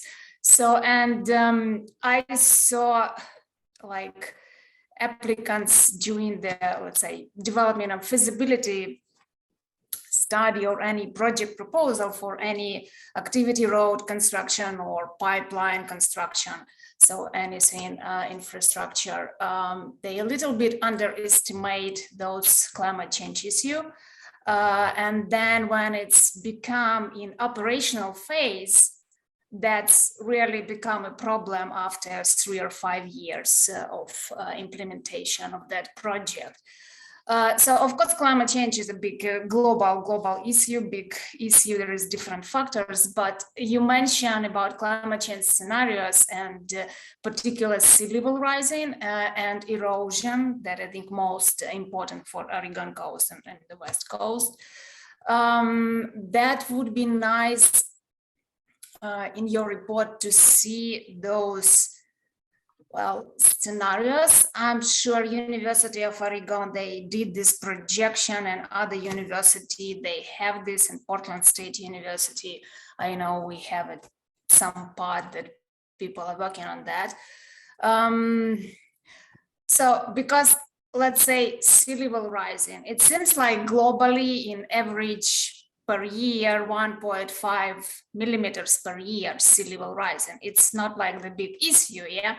But if I'm thinking, let's say about easement authorization that we give for 20 years, that's probably for 20 years is approximately 3 centimeters, but air temperature certainly rising much more quickly. So we may expect even more higher level sea rising. It may not affect territorial sea too much, but it would affect, let's say, DSL jurisdiction that go after for other type of permits, like removal field permits, and then other agency, because beach is not beach anymore. So the question that would probably some factors and some section in your report would be useful. If Oregon has those scenarios or the same erosion, how those scenarios can impact and affect, let's say, not adjustment, but possible change in scenario in cable infrastructure. Because sometimes, we plan just short term thinking that, oh, it would not happen, but in reality, the same like earthquake, everyone is expected, and it would be the question just matter of time. So how we should react and how it would affect, and what the first step should be for cable infrastructure and how to protect, because this is telecommunication, this is connection that we have, and once it's disappear, of course, it would be affect anything. So that would be nice to see and address in the report, like climate change scenarios and how it could be different long-term scenario for cable infrastructure. And it's good to then agency probably can plan for permitting system as well, what system should be considered and what possibility could be. Thanks, Reed. Thank you. Yeah, we'll definitely address that issue. Tara? Thanks. Thanks for the presentation. So much great information, really helpful. I will address some of the questions and repeat a little bit of what's been said, but want to provide my perspective as well. When it comes to rocky seafloor, definitely want to see cables avoiding those areas. I think I heard that at some point they will have to go over rocky areas, and I would push back a little bit on that and sort of subscribe a little bit to what Delia said around, maybe at that point we're full if we're starting to cross really sensitive rocky habitats. Interested in hearing more about what California does with the mitigation funding, but really high priority habitat that we want to avoid and protect. as much as possible. And I do want to also lend support to, again, this idea of corridors and trying to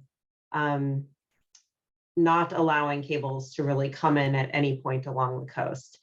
I hear that, as you put a cable somewhere, they're more likely to, if you build it, they will come. I think it seems to be the general approach, but then also concerns about overcrowding and making sure that we're not putting all our eggs in one basket. So I hear that, but I think just from a perspective of impact, trying to, as best we can, to identify areas that we want to see cables coming in, particularly if we're going to start considering decommissioning and removal, which would be happening on some sort of decadal basis for cables. So want to make sure that we're considering those ongoing impacts, even if the cable while laying there is not having a huge impact. And going down your list of questions to see if there was any other ones that I wanted to speak to quickly. I do think at least some consideration of onshore is going to be important. I think it's important in just thinking about, where we're siting. And so I do think it should be a consideration. I hear that it might be a low consideration and maybe more within the purview of industry, but certainly would want that data and want to be considering that when we're thinking about where cables are going to come into the coast, especially because I don't think we want to be approving areas that nobody could actually put a cable in because of the onshore implications. And on the other side, don't want to do the opposite either. have cables come in only based on where there might be that onshore infrastructure, but is really a terrible place from an ecological or other perspectives. So I think that's all I had now. There's probably more that will come up, but wanted to chime in on a few of your questions. And again, just really appreciate the presentation. I learned a ton. Oh, thanks, Tara. Yeah, and I'll put my email address into the chat, or feel free to reach out to John Allen or any of the other people, for any of you if you'd like to give feedback to us directly. Ryan? Yeah, just real quick, I wanted to echo the discussion about sea level rise, and just say that it is becoming more common at the planning stages of new undersea cable projects to consider sea level rise, but oftentimes NOAA's sea level rise mapping tool is the only good, useful tool that exists to assess this. And you're kind of shooting in the dark in terms of how much sea level rise you think is reasonable over a 20 to 40 year period. So there are some cities, counties, and even states in the US that have done their own sea level rise prediction work as part of their efforts to mitigate their existing infrastructure or shore it up. So you can't, there are cases where you can get really detailed information, but I think this is an area that people would benefit from if the state put some effort into this, is what are the projections for sea level rise and how does that impact infrastructure? There was a cable landing in the UK where within 10 or 15 years of installing the cable in their beach manhole, the beach manhole was in the water. And so that's an example. It can happen, and that's what we want to avoid. Usually you just avoid it by setbacks, making sure your critical pieces of your infrastructure are far enough back from the coastline. But as of now, there's not tremendous guidance on that across the whole coastline in any state, really. Yeah, thanks, Ryan. I think it is a tricky issue to make a super precise prediction of the future, and probably I'd say it's beyond the scope of what we can really do for this project. But I guess our goal is to look at changes in the recent past with a known amount of sea level, and then make some sort of general extrapolation into the future. And I think that doing a more focused study in the future would be a really good thing for the the state to lead, but is probably going to require more than what we can do in this particular study. But thanks. Thank you. Scott? Yeah, thank you. And Reed, great presentation. I appreciate it.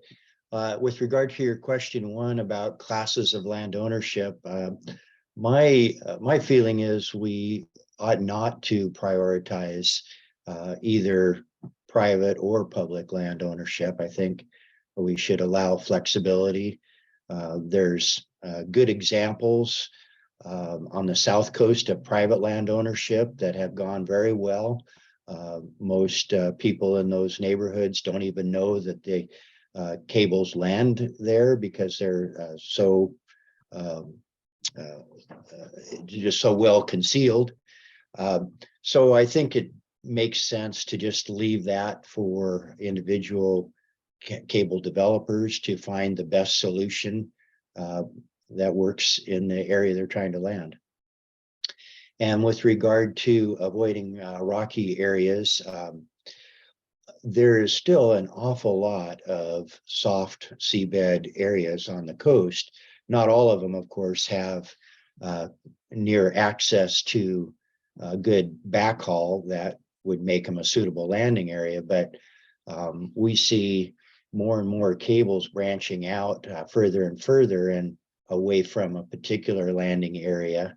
And so I think there's still, I guess I feel very comforted that we can continue to develop cables in Oregon without having to worry about going over rocky areas. The one thing that is happening is submarine cables are coming out more frequently now as they're retired. The first cable in Oregon, the North Pacific cable, is mostly been recovered to allow for other cables to go in that place. China, US recovered their cables on the South Coast. So the current map that you see now is actually has 3 of those cables no longer there. So I think I think the cable owners and the cable installers themselves will be continuing to work hard to avoid rocky bottom. And I don't think that's something that has to be a big issue for this working group. Thank you. Oh, thanks, Scott. Natalia? Yeah, just want to clarify, Reed. Yeah, I completely agree. You don't need to do the full climate change scenarios because it's a lot of work, and I know how to work with the models, and it's really hard, and it's not part of what you need to do for that report, certainly. But I mean, just as Ryan mentioned, each city and county, they usually have some climate projection just for their urban planning infrastructure and etc.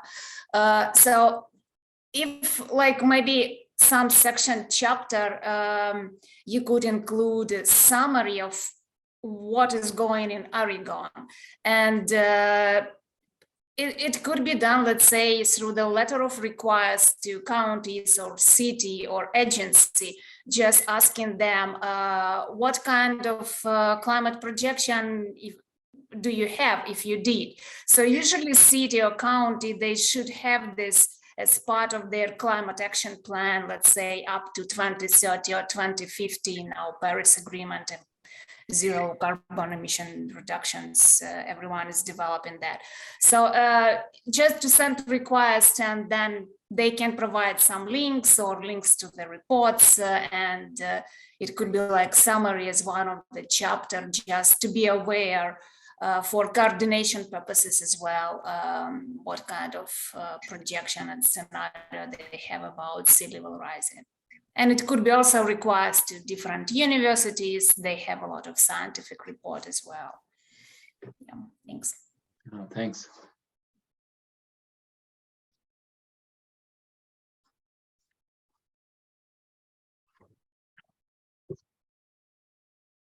Delia?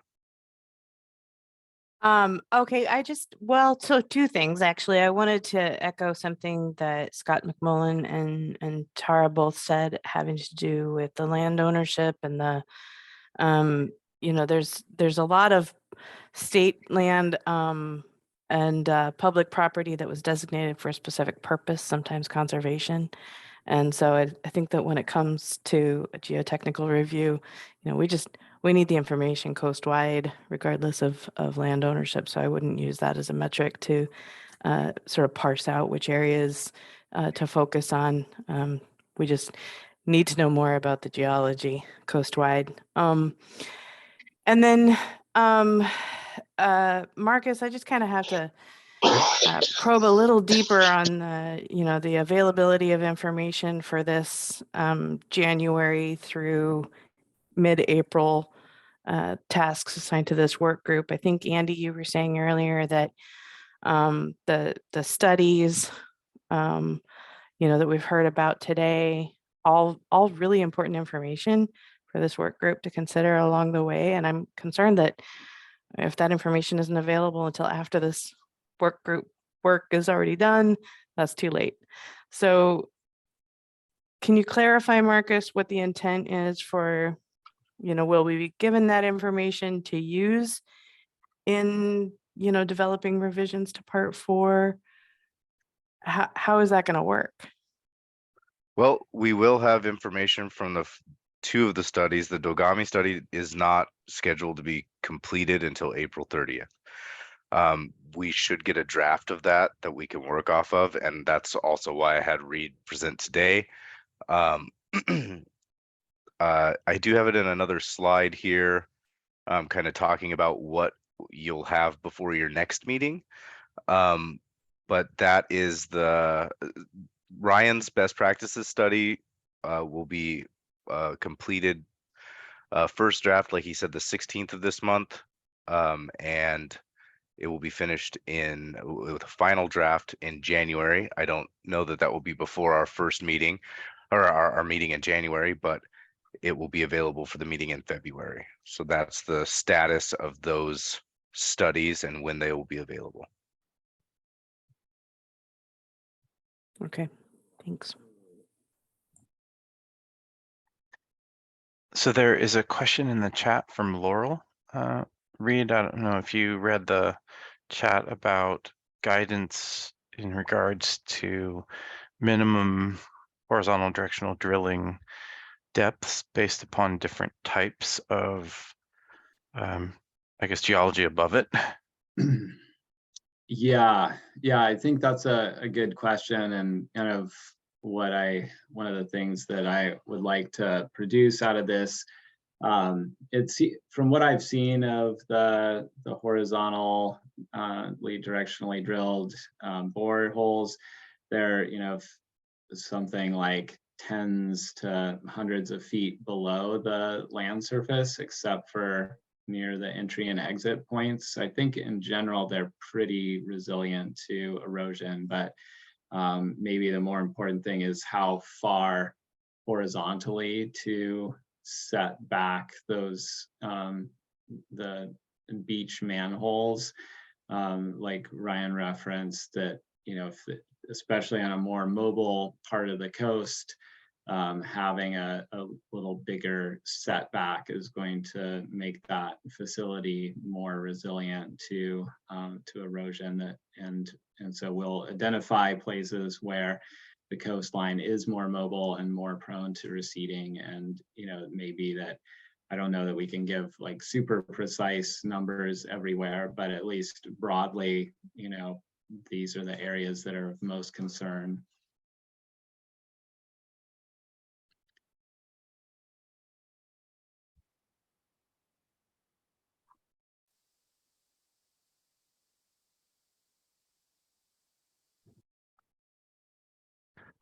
I also wanted to address Delia's comment, or I guess concern, because I heard some concern that the information from your study may not be available prior to kind of a final draft of our amendments. So one question would be your willingness to continue to come back to this group and report as you continue and as the working group moves along. So that could be one way of getting information to us. I would need to go back to look at the contract to understand the data deliverables that would be necessary to inform some of our questions if we are interested in trying to work, for example, to identify some of the broad corridors that have been used and may still have space. Not sure about the availability of that kind of information on the timeline, but certainly that would be something we would want to have if the group decided to move in that direction. Andy, I have a little bit to add there. Just looking at the contract, the project will undergo standard technical review by Dogami. Preliminary copies of the report and geodatabase will be provided to DLCD for review by March 1st. Okay. So we Okay, should Thursday, have that. March date. So then we should plan on that March meeting having a more full update from you guys. So that'll help us with planning the rest of our kind of broad work tasks as we consider filling in the gaps, so to speak. Sure, yeah, that sounds good. And yeah, I think it'll be good for everyone to have some more detailed feedback on what we've actually done before we finalize things.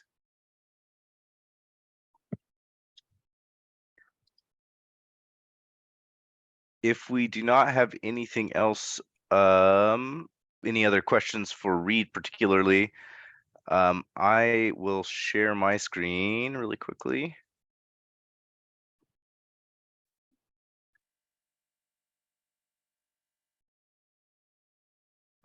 And we're gonna bring up that discussion once again.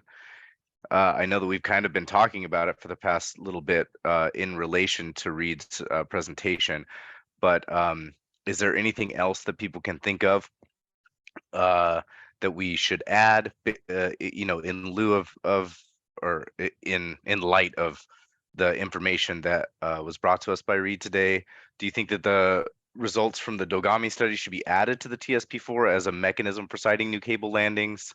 What are your thoughts on it, working group?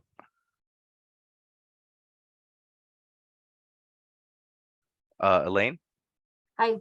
I think it's too early to say on that one. I think there might be some really good information that come out of it that might be for best practices and go into the implementation considerations, but I think we have to wait and see.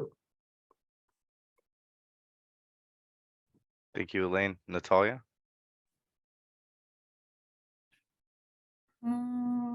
Yeah. Can you hear me? Okay, I cannot see. I think also it's a little bit hard to tell at this stage about the table of content because we have this parallel study going and some idea. I'm wondering, Marcus, if it's possible, maybe like create a Google Doc or something with the table of content, and then everyone can, let's say, adjust and add some specific part and consult internally as well, because there is internal process for other divisions. So and then we step by step could be ready for the next meeting, having the table of contents and adding, and in the same time we can see each person and stakeholder involvement and who is thinking about what and who is thinking what types, and then we can have more productive discussion after that. Yeah, but it's required time to think. Thanks. Excellent. Thank you for that. Any other thoughts?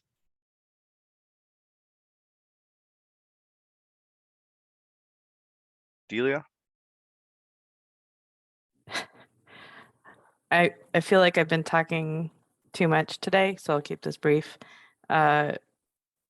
Where my concern stems from in terms of the availability of information is I had in my mind, I thought that per the bill, this group would be considering in section 2, part 2B, suitable landing sites, including a mapping analysis of opportunities, limitations, and requirements for landing sites. And I don't see how we can get to suitable landing sites without geological information. And so maybe set me straight. Maybe I'm putting too much weight on that aspect of it or taking the context of the bill too literally. I would welcome some guidance on that, maybe Andy or Marcus.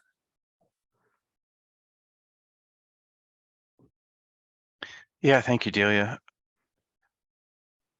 I think we've heard a lot of great information today about how cable systems are designed and the types of things that they factor into their decision making when they're considering how to route a cable. And I think that there's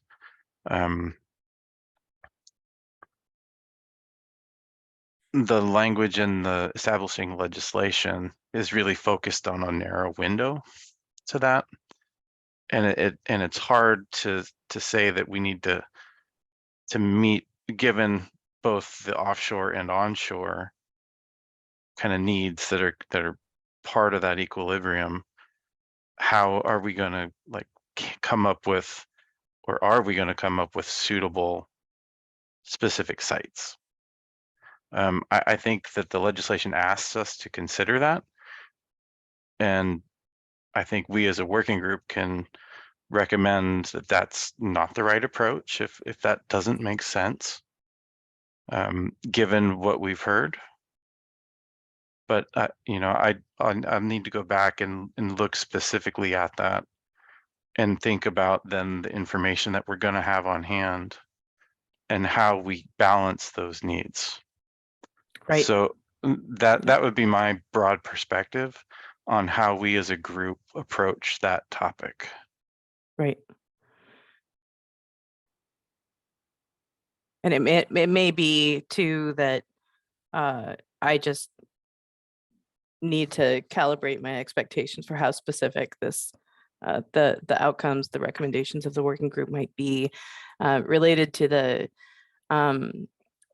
outline on the screen there.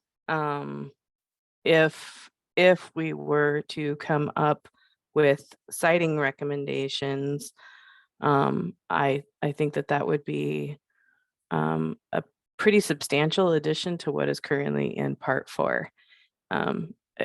Substantial both in terms of workload and an improvement, but a substantial workload. And so I'm looking at the schedule, the time available, and the information available, and so thank you. I'm not trying to put anybody on the spot. And I'll leave it there. I just trying to figure out how it'll work. So thank you.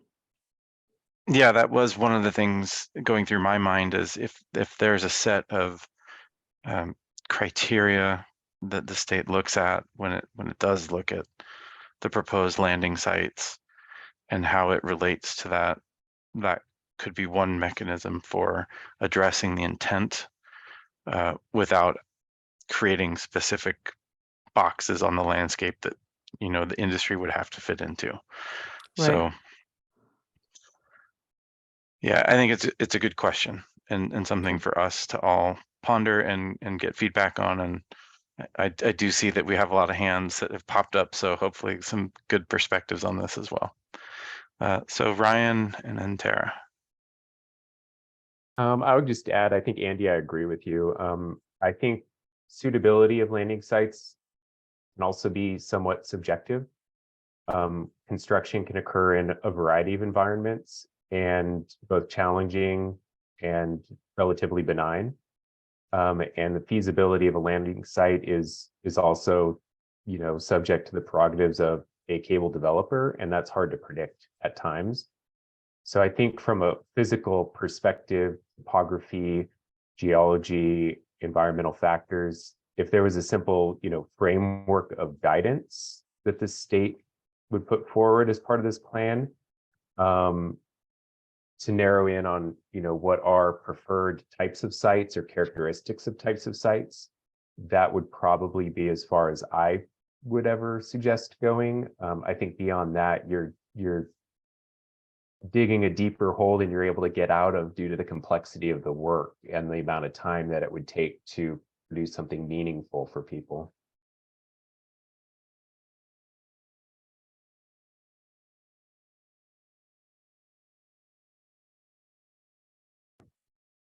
Yeah, thank you. Go ahead, Tara.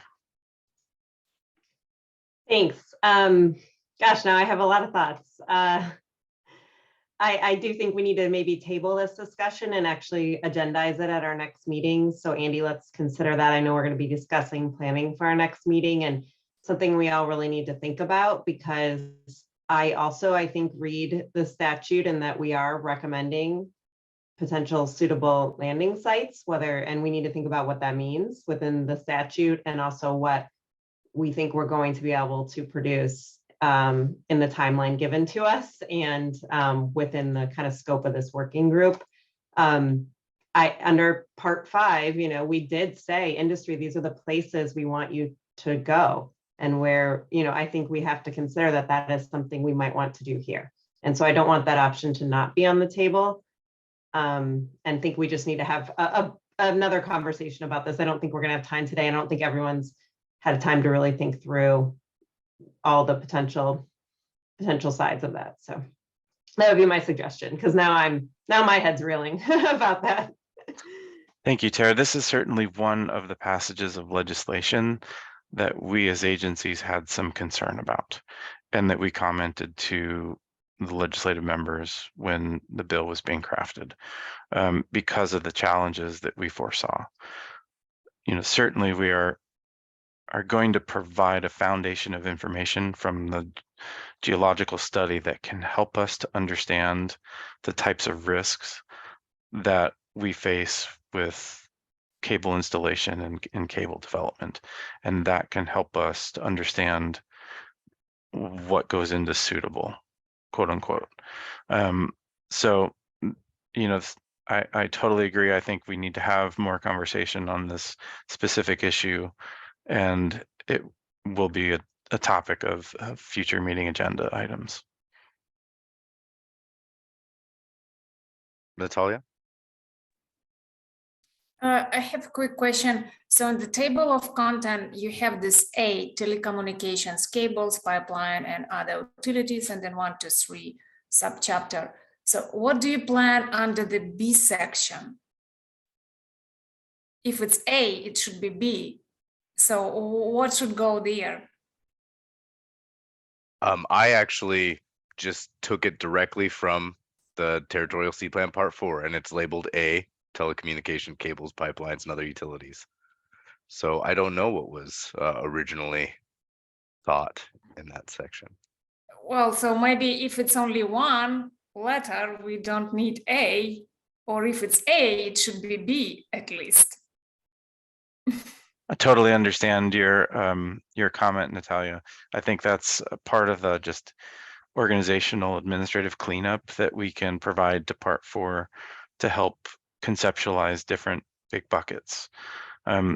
Because we don't really in Part 4 talk a lot about other utilities and or pipelines either. The policies that we do talk about are mostly designed for cables. But that,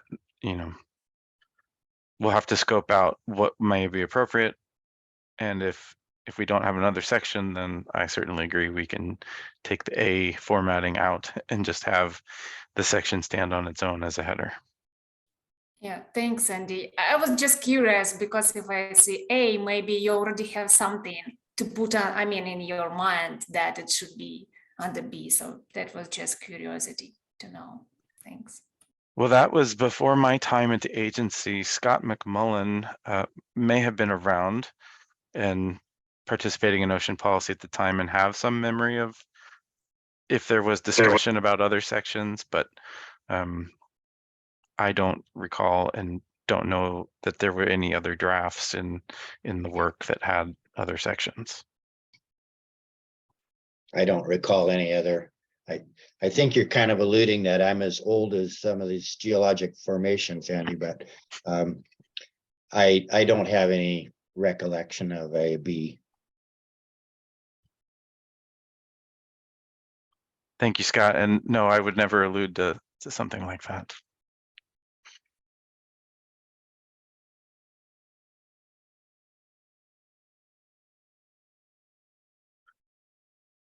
All right, if there's no other discussion for this section, we can move on. I did have a break scheduled. How does everyone feel about that? Do you want to take a break, or would you like to plan for the next meeting? Thoughts?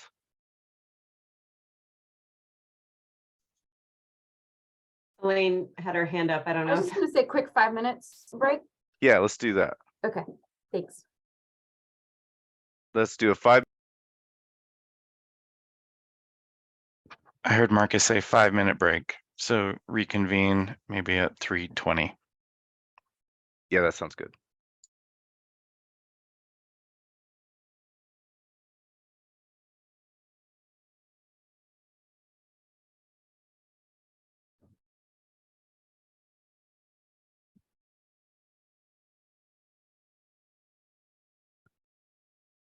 Just let us know when you're back by turning on your cameras or putting a note in the chat or a thumbs up.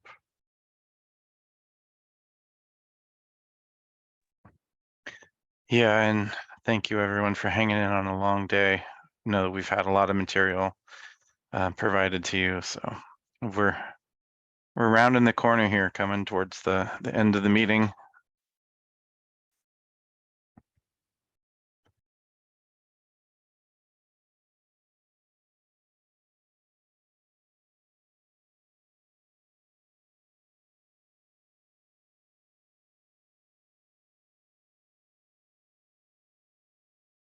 All right, it seems like most people are back. So hope you had a quick stretch of your legs, everybody.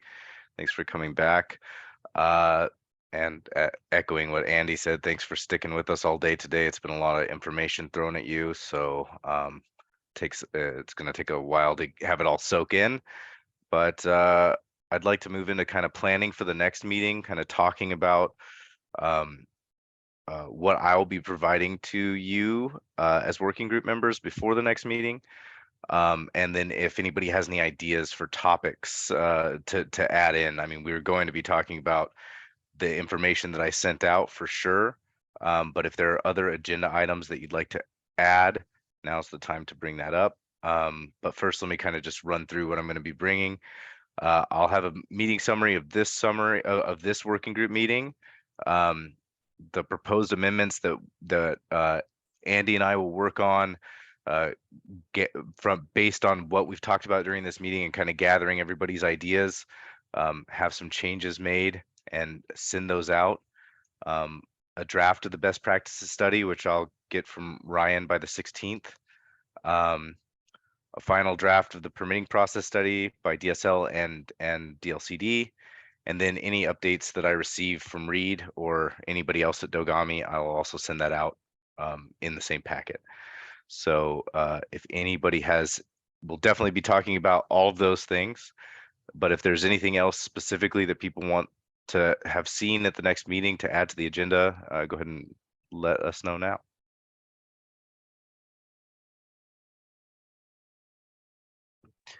Lene, you have your hand up. Go ahead. Yeah, I do. I want to make sure that we have time, as Tara was talking about at the next meeting, to be really clear about how we're going to interpret the legislative intent about what's included in the bill that we are supposed to deliver. And I have been a state employee for a really long time. I understand that this is a very, very large workload for people. But I also understand that the legislature was responding to issues that they felt very strongly about, which is why the bill was introduced and passed in one session. So I want us to be really clear about how do we interpret that legislative intent? And then what should be included in the report in terms of citing? Thank you. Thank you, Lene.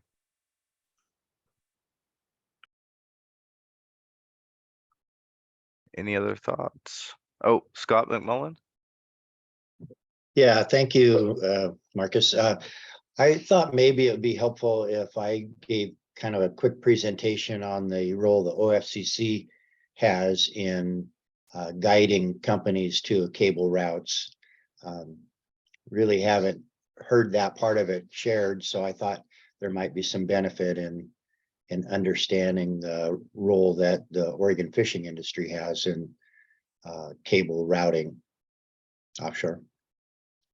So I'd be willing to provide a short presentation on that if others are interested.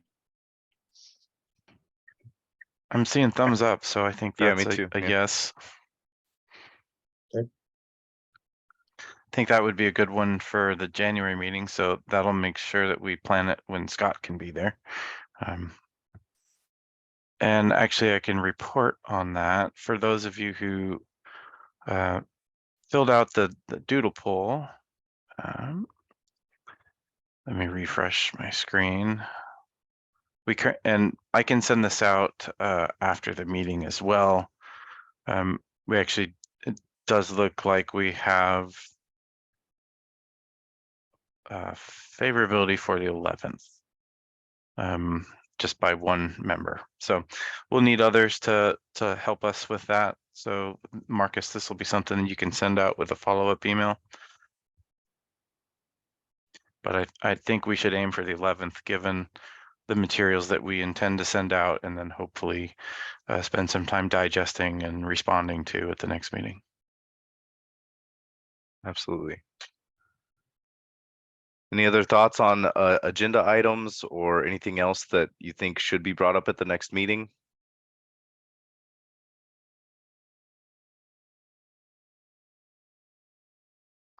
Hey, Marcus, just one comment, and maybe it's an agenda item, maybe it isn't, but the question is whether people in this group feel like they've got a good understanding of where cables currently land and the environment they land in, and whether it'd be worth maybe just like a 30-minute Google Earth tour of what existing landing sites look like in Oregon. Thank you for that, Ryan. Laurel in the chat has brought up a discussion on considerations or guidance for habitats, things to avoid, such as wetlands onshore, rocky reefs offshore, etc. Yeah, I would echo maybe a preliminary discussion around effects that we want to see included sort of like in part 2. We could use part 2 as a starting place perhaps, but yeah, I was going to echo that. Great idea.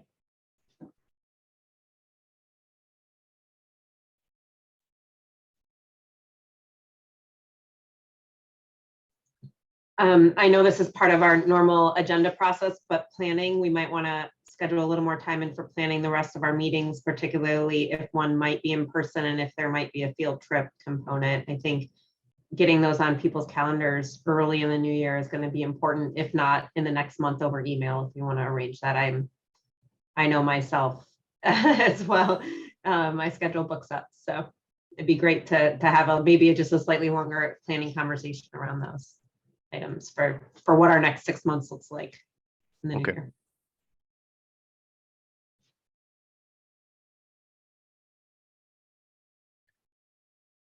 Any other thoughts?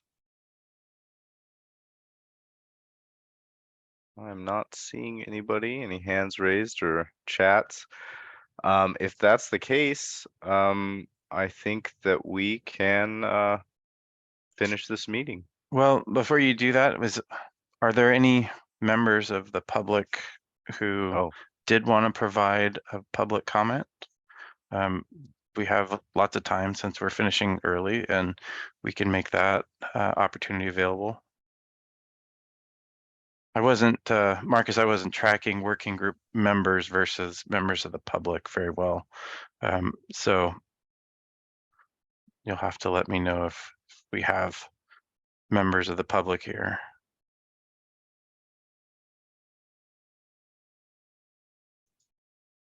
I'm not seeing. Oh, Well, does yeah, anybody, We have would a anybody few. like to comment? We have a